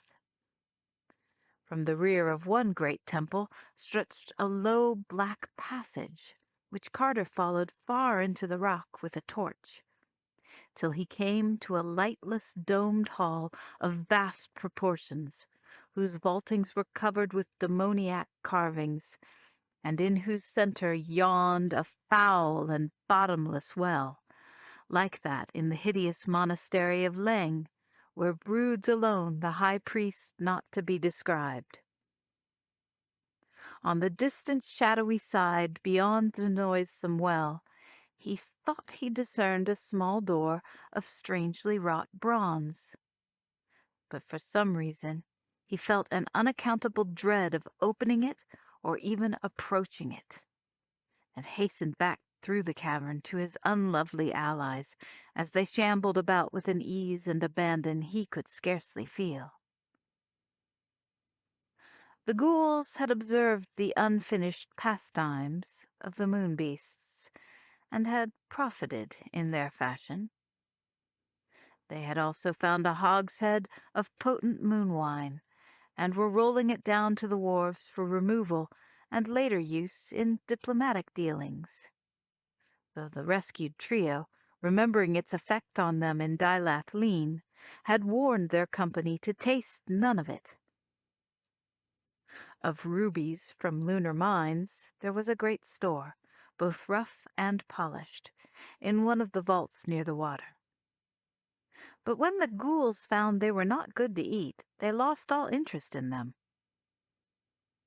Carter did not try to carry any away, since he knew too much about those which had mined them. Suddenly there came an excited meeping from the sentries on the wharves, and all the loathsome foragers turned from their tasks to stare seaward and cluster round the waterfront. Betwixt the grey headlands a fresh black galley was rapidly advancing, and it would be but a moment before the almost humans on deck would perceive the invasion of the town, and give the alarm to the monstrous things below. Fortunately, the ghouls still bore the spears and javelins which Carter had distributed amongst them, and at his command, sustained by the being that was Pickman, they now formed a line of battle, and prepared to prevent the landing of the ship. Presently a burst of excitement on the galley told of the crew's discovery of the changed state of things, and the instant stoppage of the vessel proved that the superior numbers of the ghouls had been noted and taken into account. After a moment of hesitation, the newcomers silently turned and passed out between the headlands again. But not for an instant did the ghouls imagine that the conflict was averted. Either the dark ship would seek reinforcements, or the crew would try to land elsewhere on the island. Hence, a party of scouts was at once sent up toward the pinnacle to see what the enemy's course would be. In a very few minutes the ghoul returned, breathless, to say that the moon beasts and almost humans were landing on the outside of the more easterly of the rugged grey headlands, and ascending by hidden paths and ledges which a goat could scarcely tread in safety. Almost immediately afterward the galley was sighted again through the flume-like strait, but only for a second. Then a few moments later a second messenger panted down from aloft to say that another party was landing on the other headland, both being much more numerous than the size of the galley would seem to allow for. The ship itself, moving slowly with only one sparsely manned tier of oars, soon hove into sight betwixt the cliffs, and lay to in the feeded harbour, as if to watch the coming fray, and stand by for any possible use. By this time Carter and Pickman had divided the ghouls into 3 parties, one to meet each of the 2 invading columns, and one to remain in the town. The first 2 at once scrambled up the rocks in their respective directions, while the third was subdivided into a land party and a sea party. The sea party, commanded by Carter, boarded the anchored galley and rowed out to meet the undermanned galley of the newcomers, whereat the latter retreated through the strait to the open sea. Carter did not at once pursue it, for he knew he might be needed more acutely near the town. Meanwhile the frightful detachments of the moon beasts and almost humans had lumbered up to the top of the headlands, and were shockingly silhouetted on either side against the gray twilight sky. The thin, hellish flutes of the invaders had now begun to whine, and the general effect of those hybrid, half-amorphous processions was as nauseating as the actual odor given off by the toad-like lunar blasphemies. Then the two parties of the ghouls swarmed into sight and joined the silhouetted panorama. Javelins began to fly from both sides, and the swelling meeps of the ghouls and the bestial howls of the almost humans gradually joined the hellish whine of the flutes to form a frantic and indescribable chaos of daemon cacophony. Now and then bodies fell from the narrow ridges of the headlands into the sea outside or the harbor inside, in the latter case being sucked quickly under by certain submarine lurkers whose presence was indicated only by prodigious bubbles. For half an hour this dual battle raged in the sky, till upon the west cliff the invaders were completely annihilated. On the east cliff, however, where the leader of the moon beast party appeared to be present, the ghouls had not fared so well, and were slowly retreating to the slopes of the pinnacle proper. Pickman had quickly ordered reinforcements for this front from the party in the town, and these had helped greatly in the earlier stages of the combat. Then, when the western battle was over, the victorious survivors hastened across to the aid of their hard-pressed fellows, turning the tide and forcing the invaders back again along the narrow ridge of the headland. The almost humans were by this time all slain, but the last of the toad-like horrors fought desperately, with the great spears clutched in their powerful and disgusting paws. The time for javelins was now nearly past, and the fight became a hand-to-hand contest of what few spearmen could meet upon that narrow ledge.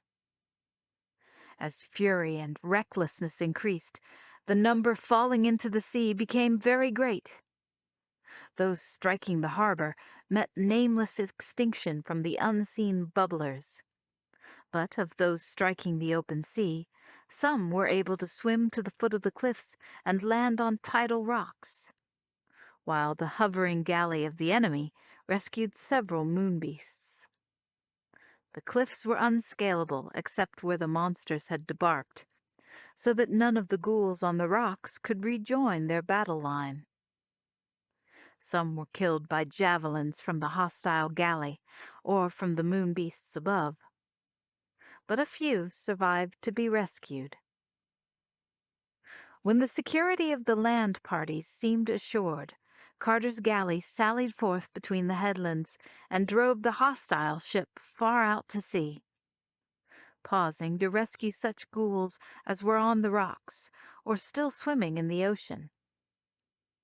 Several moonbeasts washed on rocks or reefs were speedily put out of the way.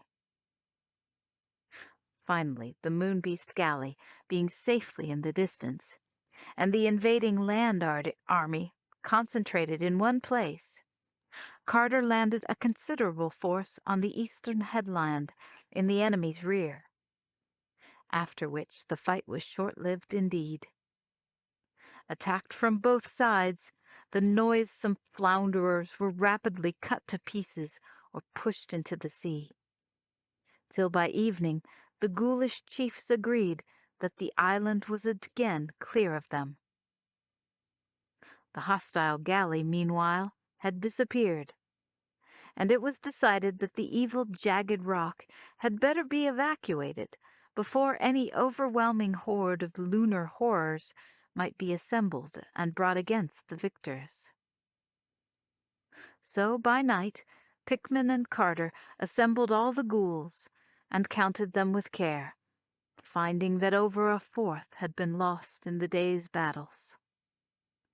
The wounded were placed on bunks in the galley, for Pickman always discouraged the old ghoulish custom of killing and eating one's wounded. and the able-bodied troops were assigned to the oars or to such other places as they might most usefully fill. Under the low phosphorescent clouds of night, the galley sailed, and Carter was not sorry to be departing from the island of unwholesome secrets, whose lightless domed hall with its bottomless well and repellent bronze door lingered restlessly in his fancy. Dawn found the ship in sight of Sarkoman's ruined quays of basalt, where a few night-gaunt sentries still waited, squatting like black-horned gargoyles on the broken columns and crumbling sphinxes of that fearful city which lived and died before the years of man. End of Part 10 of The Dream Quest of Unknown Kadath. The Dream Quest of Unknown Kadath by H.P. Lovecraft. Part 11. The ghouls made camp amongst the fallen stones of Sarkomand, dispatching a messenger for enough night-gaunts to serve them as steeds. Pickman and the other chiefs were effusive in their gratitude for the aid Carter had lent them. Carter now began to feel that his plans were indeed maturing well, and that he would be able to command the help of these fearsome allies, not only in quitting this part of Dreamland, but in pursuing his ultimate quest for the gods atop unknown Kadath, and the marvelous sunset city they so strangely withheld from his slumbers. Accordingly, he spoke of these things to the ghoulish leaders, telling what he knew of the cold waste wherein Kadath stands, and of the monstrous Shantax, and the mountains carven into double-headed images which guard it. He spoke of the fear of Shantax for night-gaunts, and of how the vast hippocephalic birds fly screaming from the black burrows high up on the gaunt grey peaks that divide Inquanok from hateful Leng. He spoke, too, of the things he had learned concerning night-gaunts from the frescoes in the windowless monastery of the high priest not to be described. How even the great ones fear them, and how their ruler is not the crawling chaos Nyarlathotep at all, but hoary and immemorial Nodens, lord of the great abyss. All these things Carter glibbered to the assembled ghouls, and presently outlined that request which he had in mind, and which he did not think extravagant, considering the services he had so lately rendered the rubbery, dog-like lopers. He wished very much, he said, for the services of enough night-gaunts to bear him safely through the air past the realm of Shantax and carven mountains, and up into the old waste beyond the returning tracks of any other mortal. He desired to fly to the onyx castle atop unknown Kadath in the cold waste, to plead with the great ones for the sunset city they denied him, and felt sure that the night-gaunts could take him thither without trouble. High above the perils of the plain, and over the hideous double heads of those carven sentinel mountains that squat eternally in the grey dusk. For the horned and faceless creatures there could be no danger from aught of earth, since the great ones themselves dread them. And even were unexpected things to come from the other gods, who are prone to oversee the affairs of earth's milder gods, the night-gaunts need not fear. For the outer hells are indifferent matters to such silent and slippery flyers as own not Nyarlathotep for their master, but bow only to potent and archaic Nodens. A flock of 10 or 15 night-gaunts, Carter glibbered, would surely be enough to keep any combination of Shantax at a distance, though perhaps it might be well to have some ghouls in the party to manage the creatures, their ways being better known to their ghoulish allies than to men. The party could land him at some convenient point within whatever walls that fabulous onyx citadel might have, waiting in the shadows for his return or his signal, whilst he ventured inside the castle to give prayer to the gods of earth.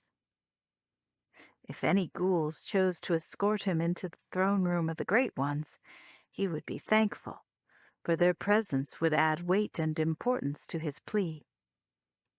He would not, however, insist upon this, but merely wished transportation to and from the castle atop unknown Kadath.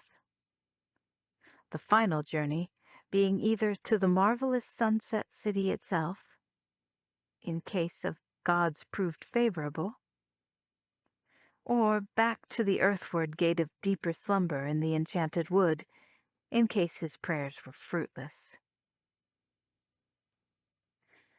Whilst Carter was speaking, all the ghouls listened with great attention, and as the moments advanced, the sky became black with clouds of those night gaunts for which messengers had been sent. The winged steeds settled in a semicircle around the ghoulish army, waiting respectfully as the dog-like chieftains considered the wish of the earthly traveler.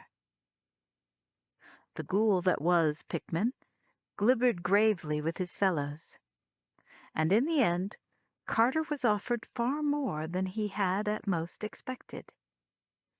As he had aided the ghouls in their conquest of the moon beasts, so would they aid him in his daring voyage to realms whence none had ever returned, lending him not merely a few of their allied night gaunts, but their entire army as then encamped, veteran fighting ghouls and newly assembled night gaunts alike, save only a small garrison for the captured Black Galley and such spoils as had come from the jagged rock in the sea. They would set out through the air whenever he might wish, and once arrived on Kadath, a suitable train of ghouls would attend him in state as he placed his petition before Earth's gods in their onyx castle. Moved by a gratitude and satisfaction beyond words, Carter made plans with the ghoulish leaders for his audacious voyage. The army would fly high, they decided, over hideous Leng with its nameless monastery and wicked stone villages, stopping only at the vast grey peaks to confer with the Shantak frightening night gaunts whose burrows honeycombed their summits. They would then, according to what advice they might receive from those denizens, choose their final course, approaching unknown Kadath either through the desert of carven mountains north of Inquanok, or through the more northerly reaches of repulsive Leng itself. Dog-like and soulless as they are, the ghouls and night gaunts had no dread of what those untrodden deserts might reveal, nor did they feel any deterring awe at the thought of Kadath, towering lone with its onyx castle of mystery. About midday, the ghouls and night gaunts prepared for flight, each ghoul selecting a suitable pair of horned steeds to bear him. Carter was placed well up toward the head of the column beside Pickman, and in the front of the whole a double line of riderless night gaunts was provided as a vanguard. At a brisk meep from Pickman, the whole shocking army rose in a nightmare cloud above the broken columns and crumbling sphinxes of primordial Sarkomand. Higher and higher, till even the great basalt cliff behind the town was cleared, and the cold, sterile tableland of Leng's outskirts lay open to sight. Still higher flew the black host, till even this tableland grew small beneath them. And as they worked northward over the wind-swept plateau of horror, Carter saw once again, with a shudder, the circle of crude monoliths and the squat windowless building which he knew held that frightful silken-masked blasphemy from whose clutches he had so narrowly escaped. This time no descent was made, as the army swept bat-like over the sterile landscape, passing the feeble fires of the unwholesome stone villages at a great altitude, and pausing not at all to mark the morbid twistings of the hooved, horned, almost humans that dance and pipe eternally therein. Once they saw a shantak bird flying low over the plain, but when it saw them, it screamed noxiously and flapped off to the north in grotesque panic. At dusk they reached the jagged gray peaks that formed the barrier of Inquanok, and hovered about these strange caves near the summits, which Carter recalled as so frightful to the Shantaks. At the insistent meeping of the ghoulish leaders, there issued forth from each lofty burrow a stream of horned black flyers, with which the ghouls and night gaunts of the party conferred at length by means of ugly gestures. It soon became clear that the best course would be that over the cold waste north of Inquanok, for Leng's northward reaches are full of unseen pitfalls that even the night gaunts dislike. Abysmal influences centering in certain white hemispherical buildings on curious knolls, which common folklore associates unpleasantly with the other gods and their crawling chaos, Nyarlathotep. Of Kadath, the flutterers of the peaks knew almost nothing, save that there must be some mighty marvel toward the north, over which the Shantaks and the Carven Mountains stand guard. They hinted at rumored abnormalities of proportion in those trackless leagues beyond, and recalled vague whispers of a realm where night broods eternally. But of definite data they had nothing to give. So Carter and his party thanked them kindly, and crossing the topmost granite pinnacles to the skies of Inquanok, dropped below the level of the phosphorescent night clouds, and beheld in the distance those terrible squatting gargoyles that were mountains, till some Titan hand carved fright into their virgin rock. There they squatted in a hellish half-circle, their legs on the desert sand, and their miters piercing the luminous clouds. Sinister, wolf-like, and double-headed, with faces of fury and right hands raised, dully and malignly watching the rim of man's world, and guarding with horror the reaches of a cold northern world that is not man's. From their hideous laps rose evil Shantaks of elephantine bulk. But these all fled with insane titters as the vanguard of night gaunts was sighted in the misty sky. Northward above those gargoyle mountains the army flew, and over leagues of dim desert where never a landmark rose. Less and less luminous grew the clouds, till at length Carter could see only blackness around him. But never did the winged steeds falter, bred as they were in earth's darkest crypts, and seeing not with any eyes, but with the whole dank surface of their slippery forms. On and on they flew, past winds of dubious scent and sounds of dubious import, ever in thickest darkness, and covering such prodigious spaces that Carter wondered whether or not they could still be within Earth's dreamland. Then suddenly the clouds thinned, and the stars shone spectrally above. All below was still black, but those pallid beacons in the sky seemed alive with a meaning and directiveness they had never possessed elsewhere.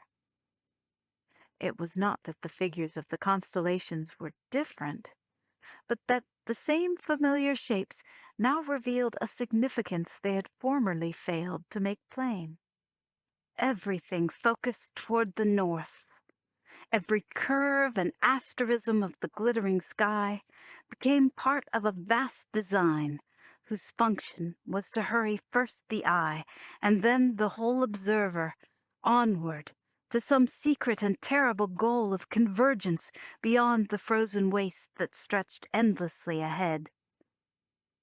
Carter looked toward the east, where the great ridge of barrier peaks had towered along all the length of Inquannock, and saw against the stars a jagged silhouette which told of its continued presence. It was more broken now, with yawning clefts and fantastically erratic pinnacles. And Carter studied closely the suggestive turnings and inclinations of that grotesque outline, which seemed to share with the stars some subtle northward urge. They were flying past at a tremendous speed, so that the watcher had to strain hard to catch details, when all at once he beheld just above the line of the topmost peaks a dark and moving object against the stars, whose course exactly paralleled that of his own bizarre party. The ghouls had likewise glimpsed it, for he heard their low glibbering all about him, and for a moment he fancied the object was a gigantic shantak, of a size vastly greater than that of the average specimen. Soon, however, he saw that this theory would not hold, for the shape of the thing above the mountains was not that of any hippocephalic bird. Its outline against the stars, necessarily vague as it was, resembled rather some huge mitered head, or pair of heads infinitely magnified, and its rapid bobbing flight through the sky seemed most peculiarly a wingless one. Carter could not tell which side of the mountains it was on, but soon perceived that it had parts below the parts he had first seen, since it blotted out all the stars in places where the ridge was deeply cleft. Then came a wide gap in the range, where the hideous reaches of transmontane Leng were joined to the cold waste on this side by a low pass through which the stars shone wanly. Carter watched this gap with intense care, knowing that he might see outlined against the sky beyond it the lower parts of the vast thing that flew undulantly above the pinnacles. The object had now floated ahead a trifle, and every eye of the party was fixed on the rift where it would presently appear in full-length silhouette. Gradually, the huge thing above the peaks neared the gap, slightly slackening its speed, as if conscious of having outdistanced the ghoulish army.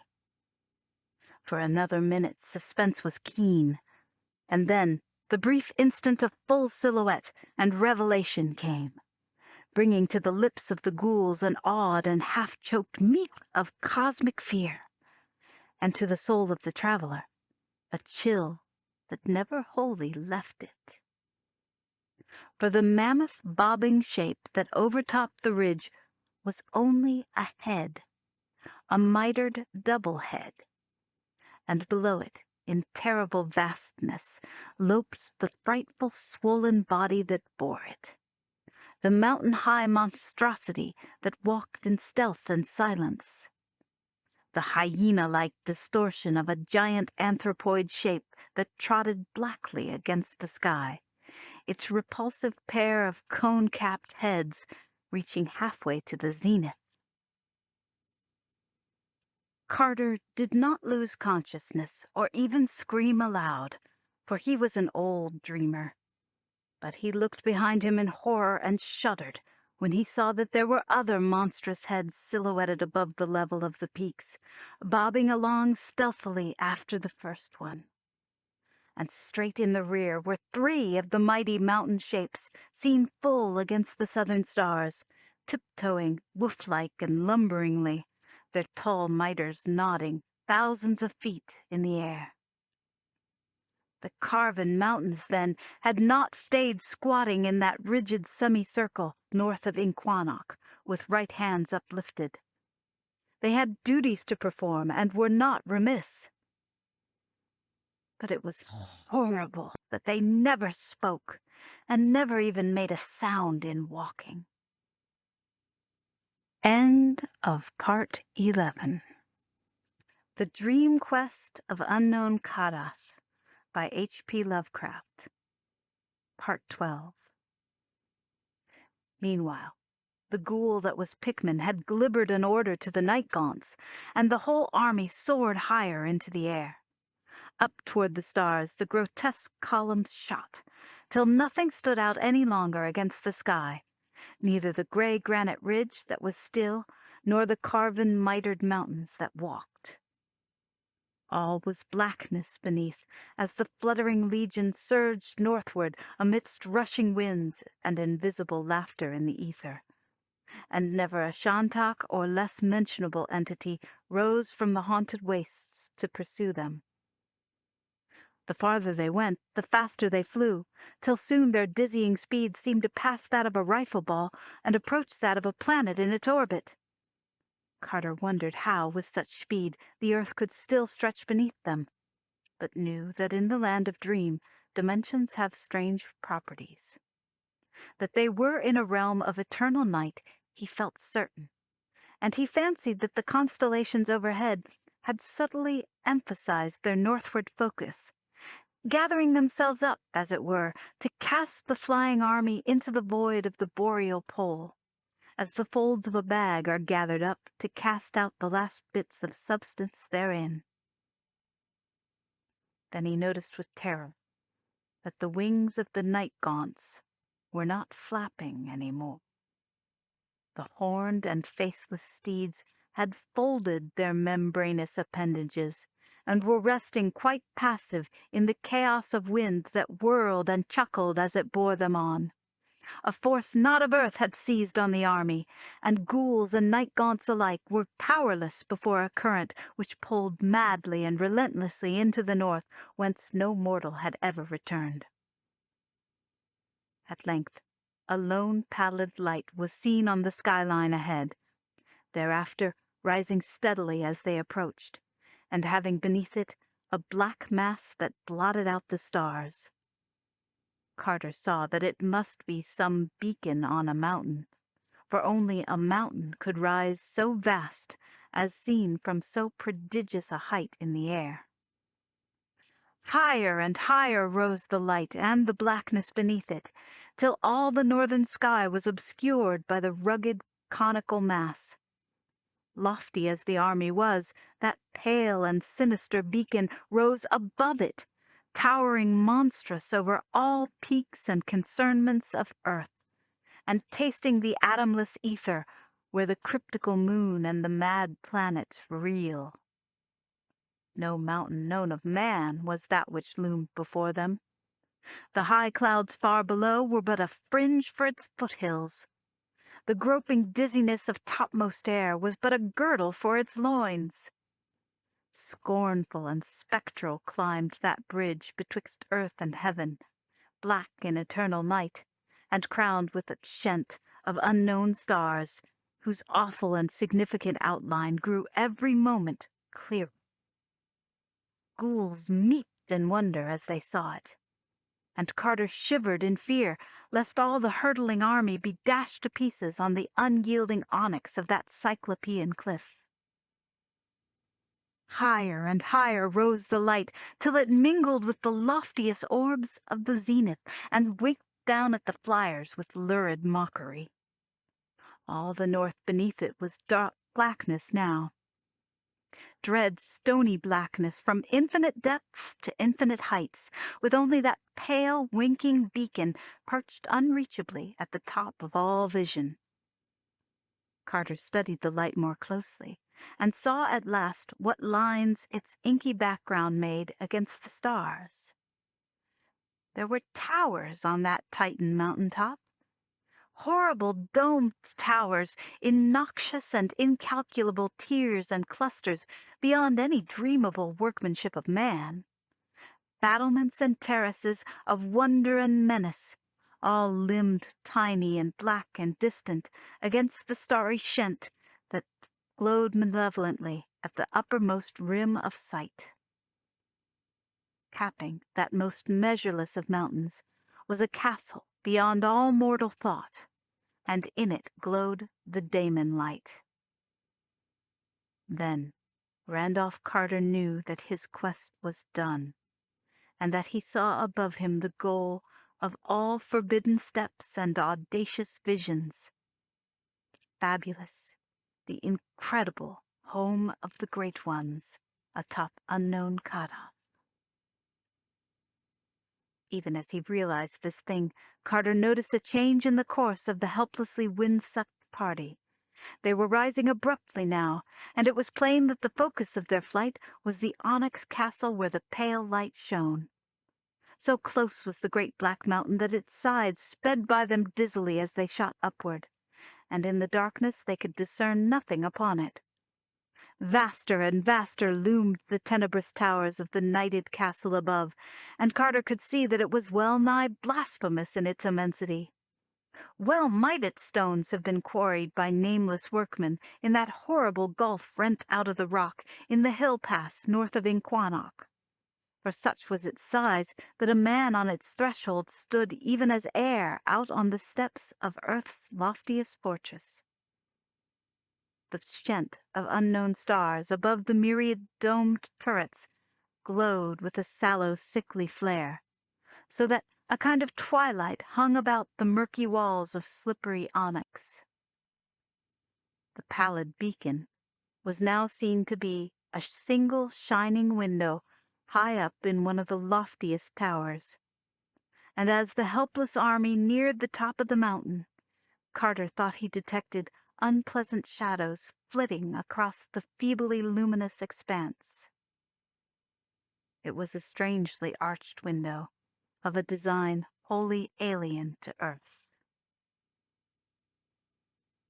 The solid rock now gave place to the giant foundations of the monstrous castle, and it seemed that the speed of the party was somewhat abated. Vast walls shot up, and there was a glimpse of a great gate through which the voyagers were swept.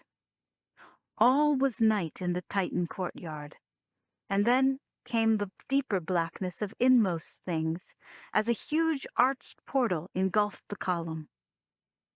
Vortices of cold wind surged dankly through sightless labyrinths of onyx, and Carter could never tell what cyclopean stairs and corridors lay silent along the route of his endless aerial twisting. Always upward led the terrible plunge in darkness, and never a sound, touch, or glimpse broke the dense pall of mystery. Large as the army of ghouls and night-gaunts was, it was lost in the prodigious voids of that more than earthly castle. And when at last there suddenly dawned around him the lurid light of that single tower room whose lofty window had served as a beacon, it took Carter long to discern the far walls and high distant ceiling, and to realize that he was, indeed, not again in the boundless air outside. Randolph Carter had hoped to come into the throne room of the Great Ones with poise and dignity, flanked and followed by impressive lines of ghouls in ceremonial order, and offering his prayer as a free and potent master among dreamers. He had known that the Great Ones themselves are not beyond a mortal's power to cope with, and had trusted to luck that the other gods and their crawling chaos, Nyarlathotep, would not happen to come to their aid at the crucial moment, as they had so often done before when men sought out Earth's gods in their home or on their mountains. And with his hideous escort, he had half hoped to defy even the other gods, if need were, knowing as he did that ghouls have no masters, and that night-gaunts own not Nyarlathotep, but only archaic Nodens for their lord. But now he saw that supernal Kadath in its cold waste is indeed girt with dark wonders and nameless sentinels, and that the other gods are of a surety vigilant in guarding the mild, feeble gods of earth. Void as they are of lordship over ghouls and night-gaunts, the mindless, shapeless blasphemies of outer space can yet control them when they must. So that it was not in state, as a free and potent master of dreamers, that Randolph Carter came into the Great One's throne room with his ghouls. Swept and herded by nightmare tempests from the stars, and dogged by unseen horrors of the northern waste, all that army floated captive and helpless in the lurid light, dropping numbly to the onyx floor when, by some voiceless order, the winds of fright dissolved. Before no golden dais had Randolph Carter come, nor was there any august circle of crowned and haloed beings with narrow eyes, long-lobed ears, thin nose, and pointed chin, whose kinship to the carven face on Ngranek might stamp them as those to whom a dreamer might pray. Save for the one tower room, the onyx castle atop Kadath was dark, and the masters were not there. Carter had come to unknown Kadath in the cold waste, but he had not found the gods. Yet still the lurid light glowed in that one tower room whose size was so little less than that of all outdoors, and whose distant walls and roof were so nearly lost to sight in thin curling mists.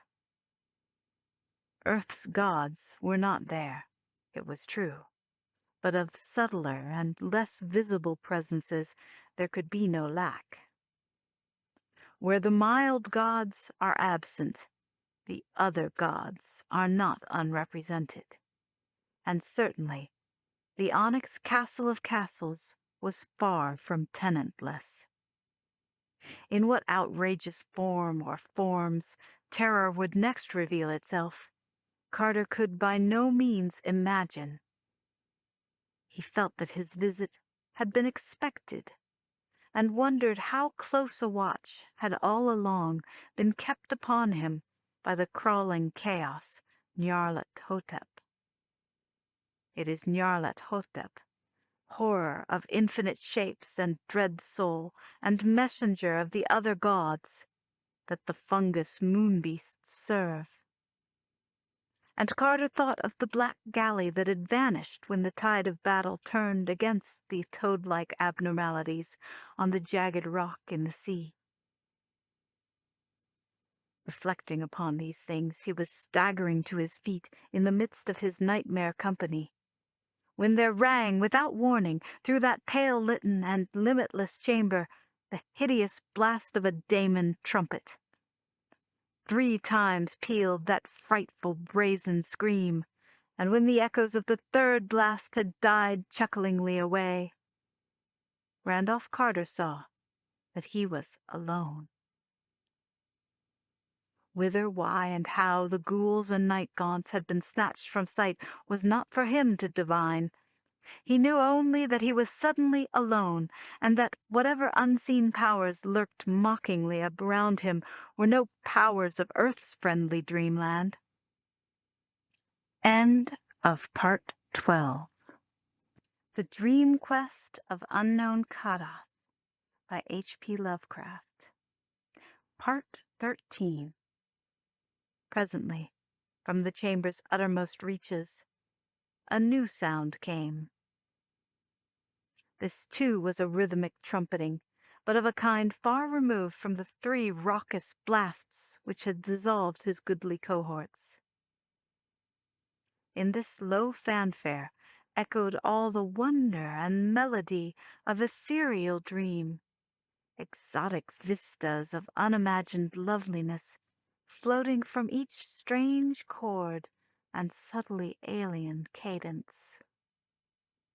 Odors of incense came to match the golden notes, and overhead a great light dawned, its colors changing in cycles unknown to Earth's spectrum, and following the song of the trumpets in weird symphonic harmonies. Torches flared in the distance, and the beat of drums throbbed nearer amidst waves of tense expectancy. Out of the thinning mists and the cloud of strange incenses filed twin columns of giant black slaves with loincloths of iridescent silk. Upon their heads were strapped vast helmet-like torches of glittering metal, from which the fragrance of obscure balsams spread in fumous spirals. In their right hands were crystal wands, whose tips were carven into leering chimeras, while their left hands grasped long, thin silver trumpets, which they blew in turn. Armlets and anklets of gold they had, and between each pair of anklets stretched a golden chain that held its wearer to a sober gait. That they were true black men of Earth's dreamland was at once apparent, but it seemed less likely that their rites and costumes were holy things of our Earth. 10 feet from Carter, the columns stopped, and as they did so, each trumpet flew abruptly to its bearer's lips. Wild and ecstatic was the blast that followed, and wilder still the cry that chorused just after from dark throats somehow made shrill by strange artifice. Then, down the wide lane betwixt the two columns, a lone figure strode.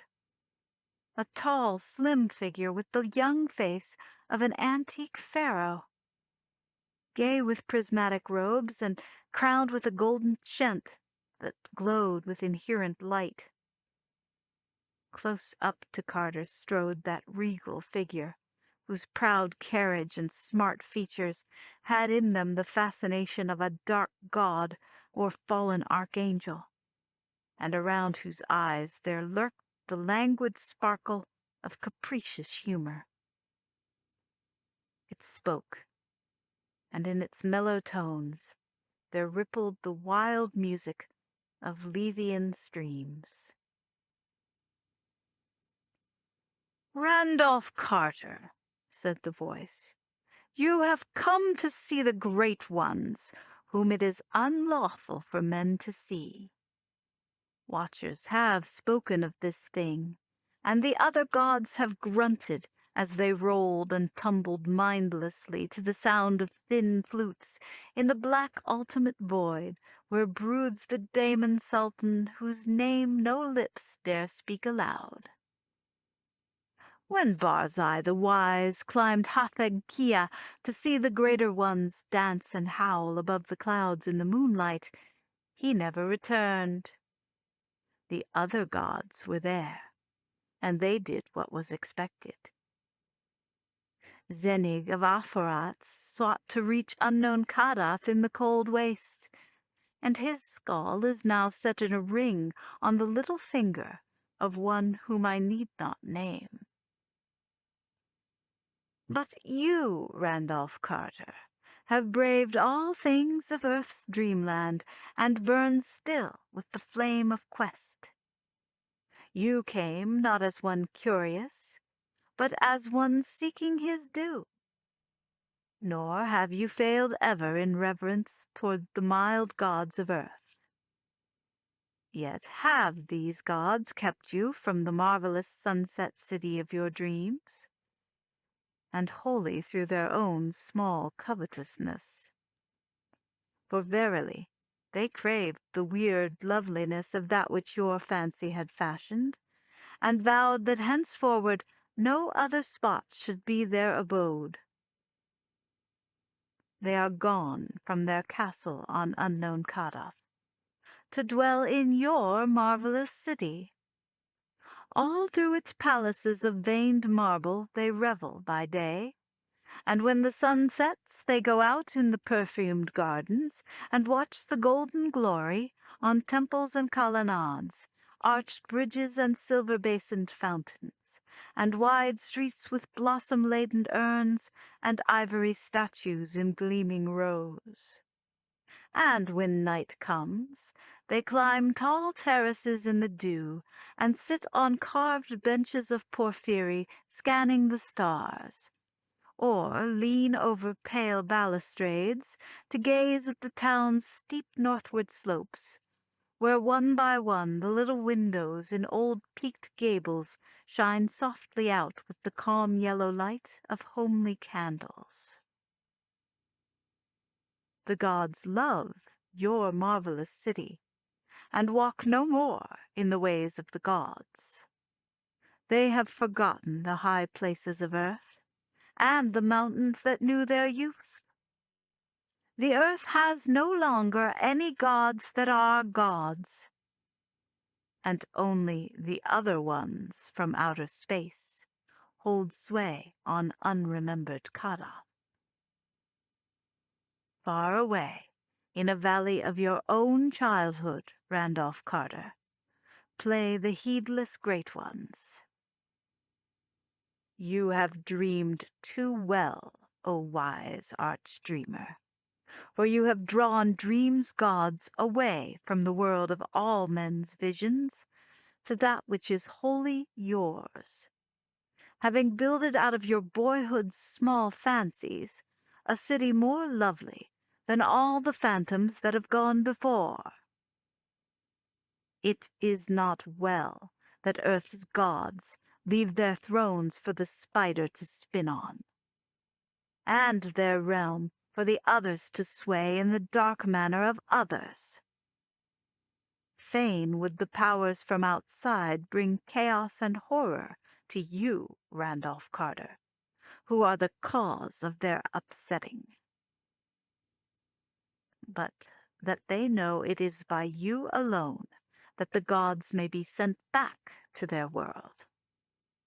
In that half-waking dreamland which is yours, no power of uttermost night may pursue, and only you can send the selfish great ones gently out of your marvelous sunset city, back through the northern twilight to their wonted place atop unknown Kadath in the cold waste.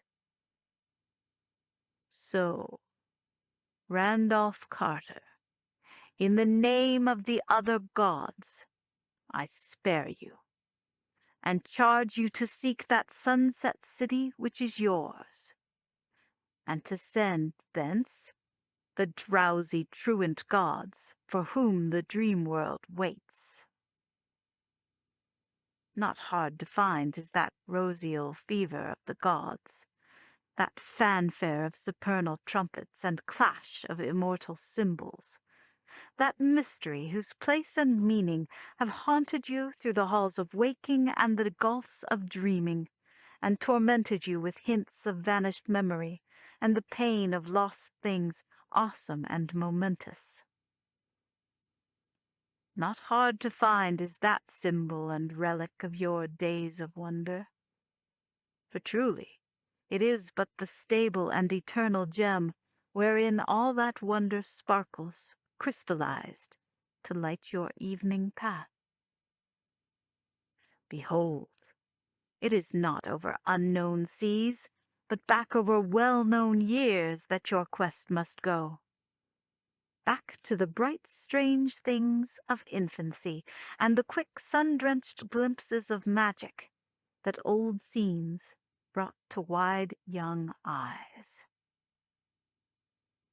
For know you that your gold and marble city of wonder is only the sum of what you have seen and loved in youth. It is the glory of Boston's hillside roofs and western windows aflame with sunset, of the flower-fragrant common and the great dome on the hill, and the tangle of gables and chimneys in the violet valley where the many-bridged Charles flows drowsily. These things you saw, Randolph Carter, when your nurse first wheeled you out in the springtime, and they will be the last things you will ever see with eyes of memory and of love. And there is antique Salem with its brooding years, and spectral Marblehead scaling its rocky precipices into past centuries, and the glory of Salem's towers and spires seen afar from Marblehead's pastures across the harbor against the setting sun. There is Providence, quaint and lordly on its 7 hills over the blue harbor, with terraces of green leading up to steeples and citadels of living antiquity, and Newport, climbing wraith-like from its dreaming breakwater.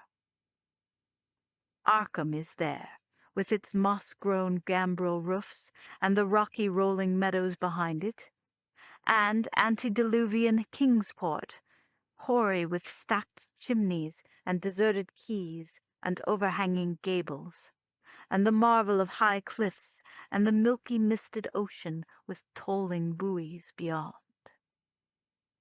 Cool vales in Concord, cobbled lands in Portsmouth, twilight bends of rustic New Hampshire roads where giant elms half hide white farmhouse walls and creaking well sweeps. Gloucester's salt wharves and Truro's windy willows. Vistas of distant steepled towns and hills beyond hills along the north shores. Hushed stony slopes and low-ivied cottages in the lee of huge boulders in Rhode Island's back country. Scent of the sea and fragrance of the fields, spell of the dark woods and joy of the orchards and gardens at dawn.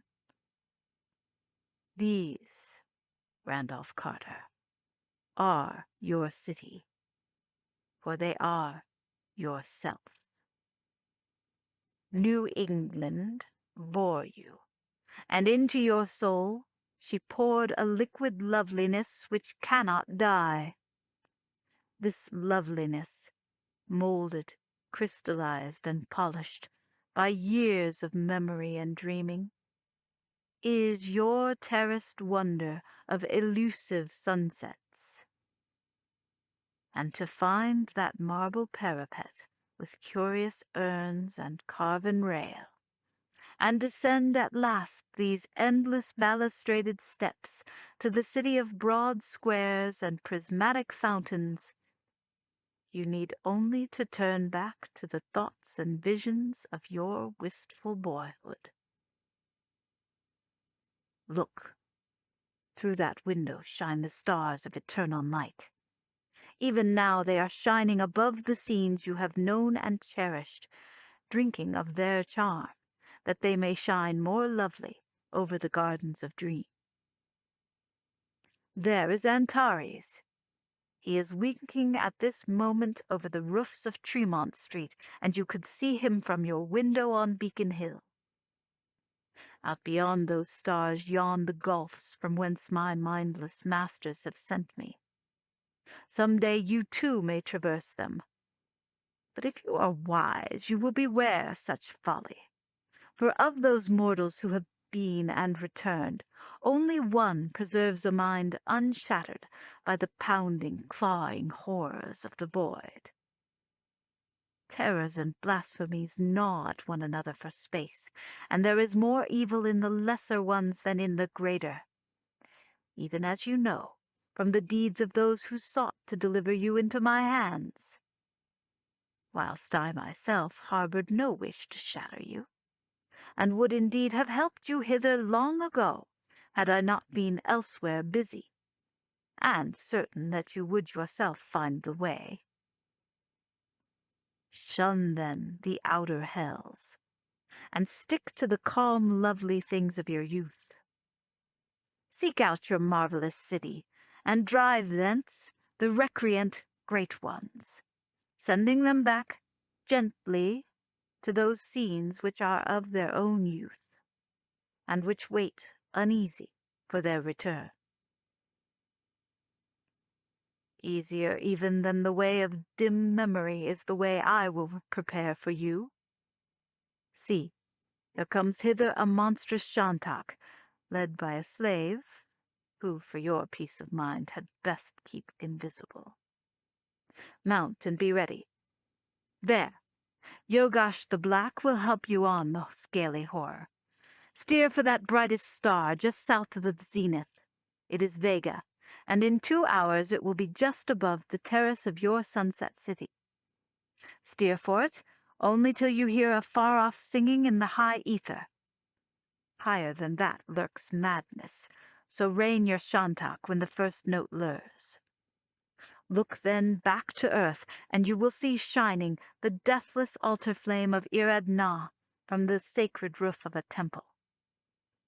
That temple is in your desiderate sunset city, so steer for it before you heed the singing and are lost. When you draw nigh the city, steer for the same high parapet whence of old you scanned the outspread glory, prodding the shantak till he cry aloud. That cry the great ones will hear and know as they sit on their perfumed terraces, and there will come upon them such a homesickness that all of your city's wonders will not console them for the absence of Kadath's grim castle and the chant of eternal stars that crowns it. Then must you land amongst them with the shantak, and let them see and touch that noisome and hippocephalic bird. Meanwhile discoursing to them of unknown Kadath, which you will so lately have left, and telling them how its boundless halls are lovely and unlighted, where of old they used to leap and revel in supernal radiance. And the shantak will talk to them in the manner of shantaks, but it will have no powers of persuasion beyond the recalling of elder days. Over and over must you speak to the wandering great ones of their home and youth, till at last they will weep and ask to be shown the returning path they have forgotten. Thereat can you loose the waiting shantak, sending him skyward with the homing cry of his kind, hearing which the great ones will prance and jump with antique mirth, and forthwith stride after the loathly bird in the fashion of gods, through the deep gulfs of heaven, to Kadath's familiar towers and domes. Then will the marvelous sunset city be yours, to cherish and inhabit forever, and once more will earth's gods rule the dreams of men from their accustomed seat. Go now. The casement is open, and the stars await outside. Already your shantak wheezes and titters with impatience. Steer for Vega through the night, but turn when the singing sounds. Forget not this warning, lest horrors unthinkable suck you into the gulf of shrieking and ululent madness. Remember the other gods. They are great and mindless and terrible, and lurk in the outer voids. They are good gods to shun. Hey, Ashantanai! You are off. Send back Earth's gods to their haunts on unknown Kadath, and pray to all space that you may never meet me in my 1,000 other forms. Farewell, Randolph Carter, and beware, for I am Nyarlathotep, the crawling chaos. And Randolph Carter, gasping and dizzy on his hideous shantak, shot screamingly into space toward the cold blue glare of boreal Vega, looking but once behind him at the clustered and chaotic turrets of the onyx nightmare, wherein still glowed the lone lurid light of that window above the air and the clouds of Earth's dreamland. End of Part 13. The Dream Quest of Unknown Kadath by H.P. Lovecraft. Part 14. Great polypus horrors slid darkly past, and unseen bat wings beat multitudinous around him, but still he clung to the unwholesome mane of that loathly and hippocephalic scaled bird. The stars danced mockingly, almost shifting now and then to form pale signs of doom that one might wonder one had not seen and feared before. And ever the winds of nether howled of vague blackness and loneliness beyond the cosmos. Then, through the glittering vault ahead, there fell a hush of portent, and all the winds and horrors slunk away, as night things slink away before the dawn. Trembling in waves that golden wisps of nebula made weirdly visible, there rose a timid hint of far-off melody, droning in faint chords that our own universe of stars knows not. And as that music grew, the Shantak raised its ears and plunged ahead, and Carter likewise bent to catch each lovely strain. It was a song, but not the song of any voice. Night and the spheres sang it, and it was old when Space and Nyarlathotep and the other gods were born. Faster flew the Shantak, and lower bent the rider, drunk with the marvel of strange gulfs, and whirling in the crystal coils of outer magic. Then came too late the warning of the Evil One, the sardonic caution of the Daemon Legate, who had bidden the seeker beware the madness of that song. Only to taunt had Nyarlathotep marked out the way to safety in the marvelous Sunset City. Only to mock had that black messenger revealed the secret of these truant gods, whose steps he could so easily lead back at will. For madness and the void's wild vengeance are Nyarlathotep's only gifts to the presumptuous. And frantic though the rider strove to turn his disgusting steed, that leering, tittering Shantak coursed on impetuous and relentless, flapping its great slippery wings in malignant joy, and headed for those unhallowed pits whither no dreams reach. That last amorphous blight of neithermost confusion, where bubbles and blasphemes at infinity's center the mindless Daemon Sultan Azathoth, whose name no lips dare speak aloud.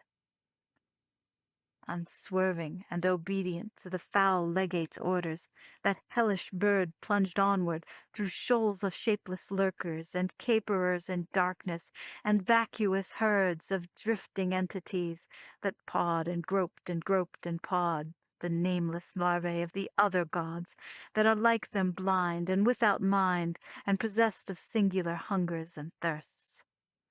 Onward, unswerving and relentless, and tittering hilariously to watch the chuckling and hysterics into which the risen song of night in the spheres had turned, that eldritch scaly monster bore its helpless rider, hurtling and shooting, cleaving the uttermost rim and spanning the outermost abysses, leaving behind the stars and the realms of matter, and darting meteor-like through stark formlessness toward those inconceivable, unlighted chambers beyond time, wherein Azathoth gnaws, shapeless and ravenous, amidst the muffled, maddening beat of vile drums and the thin, monotonous whine of accursed flutes. Onward, onward, through the screaming, cackling, and blackly populous gulfs. And then, from some dim, blessed distance, there came an image and a thought to Randolph Carter, the doomed. Too well had Nyarlathotep planned his mocking and his tantalizing, for he had brought up that which no gusts of icy terror could quite efface. Home, New England, Beacon Hill, the waking world. For know you that your gold and marble city of wonder is only the sum of what you have seen and loved in youth. The glory of Boston's hillside roofs and western windows aflame with sunset, of the flower-fragrant common and the great dome on the hill, and the tangle of gables and chimneys in the violet valley where the many-bridged Charles flows drowsily. This loveliness, molded, crystallized, and polished by years of memory and dreaming, is your terraced wonder of elusive sunsets.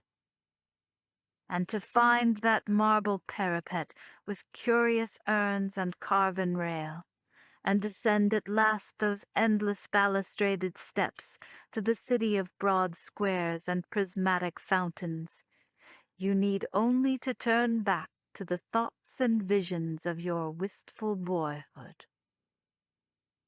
Onward, onward, dizzily onward to ultimate doom, through the blackness where sightless feelers pawed and slimy snouts jostled and nameless things tittered and tittered and tittered. But the image and the thought had come, and Randolph Carter knew clearly that he was dreaming, and only dreaming, and that somewhere in the background the world of waking and the city of his infancy still lay. Words came again. You need only turn back to the thoughts and visions of your wistful boyhood. Turn, turn. Blackness on every side, but Randolph Carter could turn. Thick through the rushing nightmare that clutched his senses, Randolph Carter could turn and move. He could move, and if he chose, he could leap off the evil Shantak that bore him hurtlingly doomward at the orders of Nyarlathotep.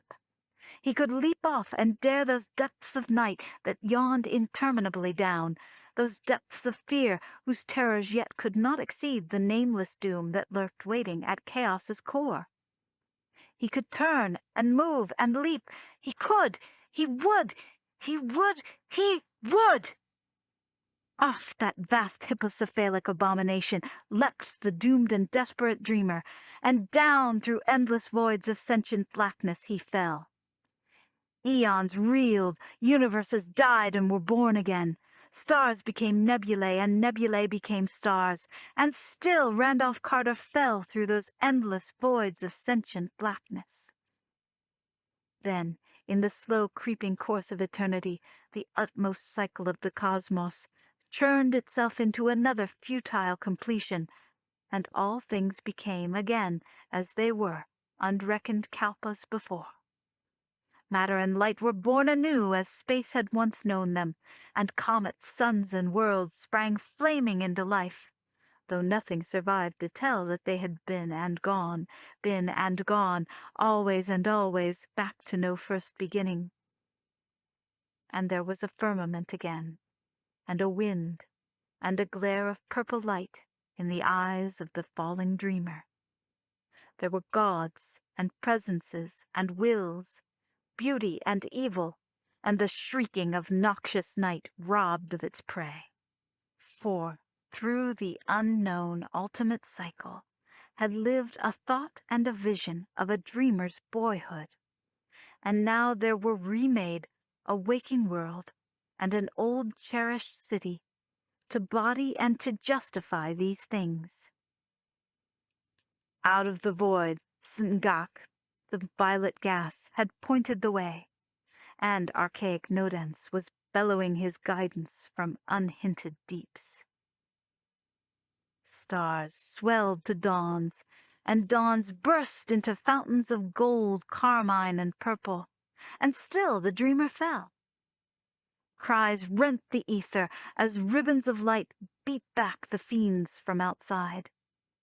And hoary Nodens raised a howl of triumph when Nyarlathotep, close on his quarry, stopped baffled by a glare that seared his formless hunting horrors to grey dust. Randolph Carter had indeed descended at last the wide marmoreal flights to his marvelous city, for he was come again to the fair New England world that had wrought him. So, to the organ chords of morning's myriad whistles, and dawn's blaze thrown dazzling through purple panes by the great gold dome of the State House on the hill, Randolph Carter leaped shoutingly awake within his Boston room. Birds sang in hidden gardens, and the perfume of trellised vines came wistful from arbors his grandfather had reared.